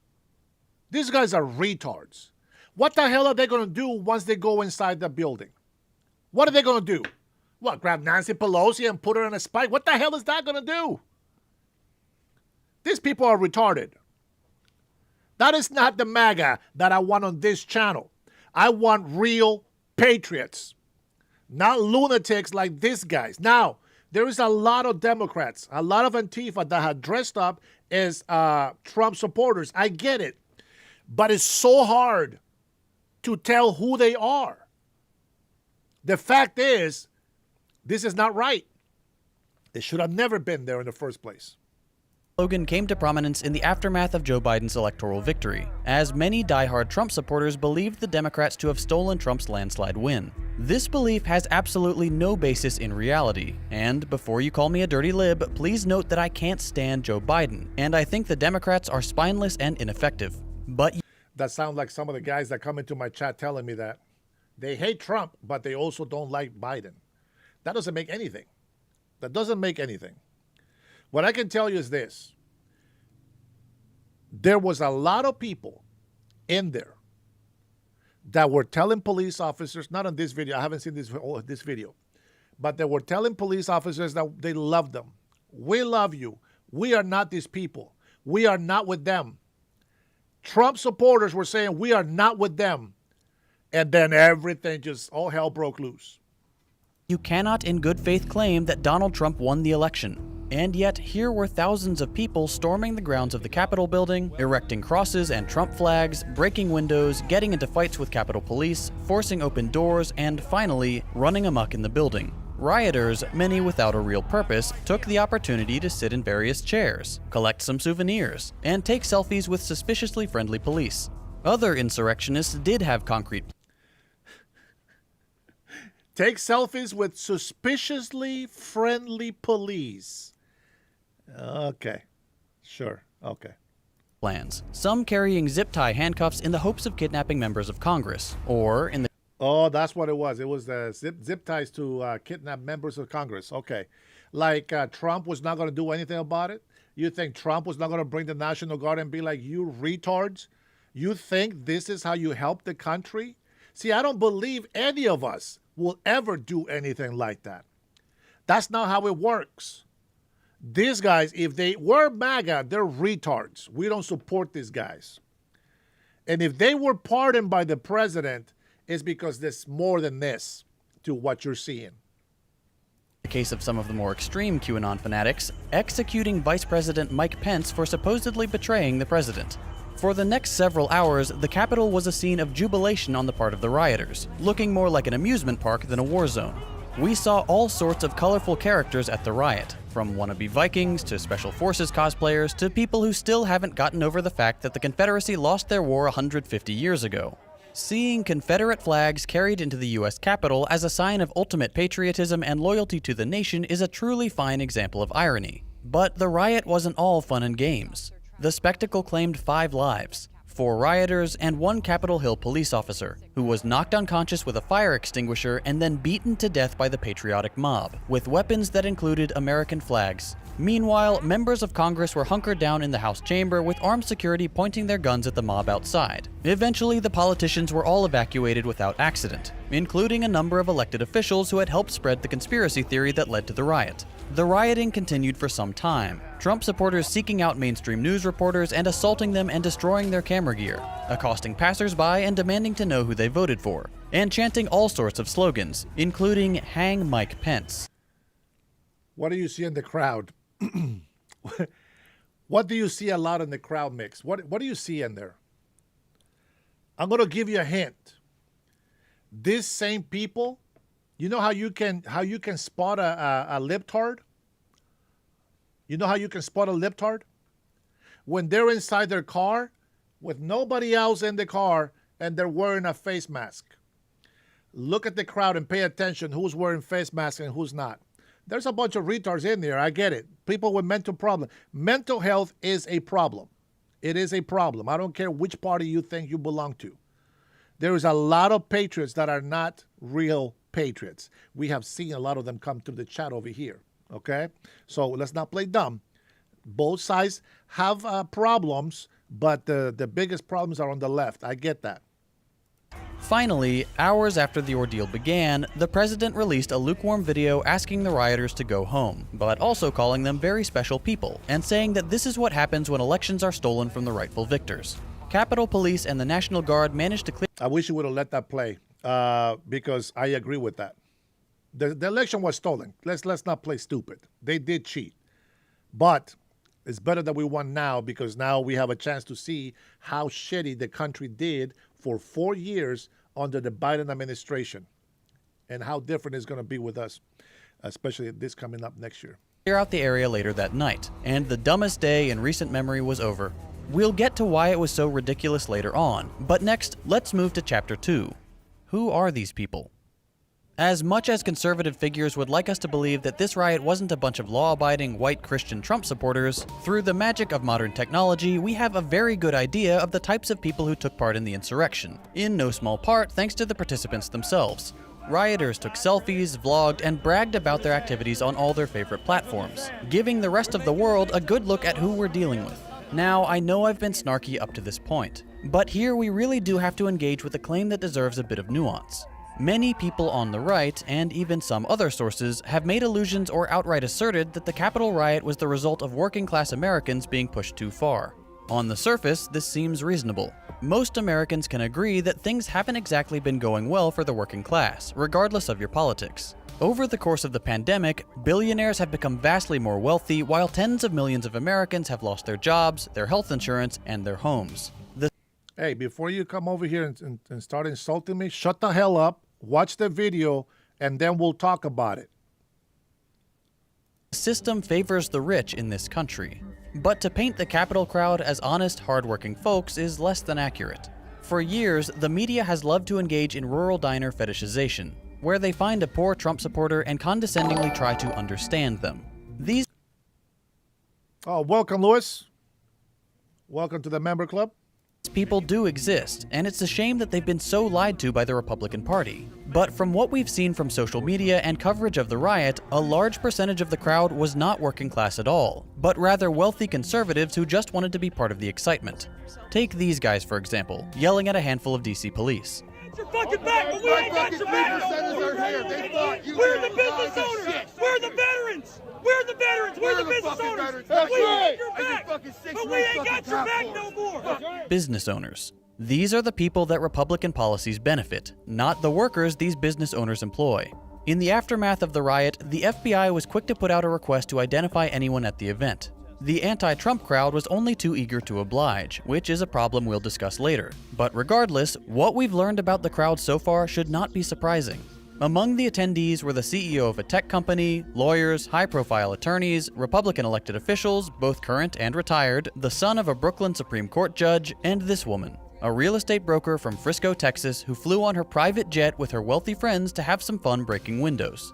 As is typical in America, the wealthy can brazenly commit crimes, brag about it, and face no consequences. This woman described the riot as one of the best days of my life. She went on to say, "This is a prelude to war. And if we know anything about war, it's that she will be far away watching all the commoners die while she and her rich friends continue to live lives of luxury. I won't disclose the names of any of the people I discuss in this section, unless they're already well-known or public figures. You can find them easily enough online if you're interested."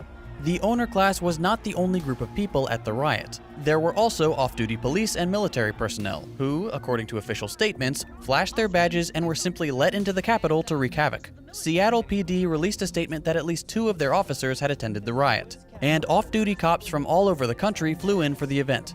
As we learned over the summer, where there are cops, there are white supremacists. And the Capitol Hill riot was full of them, both the really obvious kind and the kind that looks a bit more like your parents or your crazy uncle. The kind that don't see themselves as racist.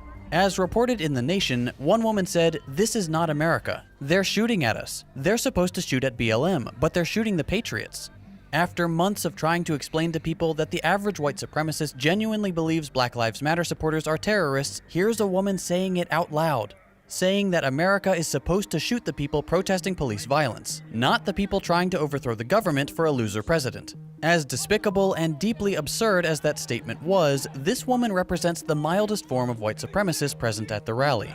We also saw literal Nazis. This is where a lot of conservatives shake their heads and say, you can't call everyone you disagree with a Nazi. I'm not. I'm calling Nazis Nazis. This guy is wearing a Camp Auschwitz shirt, bearing the words, "Work brings freedom." This one is wearing a shirt that means 6 million wasn't enough, referring to the number of Jews murdered during the Holocaust. Neo-Nazi social media personality Baked Alaska live streamed from inside the Capitol. That Viking guy from all the pictures? That's Jake Angeli, known by many as the QAnon shaman.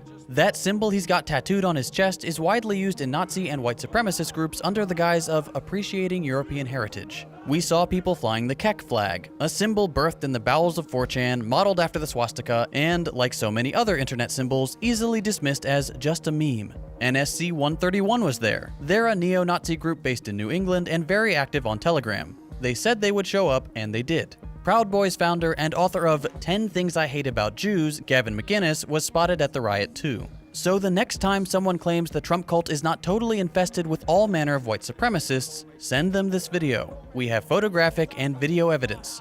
These people were all over the Capitol, and after the event, they were all over the internet, trying to convert the run-of-the-mill ignorant Trump supporters. Ironically, even having to explain to the less extreme conservatives that no, Antifa are not the real fascists, we the Nazis are the real fascists and you should join us. It's the type of thing that normal Americans would never expect to be going on in the political undercurrents of the internet, but here we are. So, we've seen business owners, millionaires, QAnon cultists, white supremacists, and literal Nazis in the crowd at the Capitol. Who else would you expect to see there? If you said Republican elected officials, congratulations, you're right. To anyone paying attention, it shouldn't come as a surprise that some of our fearless leaders took part in the insurrection. Many Republicans have been helping to spread the lie that Trump actually won the election. West Virginia state lawmaker Derek Evans was there. I still believe he won the election. Way too much footage of ballots being counted, lights going out. No, there's a lot of proof that they stole the election, but we know who the judges are in office in the court system. As were former Pennsylvania State Representative Rick Saccone, Virginia State Senator Amanda Chase, incoming co-chair of the Michigan Republican Party Michonne Maddock, Missouri State Rep Justin Hill, Tennessee State Rep Terry Lynn Weaver, Nevada State Assembly Member Annie Black, and likely others who were smart enough not to show their faces on camera. Other Republicans chose not to attend and instead tweet their support or pull the strings behind the scenes. Colorado Congresswoman Lauren Boebert tweeted out, "Today is 1776," and "America is depending on all of us today. This is something I don't take lightly. I will fight with everything I have to ensure the fairness of the election." You know, like overthrowing the government and tossing out the legitimate results to reinstate the loser. Senator Josh Hawley offered a fist raised in support of the rioters as he entered the Capitol to vote on scrapping the Electoral College results. This vote was interrupted when his buddies started smashing up the place. But when Congress reconvened later that night to finish voting, 8 senators and 139 House representatives still cast their lot with Trump and his absurd lies. To no one's surprise, all Republicans. So, to sum up the crowd at the Capitol Hill. So if he's gonna say Trump's lies, he needs to say those lies. What lies? See, that's what I'm saying. So the people on the left, you automatically say, this is the problem with you on the left.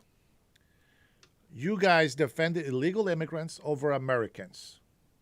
You guys go all the way to El Salvador for a gangbanger who is a citizen of El Salvador, but you don't do jack squat to help the veterans on the street. You guys are the same people that shut down the government knowing that the American people were going to suffer and you didn't care.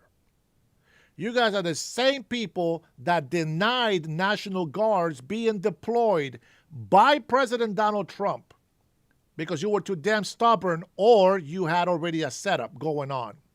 We know about the FBI agents. We know about that Antifa person that was in there with the FBI. Come on, we're not stupid. And then we know that you guys don't care about American citizens' rights or safety. You guys have always protected criminals. Over 7,000 criminals have been released just here in Washington State by Democrats. You guys keep saying that Trump is a what do you guys call it? A danger to democracy or something like that. What are you talking about? You guys rigged the election. That's not a false. We know that's true. That's why a lot more people showed up for voting to where they couldn't rig the election. They will have way too many votes and they will get caught. But you know what? It is not the Democrats who are trying to get a hold of and audit the voter rolls. It is Republicans that are trying to get those voter rolls out and audited and see what the hell happened. It is Democrats that keep hiding, that keep saying, no, we don't want to give you the voter rolls. It is Democrats who have been frauding our money, the taxpayers' money. It is the Democrats that have been supporting foreign terrorist organizations.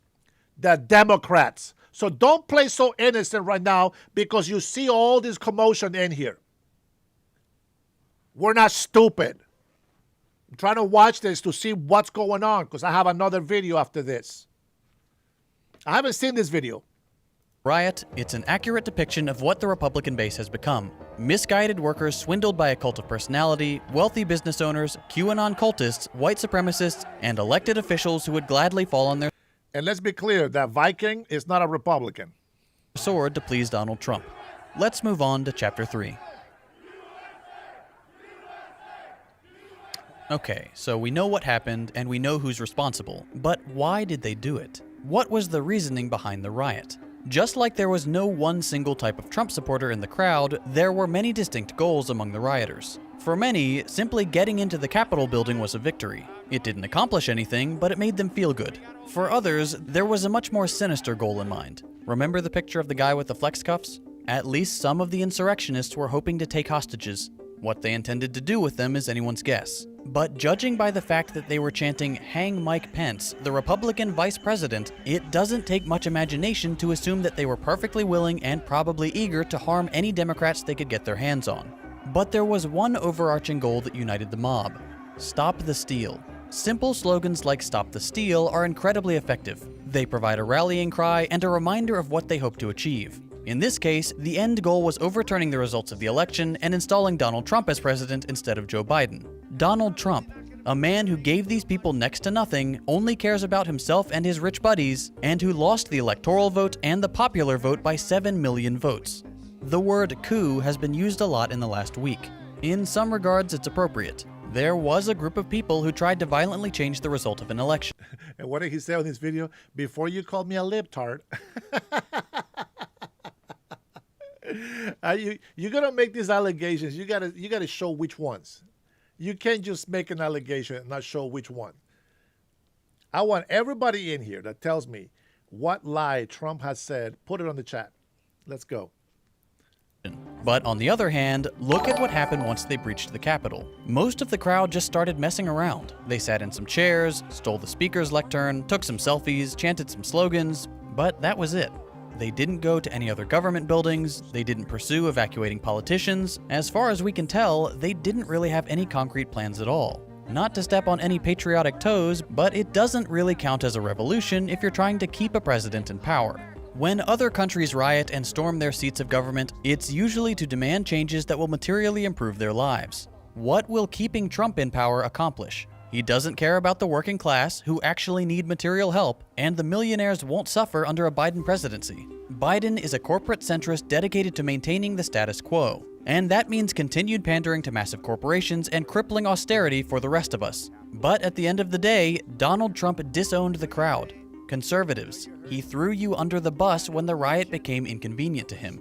This is something that many on the right are beginning to come to grips with. This whole time, Trump wasn't a mastermind. He wasn't playing 4D chess. He was just a bigoted old man who knew how to push the buttons of his followers. He's a showman.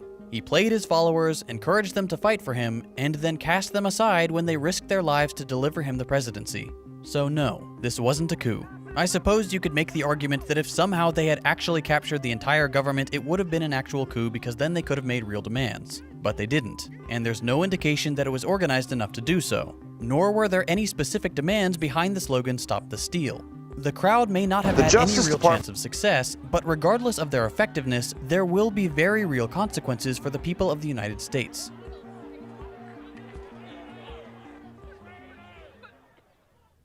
In the aftermath of the Capitol riot, we've begun to see a social media crackdown and the expansion of the surveillance state. The president was suspended from Twitter, along with over 150,000 other accounts, including over 7,000 related to QAnon. Parler, the most well-known hive of white supremacists and QAnon followers, was threatened and then suspended for refusing to moderate hate speech and content inciting violence, at which point a reported 600,000 new users flocked to Gab, another site willing to host their hateful ideology. The discussion around social media censorship is fraught, with some asserting that banning vile accounts is a good thing, while others claim it's a slippery slope and will be used against any number of other groups. If you want my 2 cents, here goes. You can be glad to see fascism dealt a body blow and also concerned about the precedent this sets at the same time. Fascism, white supremacy, Nazism, cults completely detached from reality, these are all objectively bad. Limiting their recruiting power is a net good. Do tech companies have too much power in curating the online conversation? Absolutely. But I won't cry over the loss of literal Nazis. For those who say this will be used to justify banning left-wing accounts, trust me, I know. Censorship and bans have been leveled at the left for years. It's not like suddenly we'll face a new threat. This already happens all the time. Tech censorship affected the left far more than the right up until the Capitol Hill riot, because the US is vastly more afraid of communism than it is of fascism. All that aside, now that the right is getting a taste of the free market deciding not to put up with their nonsense, maybe we'll actually see a growing consensus that corporations have too much power. Perhaps more concerning than the social media crackdown is the new justification for state surveillance. The FBI are suddenly the good guys for trying to identify right-wing agitators. Many on the left are gleefully turning in co-workers to the feds, and this is exactly what the powers that be want. This whole debacle is an incredibly convenient way for our leaders to normalize. Whoa, what happened there? What was that, guys? What was that? Pipe bomber? What? Asking us to turn in our neighbors for perceived crimes against the state. Today, that crime is breaking windows at the Capitol. But what will it be tomorrow? I got a visit from DHS for supposed anti-American sentiment in my videos. How long will it be until making YouTube videos saying we should improve society is a crime against the state? To emphasize my point, and to quote the Wall Street Journal, Mr. Biden has said he plans to make a priority of passing a law against domestic terrorism, and he has been urged to create a White House post overseeing the fight against ideologically inspired violent extremists and increasing funding to combat them. Well, that's delightfully vague, isn't it? Even if Biden were to define terrorism as something most people agree upon, there's nothing stopping the next president from criminalizing something entirely different. This legislation will 100% be used more viciously against the left than the right. Look how the... Calm down, Joe. All this stuff you're saying is bullshit. Calm down. We'll get to it. Black Lives Matter protesters were treated. It was a bloodbath, and they were far more peaceful than the Capitol Hill goons. I guarantee you that Black Lives Matter will be classified as ideologically inspired violent extremism. Laws that are left intentionally vague like this give the state a blank check to commit acts of horrible violence against their citizens. There is a precedent for this. At the height of the Red Scare, there was a group known as the House Un-American Activities Committee. Its prime function was to conduct investigations, or more accurately, baseless witch hunts, under the direction of Joseph. Joe, you know why I don't believe your bullshit that you're putting in there that everything is expensive? I live in a blue state, and it's not true. Shit's still the same price. These people, man, trying to talk shit out their mouth. I live in a blue state. Gas is down. Prices are down. I don't know what the hell country you live in, but you don't live in my country. I know how much I used to pay for gas before Trump came over this year. I know how much I used to pay for food before Trump came on this year. So stop putting lies on my chat. If your state sucks, that's your state. But I live in a blue state, and I refuse to believe that bullshit lie. Don't worry, I have a video for that as well. McCarthy, from whom we get the term McCarthyism, the accusation completely without evidence that a U.S. citizen is guilty of treason for being a suspected communist. I don't think you have any conception of the being a suspected communist, but now we have communists in Congress, in office, and that's no big deal. How about that? You're the Communist Party. I want to make it clear that the United States Army does not coddle communists. Unsurprisingly, we see a lot of this behavior even today. Many of the rioters were certain they were the only thing standing between the United States and communism, and news networks routinely equate communism with fascism, completely ignoring the fact that the US allied with the communists to defeat the fascists in World War II, which would indicate that one is indeed worse than the other. But regardless of how you feel about your friendly neighborhood communists, Biden's new anti-terror legislation will result in the baseless arrest of innocent Americans. Another consequence of the coup d'etat, or beer gut putsch if you prefer, is the enacting of a new batch of no-fly orders. Here's some footage of a rioter who's just been informed he can't get on his flight because he was identified as being present at the Capitol. Every single one. Left Freedom, get the hell out of my chat, you bastard. You. But this is what they do to us. They kicked me off the plane. They called me a fucking terrorist. And As much as watching mildly inconvenienced Trump supporters may delight some people, we need to again think about this in terms of state abuse of power. Pair this no-fly rule with Biden's proposed anti-extremism legislation. Are climate activists extremists? Black Lives Matter protesters? Am I an extremist since I've been visited by the DHS? If I were to participate in a march for Medicare for All in D.C., then I tried to get on a flight back home, would that trigger an arrest? Anti-terrorism laws always have disproportionately negative effect on the population they're supposed to protect. This time will be no different. One final consequence of the riot is the proposed impeachment of Donald Trump less than 2 weeks before the end of his term. I get it. He played a role in inciting his supporters to do violence. But number one, that's false. If you are a libtard on my channel, you're a dumbass if you believe that. Because through the whole 12 minutes have gone by since he was put as president, and they were already trying to impeach him. So he says he's not a libtard, but he totally is. Making false claims, lies, this and that, but doesn't say which lies. What did Trump do? Everything that Trump has said that he has put on there, he has called him on everything, has insulted him. But then what we're hearing is totally the opposite. When he makes a claim about his speech, let him talk. Let us hear it. Don't just put a picture of him talking and then you make up your own bullshit lies on it. Because Trump does compliment people to bring people together. It doesn't matter how bad or horrible you've been doing. He will compliment you to bring you together. And I believe that. The fact that he said all these lies towards the end, he can't lie to me. He can't lie to me. Casting Trump as the source of all America's problems is foolish. If we allow him to become this sacrificial goat, all the sins of the modern GOP projected onto the supposed anomaly that is Trump, we're letting Republicans off the hook for what has become mainstream conservative thought. That's Americans that she's blaming. She is calling all Trump supporters, all of them,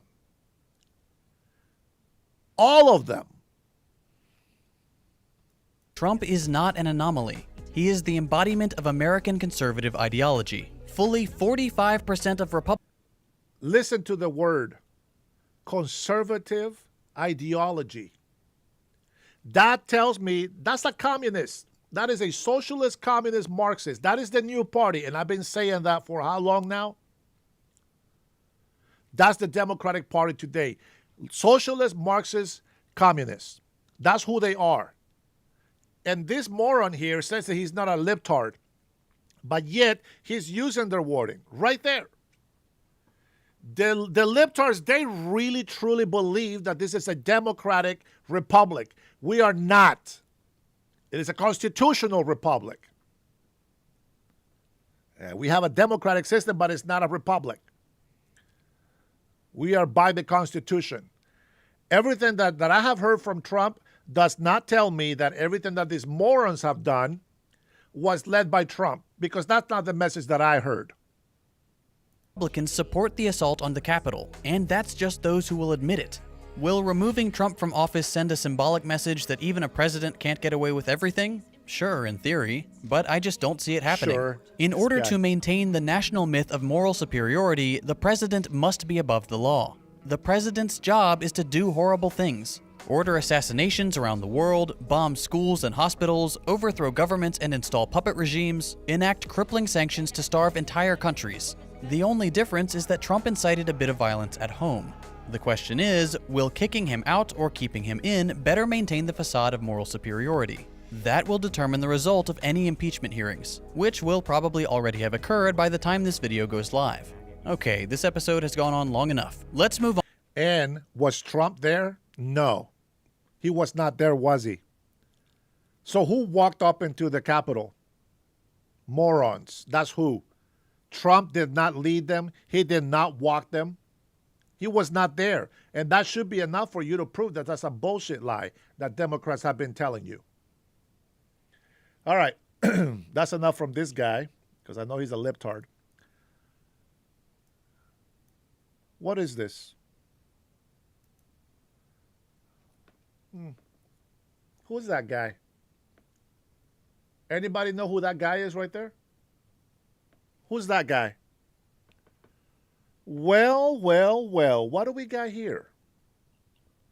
Who is this guy? Anybody? Libtards. Who is that guy right there?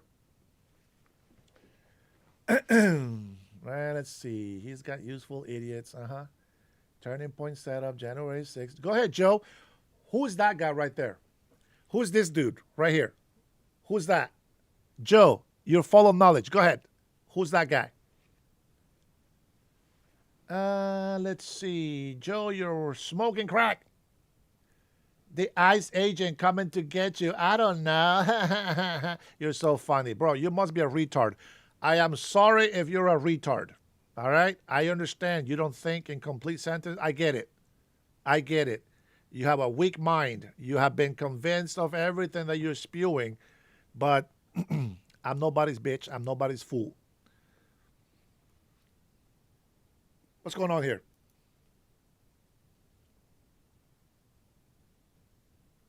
Do not go in there.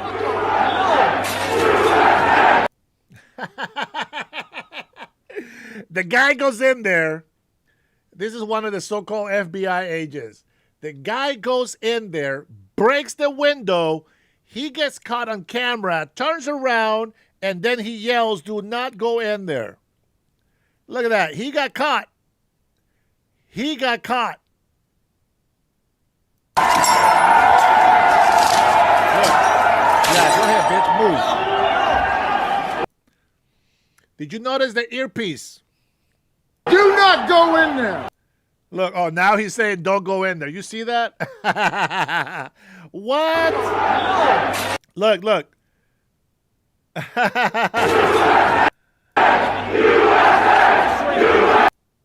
That's right. That's an earpiece with his radio that he has in there. That's right.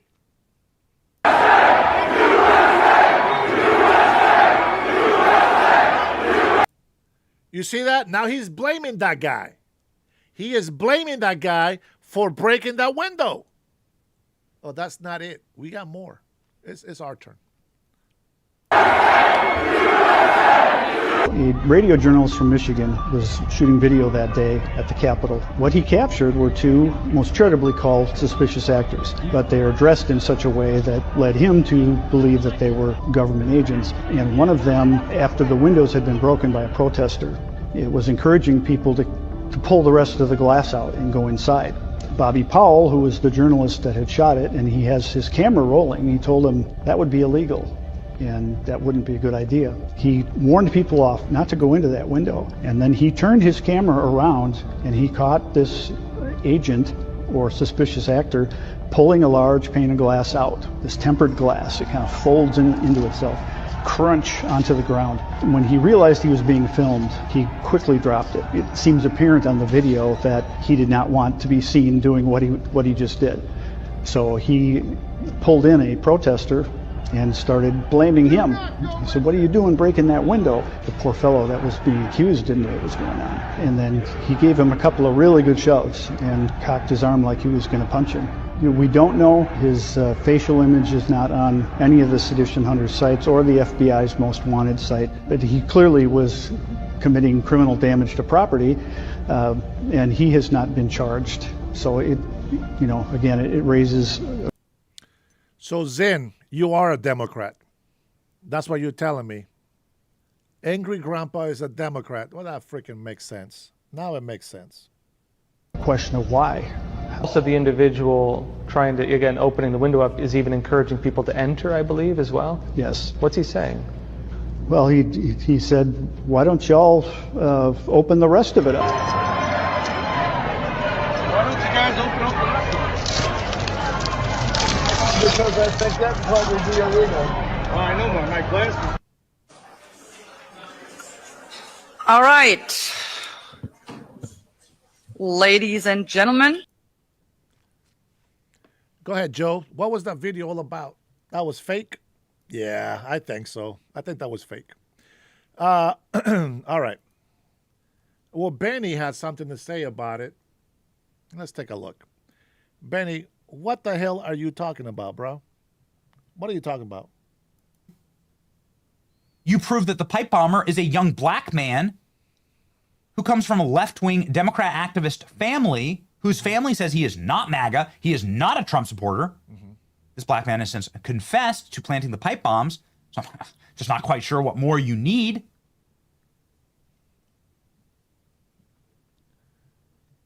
How many of these people? You just let it play. I mean, I'm not in like a joking mood. The commentary is hilarious to all this. But like, how many of these people, look at them. They're abiding by the velvet ropes. You know what? Shut up, Benny. They're rioters. Benny don't know what the hell he's talking about. It pisses me off. Republicans trying to cover what Trump did. How dare he? Let's hear just a little bit. Good morning, ladies and gentlemen, and welcome to the U.S. Capitol building. If you've joined us today for the insurrection, please make sure you pick up a promotional leaflet on the way in, stay inside the safety cordons at all times, and if you get lost, speak to one of our Capitol police officers. They'll be sure to point you in the right direction.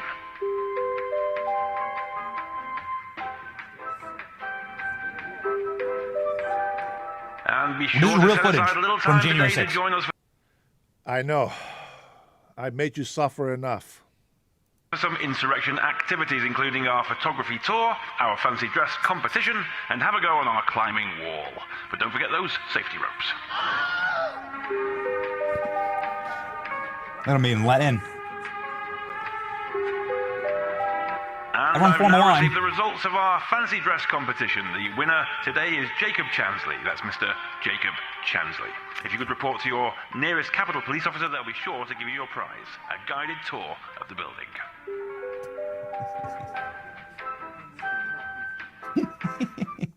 All right, enough.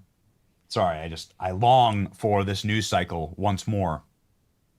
Remember, they didn't want to release any of this footage. All of this footage was released once Republicans got back in power, and even then, there were plenty of Republican saboteurs who were trying to prevent its release, including, of course, the curious footage of the cops releasing one of the J6 protesters that they had handcuffed, and then the guy was fist bumping all the cops. How obvious is it that this thing was just crawling with feds? What's the point? The point is that the pipe bomber story is real and important because of that. Every one of these people, thousands of them, lost their freedom, lost probably their life savings, had to travel to D.C. for all these. What is this? Why is this guy? Check this out right here. What is this guy? Hold on, Benny. I'm going to have to move you out of the way here a little bit. I showed this video before, by the way. I shown this video before. Not Benny's, my own video that I copied from there. Arraignments. Here it is. Here's the dangerous, scary, insurrectionist, terrorist, protester getting handcuffed because he's clearly committing a crime, and just normal police activity. Release him at the door and then fist bump him. Classic criminal activity. Classic police operation. Good job. We did it, boys. Here. No, dude. It's Fed. No, dude. That's what's going on. And so that's why so many people speculated about the pipe bomber that this was like an inside job. And then they come out with this. It wasn't an inside job. Now we know. DC pipe bomber Brian Cole. Documents officially proving that Brian Cole was known to the Biden, DOJ, and FBI back in 2021. Let's go ahead and read here. Federal court filings indicate that the Biden FBI identified the J6 pipe bomber as early as 2021, but did not move to arrest or charge the suspect several years, according to the affidavit and repeated release from January 6th Select Committee. Hold on, Ben. Hey, Joe. Go ahead and comment some more. Tell me all about it, brother. All of the people that were hating all my brothers on the right side, all the ones that you were hating, all my patriots. Go ahead and explain that to me. Explain it to me so that I can understand it. Yeah. Go ahead, Hedio. Go ahead and explain it to me. You want some of that Russian money too, like Benny? Oh yeah, that's exactly what it is. But I want the Zelensky's dollar money, not Russians.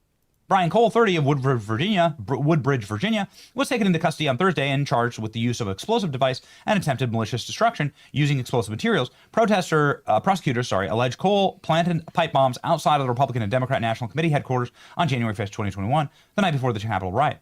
Investigators say Cole later admitted to placing the devices.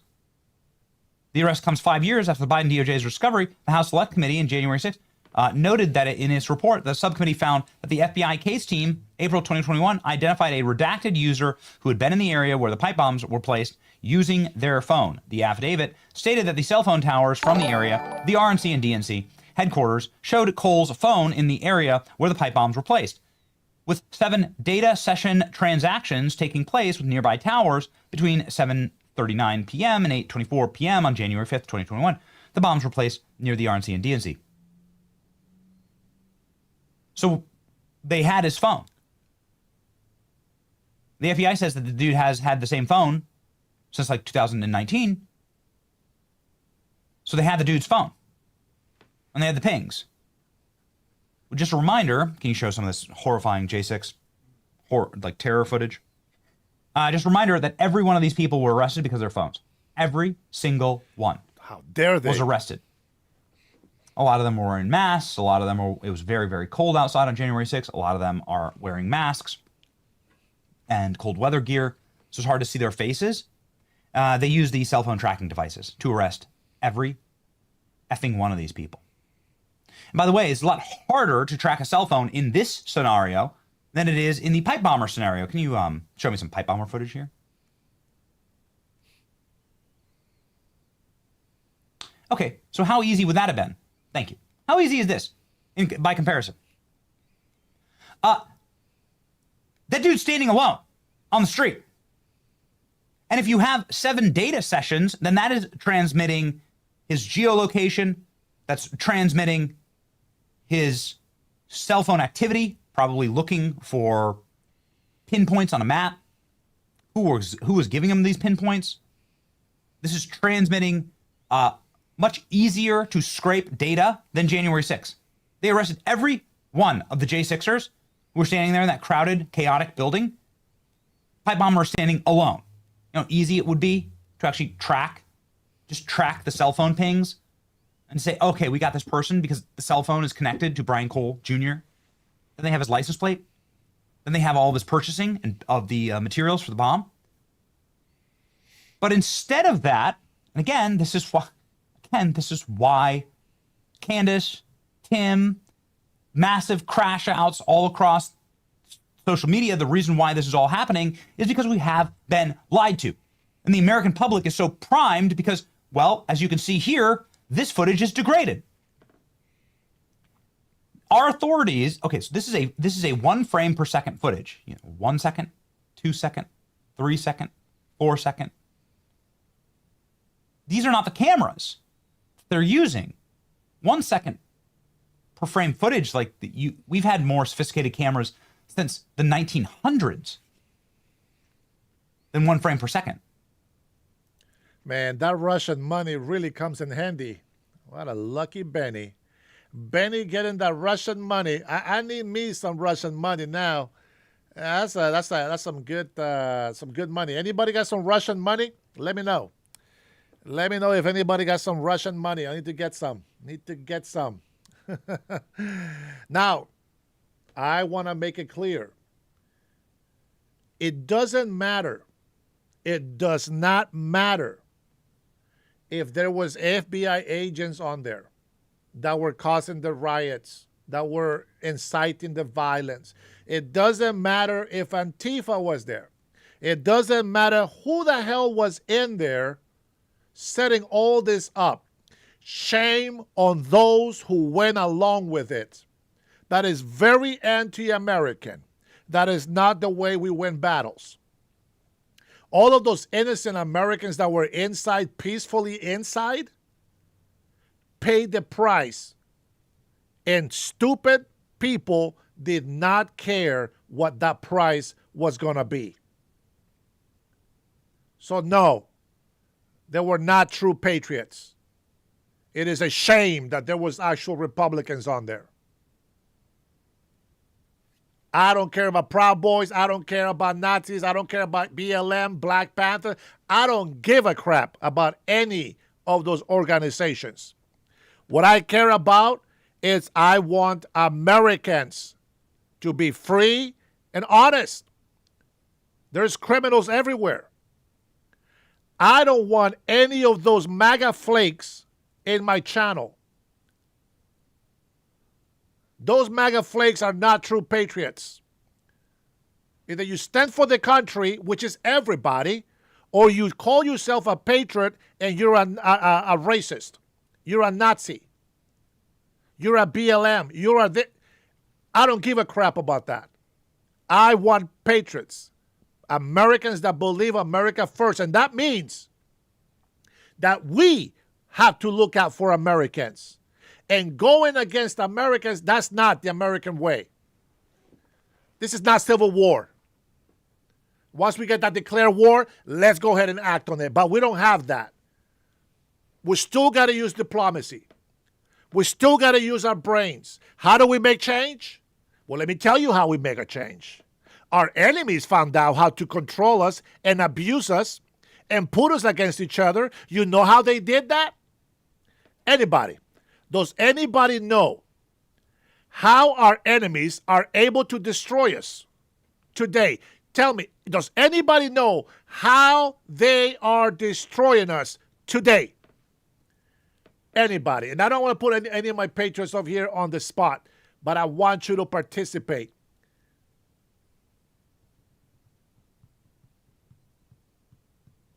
I can agree with that.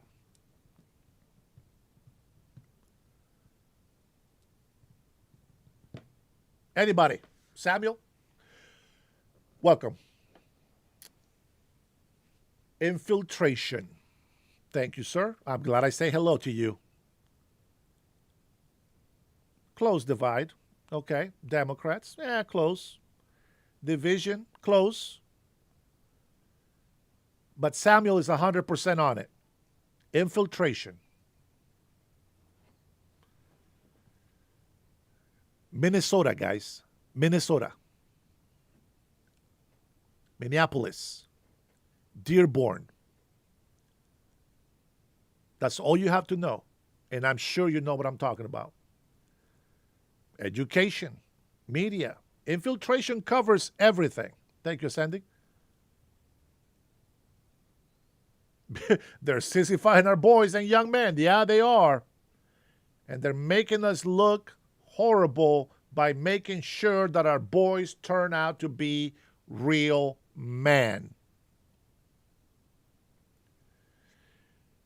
Our enemies know that the best way to destroy a very strong, powerful nation is the good old Trojan horse. This is a country of immigrants. Absolutely. Of course. We're all immigrants. So let's bring more immigrants. Illegal ones, well, we get it. We're going to kick them out. But Somalis, the country that still till this day has pirates. Somalia, a country that doesn't have a good economy and is so corrupted. Their own tribes are fighting against each other. The same people that bring a religion that does not assimilate to Western civilization, to Western culture, they bring those people in here. It's a Trojan horse. First, they use your kindness, your gullibleness, your naiveness, and they bring thousands of them at a time. Those thousands reproduce, and then they bring tens of thousands. And before you know it, you got enough of the same cultural Muslim people in a city where now you are the majority of the vote. Guess who gets to be in power? A Muslim Somalian whose loyalty belongs to who? To Somalia, to the president and the government of Somalia. And they want us to fight.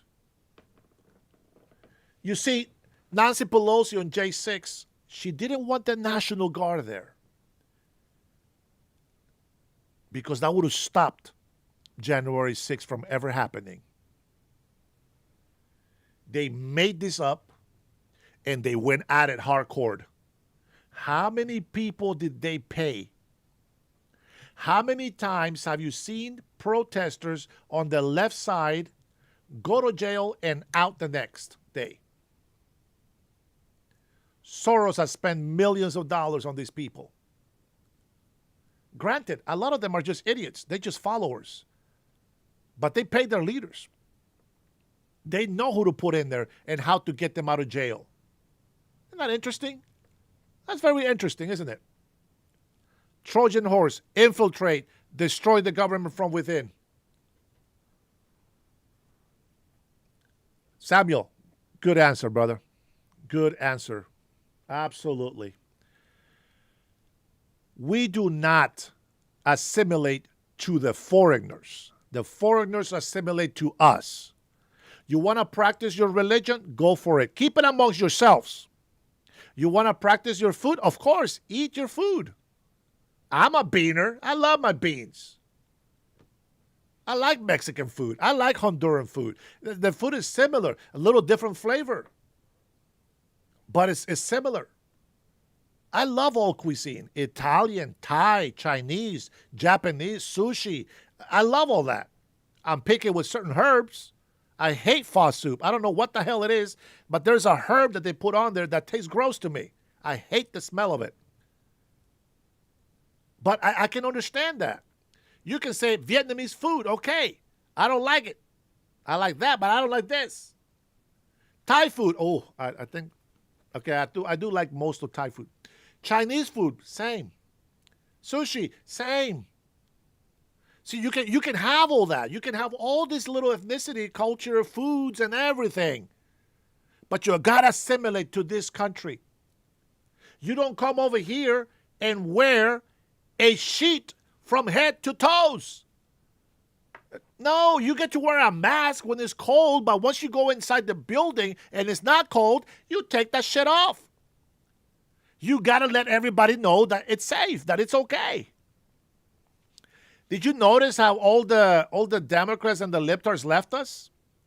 After they did all the raging and all this hateful comments and all this other stuff, and they were happy seeing that they were being represented, but not anymore. Now they don't have any more lies to be spilling on here. Isn't that crazy? That's crazy. They know that, like, we can find the security cameras at the DNC.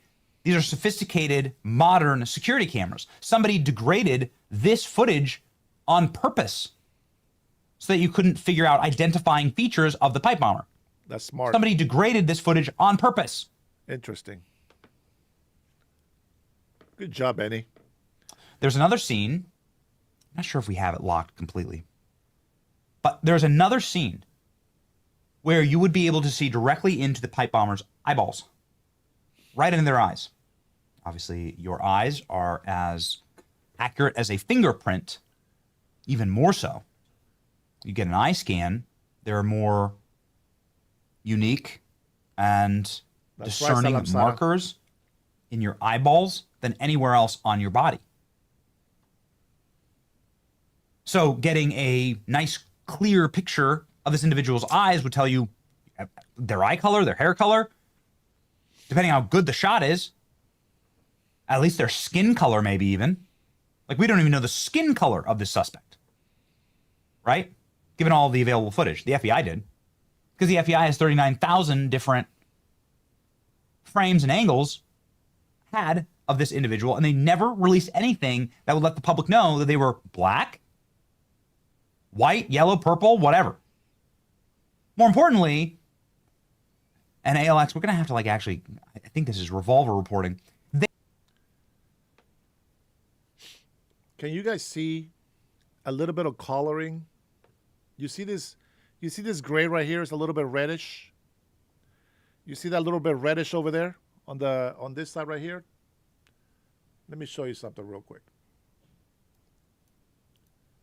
I'm sure you've noticed that as well. But you see that red right here, right? To the left side, right there in the corner, okay? And then you see this little coloring of red right here. That normally happens when you have a color video and you turn it into black and white.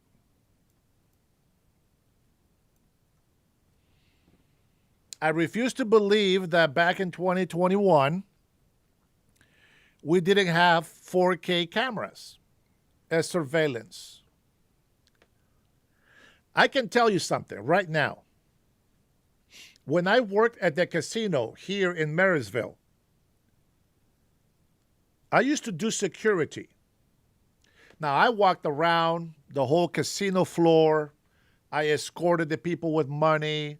I escorted customers out. I went into the vault. Always, flap hands, clean. And when it was my shift to do cameras, hey, 576, we have the Northeast over there with the casino. Yep. Parking lot, section 3. Yep, we have a police officer just pull somebody over. And I will zoom in. And I can see the guy's face that got pulled over in the casino. Ultraviolet, yeah. Thank you, sir. And so this is very degraded. I mean, they must have some crappy-ass cameras. I mean, I would think that they would have better quality cameras. I agree with Benny on that one. And this is, I mean, we had this technology during COVID. I was working in the casino about a year or two before COVID. And we already had that technology. 4K. So none of these businesses here in the area had any 4K footage. Interesting. But that's just, I don't know, maybe just... They blurred. Maybe we're wrong. There's a time when the pipe bomber looks up into a security camera and they blur the eyes. They blurred the eyes. Somebody went in and edited it. The FBI goes in and edits it in order to guarantee that no one in the public would ever be able to find any type of identifying features. Why? Because they needed the pipe bomber to be a terrorist so they could bring terrorism charges, accelerated charges against J6ers. Here's the affidavit. This will prove it. Here's the literal documents that'll prove it. So that doesn't look like video to me. That looks like photos, like a time lapse. Like you said, they manipulated the video. Okay, maybe, but that's not what video footage looks like. Okay, cameras do that. Time lapses. How evil this is. You wonder why we have these problems. You wonder why we have these fights over Charlie's death. It's because the federal government and the institutions that are supposed to run law enforcement have so atomized their credibility, so destroyed themselves. This is not a knock on Dan and Cash. I mean, I think the real question to Dan and Cash, which I think they've done a great job, actually, with what they've been given, is can the FBI be saved at all? Look at this. Here is the 2021 Brian Cole Jr. affidavit. Boy, it sure looks like they actually knew exactly who it was. The FBI, as the FBI continually analyzed large data sets of carriers, certain devices exhibited behavior consistent with the suspect. For example, in April 2021, case team identified blank user who was in the area of the DNC at the time and can be seen in video footage using their phone. The FBI requested and received historical cell phone tower data of the user in April 2021. The case team was attempting to further analyze the user's movement. It was ultimately unclear what happened with respect to that lead. Oh, so they had the pipe bomber. It's unclear what happened. They had them. Because what you can see here in the actual affidavit of the arrest after the arraignment, here's what was released. Provider records show that Cole cell phone connected to provider cell phone towers, consistent with Cole cell phone being in the area of the RNC and DNC. Cole cell phone engaged approximately 7 data sessions transacting with cell phone towers between the times that the bombs were placed. Provider's historical cell phone data shows specific towers for each transaction along with sector of the towers engaged in the transaction of the cell phone. It's the same thing. They wrote the same thing.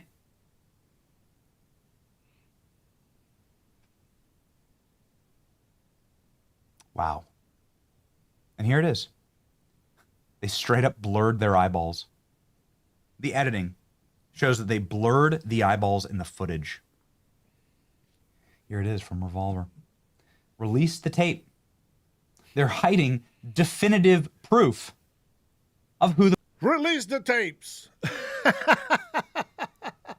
pipe bomber was.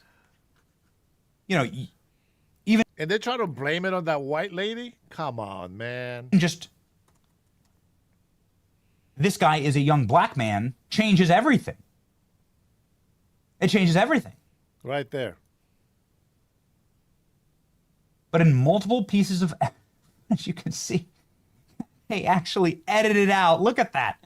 They actually edited out the ability to see the bomber's eyes, skin color, some type of empirical and defining feature. Look at that. Adding edits. It's looking straight at the camera. Look at that. That's crazy. That's crazy. It is. It's blurred. It really is blurred. God, his black ass. That's Crystal Methody. All right, man. Hey, credit to Benny Show. Credit for him and his crew for putting this video together. We're not going to watch the whole thing because we got other things to watch. So I told you that a lot of my viewers from the right, or at least conservatives, were going to get mad at me and might leave. But you got to call a spade a spade. And when you have people that are supposed to be the conservative side, the people that are supposed to be pro-America, that means all Americans, even the morons that we don't like in here. You know? There's no excuse. No excuse for any of those people to go in there and just do stupid things. Sometimes it's ignorance. I get it. But it's a big shame. It really is that it doesn't matter if you're left or right. And I know most of the hate and the violence comes from the left, but that doesn't mean the right doesn't have some retards as well and violent people. So we can't just play innocent and say, oh, you know, everybody's the same. No, we're not. We're not the same. But we still can say that we are the only good ones. You know what I'm saying? We got to continue to get better each day. All right. The moment you guys been waiting for. Oh, wait, not yet. You guys may remember this scene from the crime chef. Well, this is actually a speech, but we're going to jump into it. Morning. My name is Brad Miller. I'm the Pinal County Attorney. Today I'm here to announce a strategic partnership with the Immigration and Customs Enforcement Authorities through their 287G enforcement program. Members of my office have gone through the certification requirements, and we are now acting in direct partnership to protect Pinal County. Evil exists in this world, and it manifests itself through human trafficking, drug trafficking, domestic violence, and crimes against children. Oh, just in case you don't know. So in a clip of a video that we saw from Crime Chef, you saw that there was a guy talking to the police officer and he was blaming the police officer for not doing something against the ICE agents. Well, that's because of this right here. Okay? So hopefully that explains something for you guys. This office will do everything in its power to protect this community from these predators. Recently, my office indicted an illegal immigrant named Ishmael Ortega Hernandez for the murder of his girlfriend in front of her 2 children. He sought refuge in a sanctuary city because politicians like Representatives Grijalva and Ansari have made people believe that they are safe in those cities. I'm here to let you know that they are not. There are no sanctuary cities in Arizona. With this partnership, if you commit a crime in Pinal County, we will hunt you down no matter where you go and prosecute you to the fullest extent of the law. Human smuggling is an evil, and we will not only prosecute those who participate in such activities, but my office is also planning to pursue legislation to call it what it is. It's modern-day slavery. Working with ICE to end these crimes is the goal. But there are those out there, including those in power, who seek to stop the good work that our law enforcement officers are doing. There are some Arizona politicians willing to lie to you in order to get additional social media attention, as we saw this past week with Representative Grijalva. Now, she was caught in a lie. She had her own Jussie Smollett moment. She had to manufacture outrage where none exists because they know, and she knows, that Arizonans are not on her side.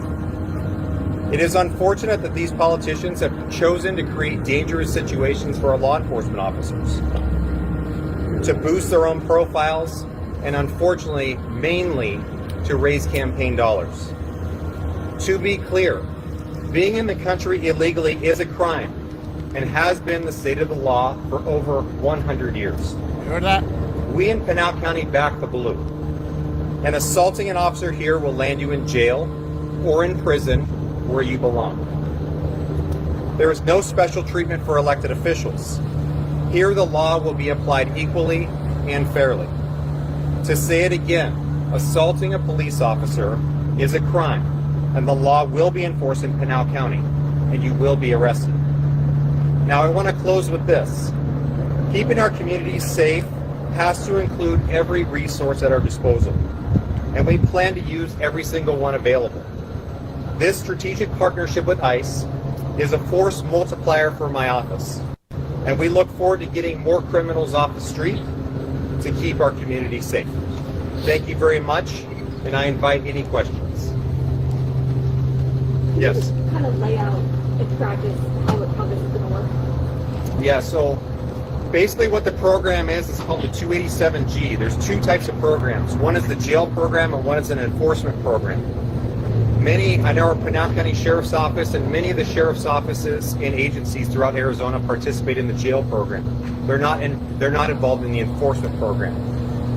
But my office has signed on to that enforcement program because it gives us some additional resources. So if for some reason we have somebody in our custody, we participate in a task force, and somebody's in the country illegally, we can now get access to the databases and resources that we need to not only check their status and potentially give them over to ICE to deport them, but allows my office to potentially prosecute those individuals for human smuggling. Any other questions? I saw one over here. Yes, sir. These vehicles we see here, is now part of Pinal County for your service use? No, but we will be receiving additional resources from ICE in order to get vehicles. These are ICE vehicles of the gentlemen that are to my left and to my right. Yep. Yes, sir. Thank you. What do you say to those who say local and state law enforcement kind of is infringing on the federal law enforcement here with this step? How do you respond to that? Sure. Yeah, I think it's disappointing that certain agencies and certain people are looking down on enforcing immigration law. The way I look at it is immigration law is tied up, and as I mentioned in my speech, you see a lot of other crimes spring from immigration-related crimes, including human smuggling, which again I call modern-day slavery, drug trafficking, human trafficking, crimes against children, and domestic violence. It seems to be the precursor to a lot of these other crimes. Just the way marijuana has become a precursor to fentanyl use, cocaine, and methamphetamines. So I think it's unfortunate that people want to say that we should enforce some crimes and not enforce others. The way I look at it is they're all tied together. And so my office plans on enforcing both. We plan on getting the additional resources from the federal government to enforce both, and that's going to be our intention. Because our ultimate goal, I think, is still the same, and that's to protect our communities. And by enforcing all of the law, I think we better protect our community. What other questions? Yes, sir. So talking about traffic stops on I-10, yep. But Pinal County Sheriff's Office. Yep. Sometimes these result in handoffs of 10. They do. Do you know at this point how many of those stops have resulted in handoffs? I can't name the exact numbers, but I know the last operation by the Pinal County Sheriff's Office, I believe, resulted in well over 100 different stops. I don't know how many of those individuals were handed over to ICE, but I can get you that information at a later point. But also to emphasize, because we've signed onto this agreement and are now actively working with ICE, there will be many more of those, and we intend to continue those. But we will also put out the statistics about what we find and who we find. So you'll be getting more information from my office soon. And how confident are you that... Thank you for that information. I'd like to be able to go to a new one that you have been missing.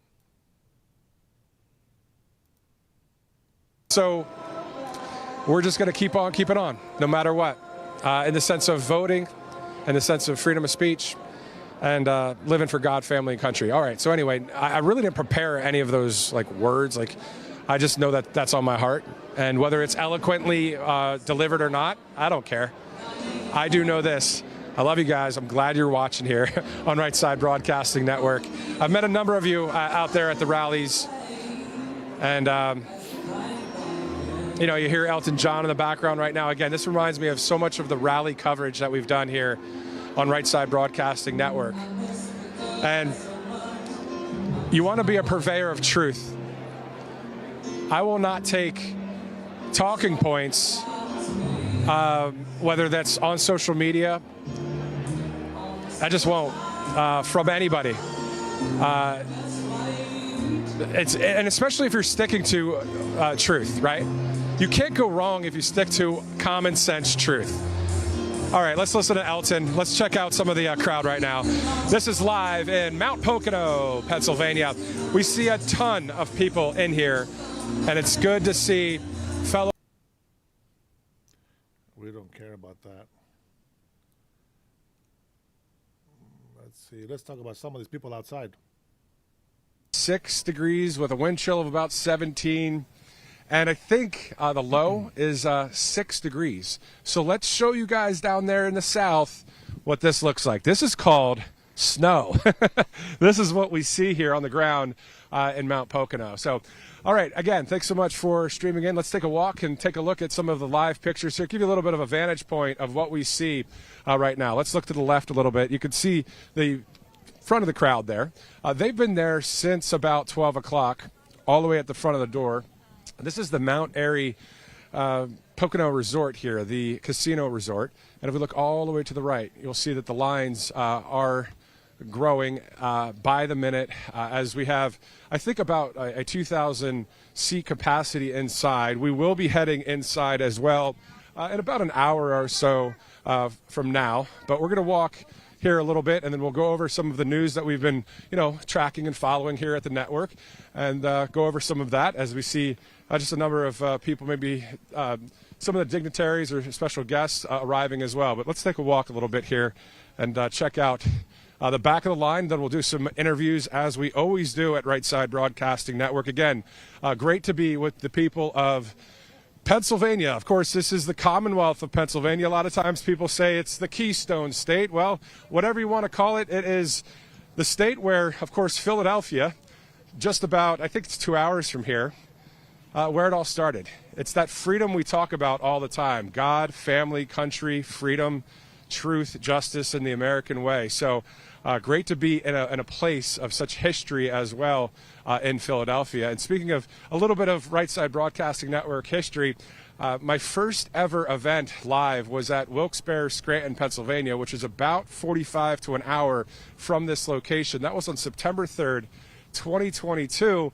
And so to kind of be back here in Pennsylvania, pretty close to the first place that I started out with Right Side. Pretty awesome to just mix with the people, and we'll be going there inside in just a bit. But let's continue on here and walk to the back of the line, and then we'll interview some folks, and then, see what everybody has to say. That's, again, something that you won't see on the mainstream media, and if you do, it's because they just copy Right Side. Let's be honest about that. And I'm not talking about conservative media networks.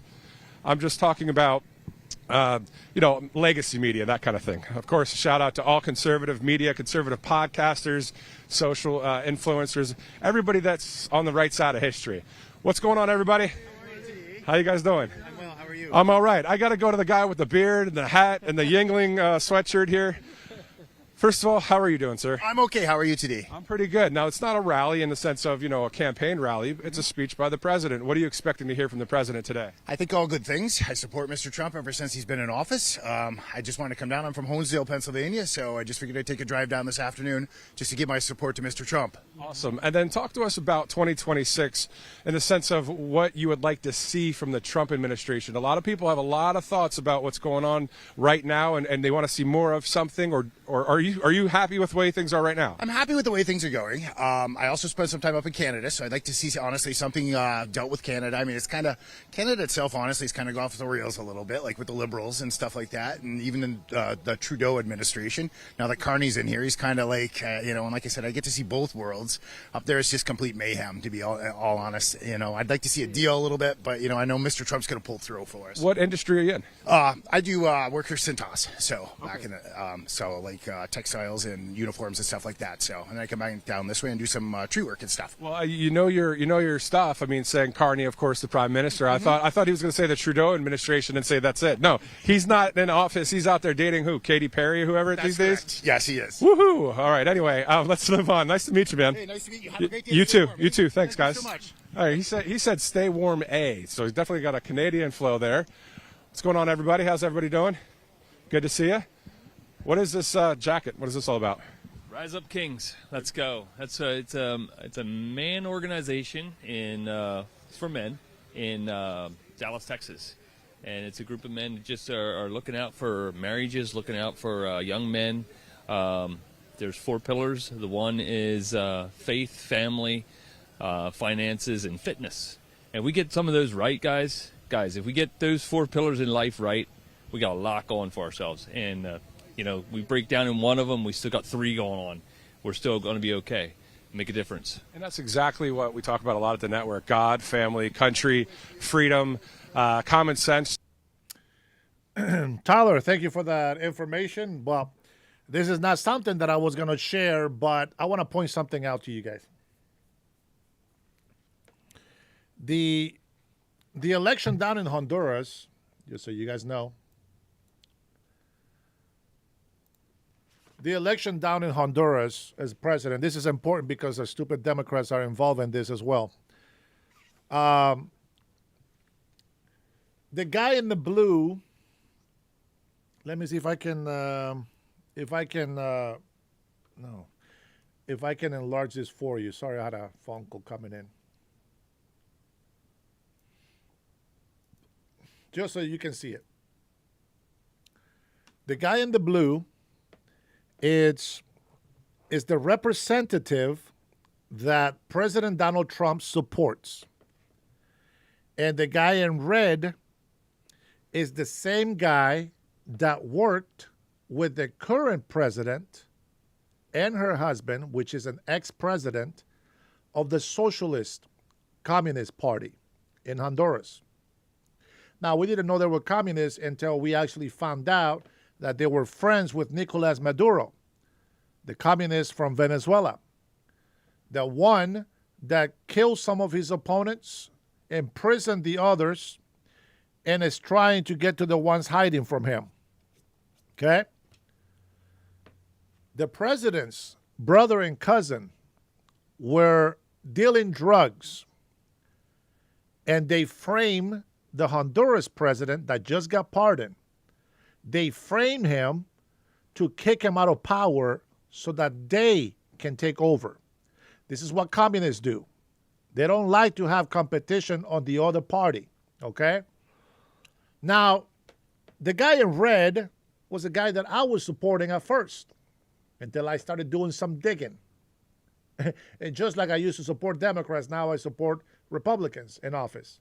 Now, they're not all good, by the way. There's some retards in there. But the reason why this is important is this. This is the way that they think. And if it sounds familiar to you, let me know.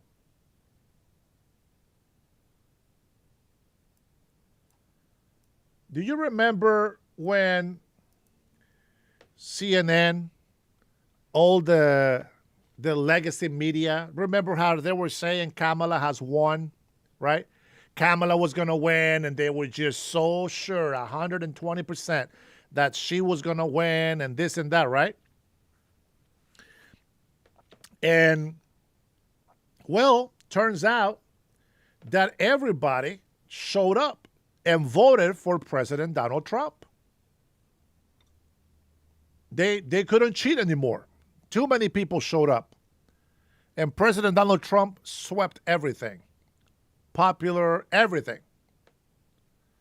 So, in Honduras, what had happened is the socialist, now, just so you know, the one in the bottom, right here, the one in the bottom, Libre, that's the Communist Party. They're like full-blown communists. They don't hide it. This is what they are. This is who they are. The Liberal Party, which is the Socialist Democrats in Honduras, when this guy went to vote, he voted for himself, of course. He comes out into the public and tells a very desperate Honduran people, I am president of Honduras. Now that I have voted, I am president of Honduras. He's declaring himself president. And this is just while the votes are starting to happen. They just opened to be able to have people vote. So a lot of people go out, celebrate, because when they watch the news, they just hear, I'm president. And then, so the whole people, the desperate people in Honduras for justice, they start celebrating. They start getting their hopes up. And now it's like, yeah, that's right. We told you. It gets everybody routed up. But the reason why he said that is because they have a system that can predict who's going to be the winner. And so President Trump made an announcement before voting started. And he said, I support this candidate. And I pardon the president of Honduras, with the hopes of working together with Honduras, which means that maybe Hondurans that are illegal here in the United States might be able to stay. So now is, when he was winning, I'm president. The guy is just celebrating. He's celebrating. And then he loses the lead. And then he starts saying, wait, that's not possible. We did the math. And the people here, we dominate this province, and then with this province, and then that's not possible. And then he takes the lead. Yes, Honduran people, we are going to win. I'm your president. And then the other guy takes the lead again. Oh, they're cheating. I got proof. They're cheating. There is no way. No way, they said. Guys, the guy is winning by 42,000 votes. There's still like 300, 400,000 votes out there left. And every time that they get more votes counted in, the president that Trump selected keeps getting more and more votes. So now he's rejecting the election. Now he says they're cheating. And the people don't get it. The people don't get it. Well, let me finish then before you go in there and put your foot in your mouth.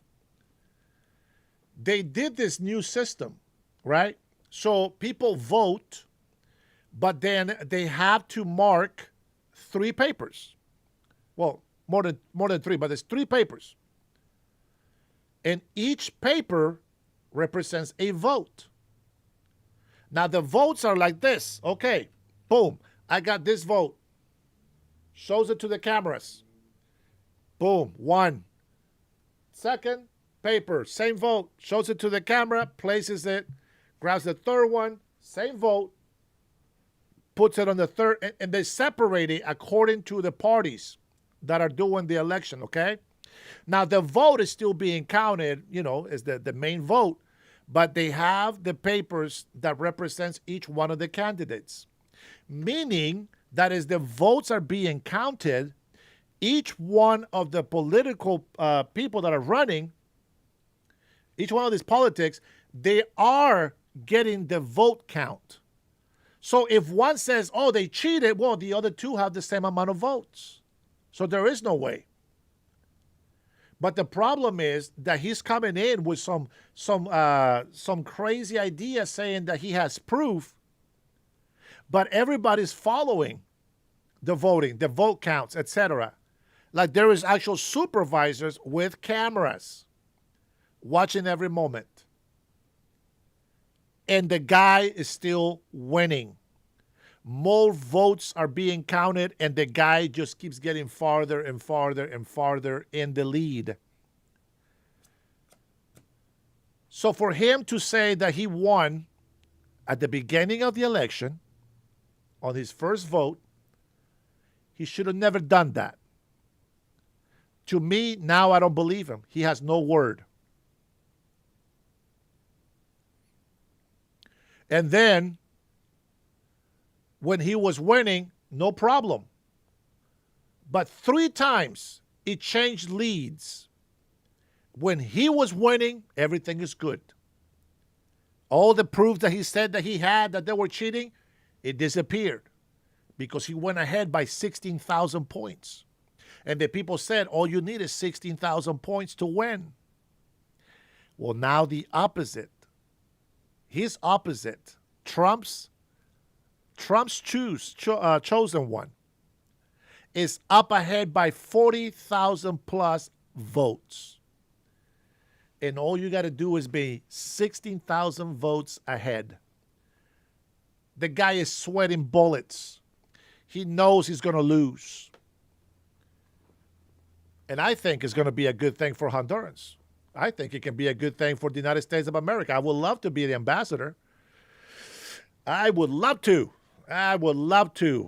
Go over there to Honduras and help all these big manufacturers start making some clothing and some parts for us, blah, blah, blah, get rid of tariffs, etc. Make some fair deals going on with Hondurans, help the people over here, etc. Man, it's a win-win. Win-win situation. But they can't accept that. All right, what time is it? Oh, shoot, it's already 2. All right, we're going to go ahead and close this window here. I think this live right here sucks. I don't see the president. Look humbly with you. We ask this all in the name of Jesus Christ our Lord. Amen.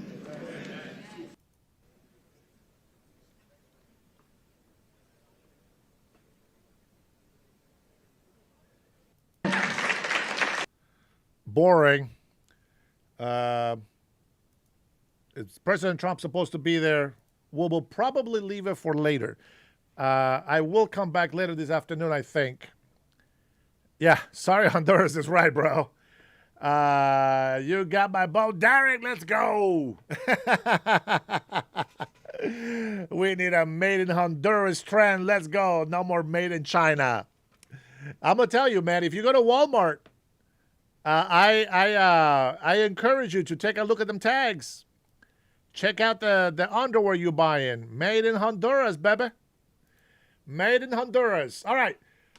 I do gotta go, but we are not done.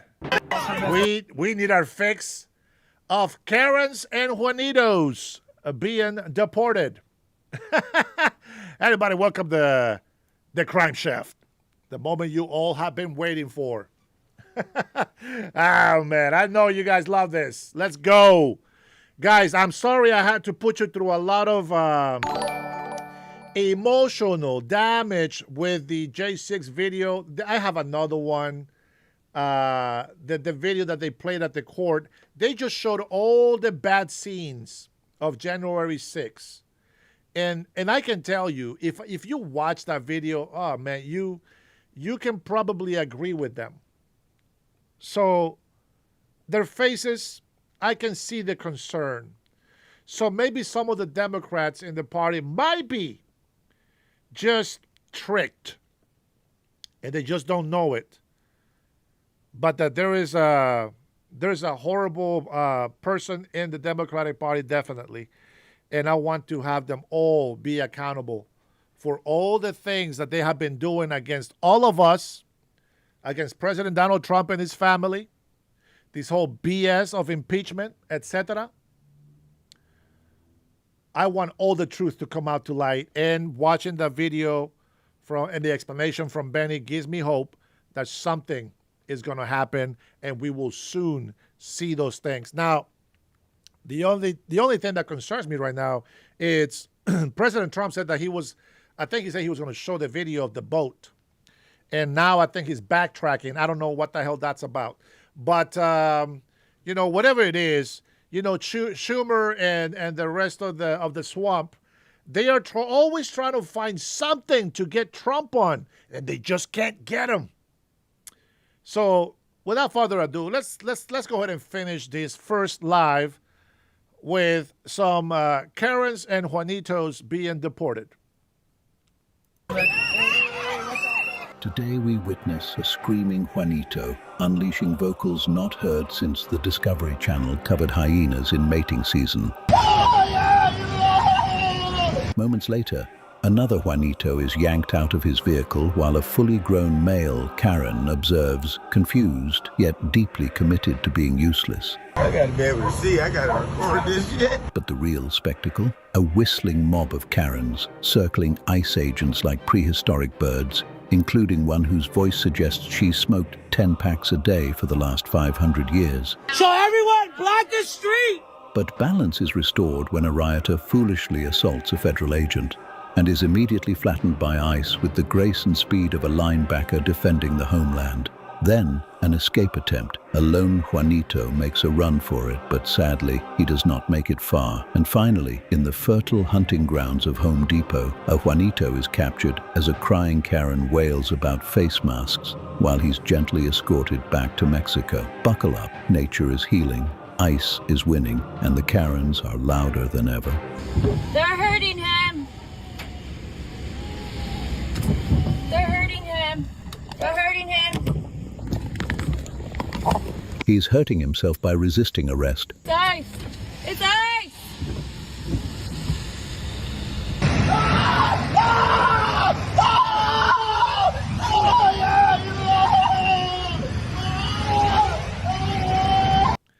Okay, just so you guys know, I heard that I haven't seen the video, but I heard that they're going around telling these illegals to scream and cry and say, you're hurting me, I can't breathe, all these things out loud to get attention from standbyers so that they can come in and disrupt the arrest. It could be true, could be false, but that makes sense. Because when you hear people screaming and crying, inside you, your emotions start boiling and you start feeling sorry for these illegal criminals.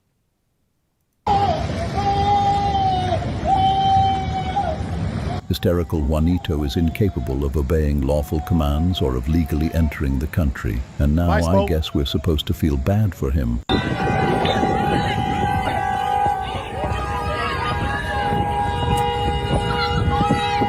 He could go all the way. Down goes Juanito at the 1-yard line.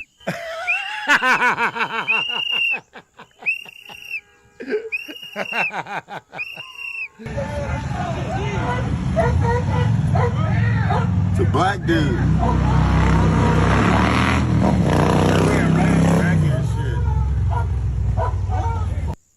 Yeah. Oh, he's out of there. They just hit the back of his car. Perhaps he was evading law enforcement and they disabled his vehicle to arrest him. Just a wild theory.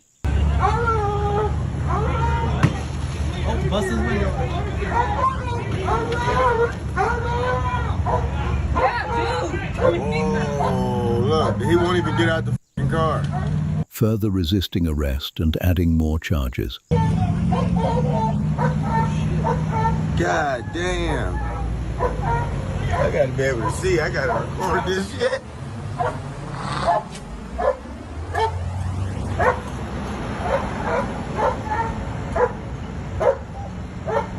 Whoa, that's crazy work.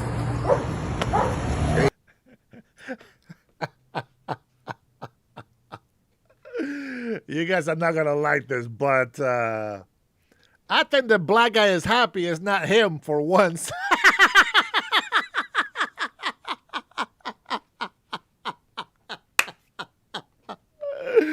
Oh my God, that was funny, man. Got his ass.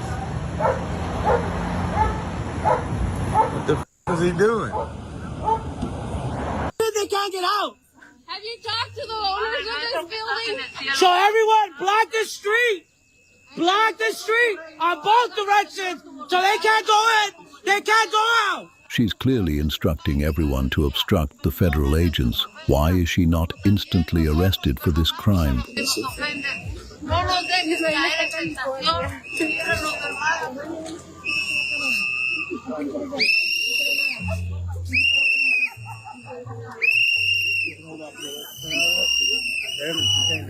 Hey, what's the address?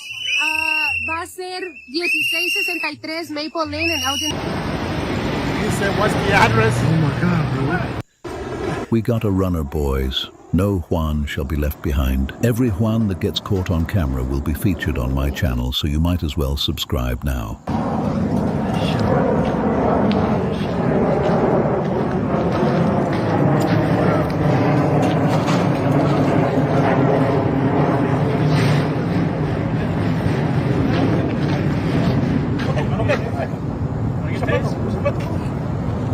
¿Qué es su nombre?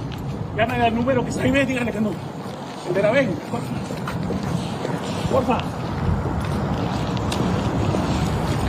These clowns, bro. Fucking Porfa, buena faggots. onda, llámele y díganle. Look at this nigga, bro. Fucking faggots. Look at this shit, okay? Look at this shit, man. These are your own people, bro. The cameraman is racist for thinking all these people should be treated the same for being, quote, his people. No way. That's crazy. If you guys missed it, here it is again. They think vetting people at the border is racist. They're entitled to their opinions, but they've got to follow the law. And all we're doing is enforcing the law. Look, the best way to avoid ICE is don't be in our country illegal. Duh. They think vetting people at the border is racist. They're entitled to their opinions, but they've got to follow the law. And all we're doing is enforcing the law. Look, the best way to avoid ICE is don't be in our country illegal. Duh. Duh. And my latest video, if you haven't watched, you might just go to my channel, Dennis Herrera, at Dennis Herrera 9118. 9118.2, that will be my Spanish one that I'm working on, but I'm giving you guys so much attention, I haven't been able to work in my Spanish channel. So little by little, I'm gonna keep introducing it. If you guys are here, even if you don't speak Spanish, if you speak Spanish, your beaner ass should be over there, supporting the Spanish channel, and then we can speak in Spanish, and then we can chat in Spanish. Okay. So if you are just a Dennis Herrera Show subscriber, you can go over there, like the videos, and also subscribe. But just know that Dennis Herrera 9118.2 is the Spanish version of this guy. Now, don't be hateful, because I'm waiting for my Honduras flag. Almost $200 to get this damn thing, but I'm going to have the American flag and the Honduras flag on this side. And I need another light because this one went out. Let's see. This is the new video from the White House, if you haven't seen it.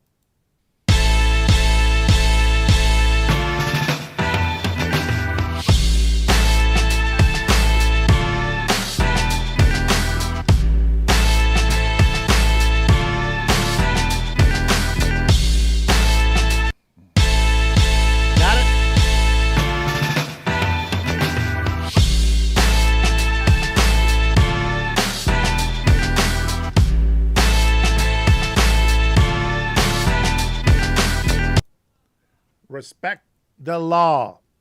Very simple, very easy. If you don't want to be deported, don't come to this country illegally. So, Zin, I hope that makes sense. And why do I think it's funny? Because it's true. All right? So, guys, don't forget, go check out my profile, check out my shorts. I know some of the haters that come in here, they leave me some nasty comments on there. I will be deleting those eventually once I get to them. But everybody else, I appreciate it. If you want to subscribe, you don't have to. I don't need subscribers. What I need is views. So if you want to help me, just hitting the like on my videos, I appreciate it. And let the videos take its course. All right, back to the crime shift. The best. Va a venir el jefe con el material y todo. Sí, pero es que solamente se deja dentro de la tienda. Hey man, back up. Right. I'm not gonna tell you again. Back up. I'm right here. That's crazy, bro. Your own people, bro. It's crazy as Look at this shit, bro. This shit's crazy. Come on, bro. That's up, man. What we do, man? It's our job. No papers. Brokey. Leave it to an unemployed government check collecting idiot to insult a man for working to earn a living.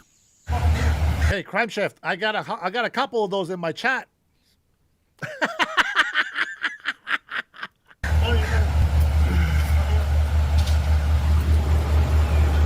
All these cars. All these fucking cars. And these people. I'm going to start putting these shorts on my Spanish channel. See how many people I get to subscribe to that channel. People don't have fucking face masks on. And we're on public property, so I can film them all if I want to. See, that's a silver truck. It's a red work truck. And this is why they have to wear masks.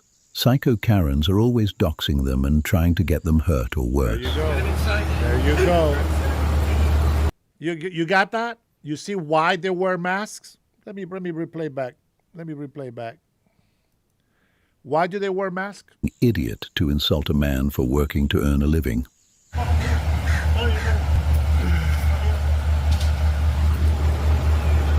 All these cars. All these fucking cars. And these people don't have fucking face masks on. And we're on public property, so I can film them all if I want to. See, that's a silver truck. It's a red work truck. And this is why they have to wear masks. Psycho Karens are always doxing them and trying to get them hurt or worse.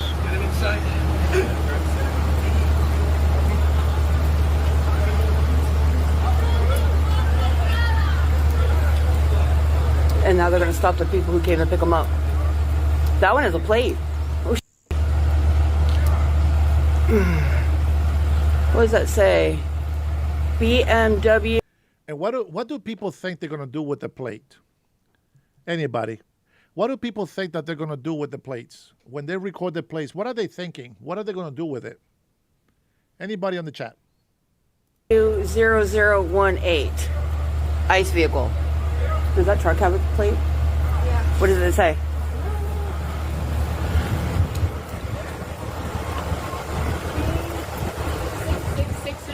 B6667. Come back. Assault federal agents and eat snowy pavement. Hey, watch out.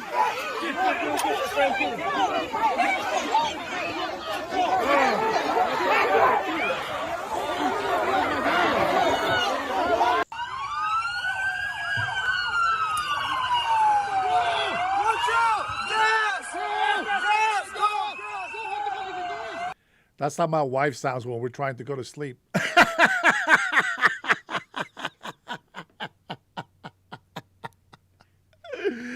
She's going to hate that comment.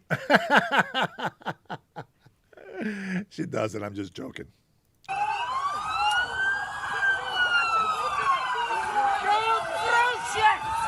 Any day when Karens get tear gassed is a joyous day. The male Karens don't follow orders or obey laws, Karen. Get with the program. They must be flattened into submission.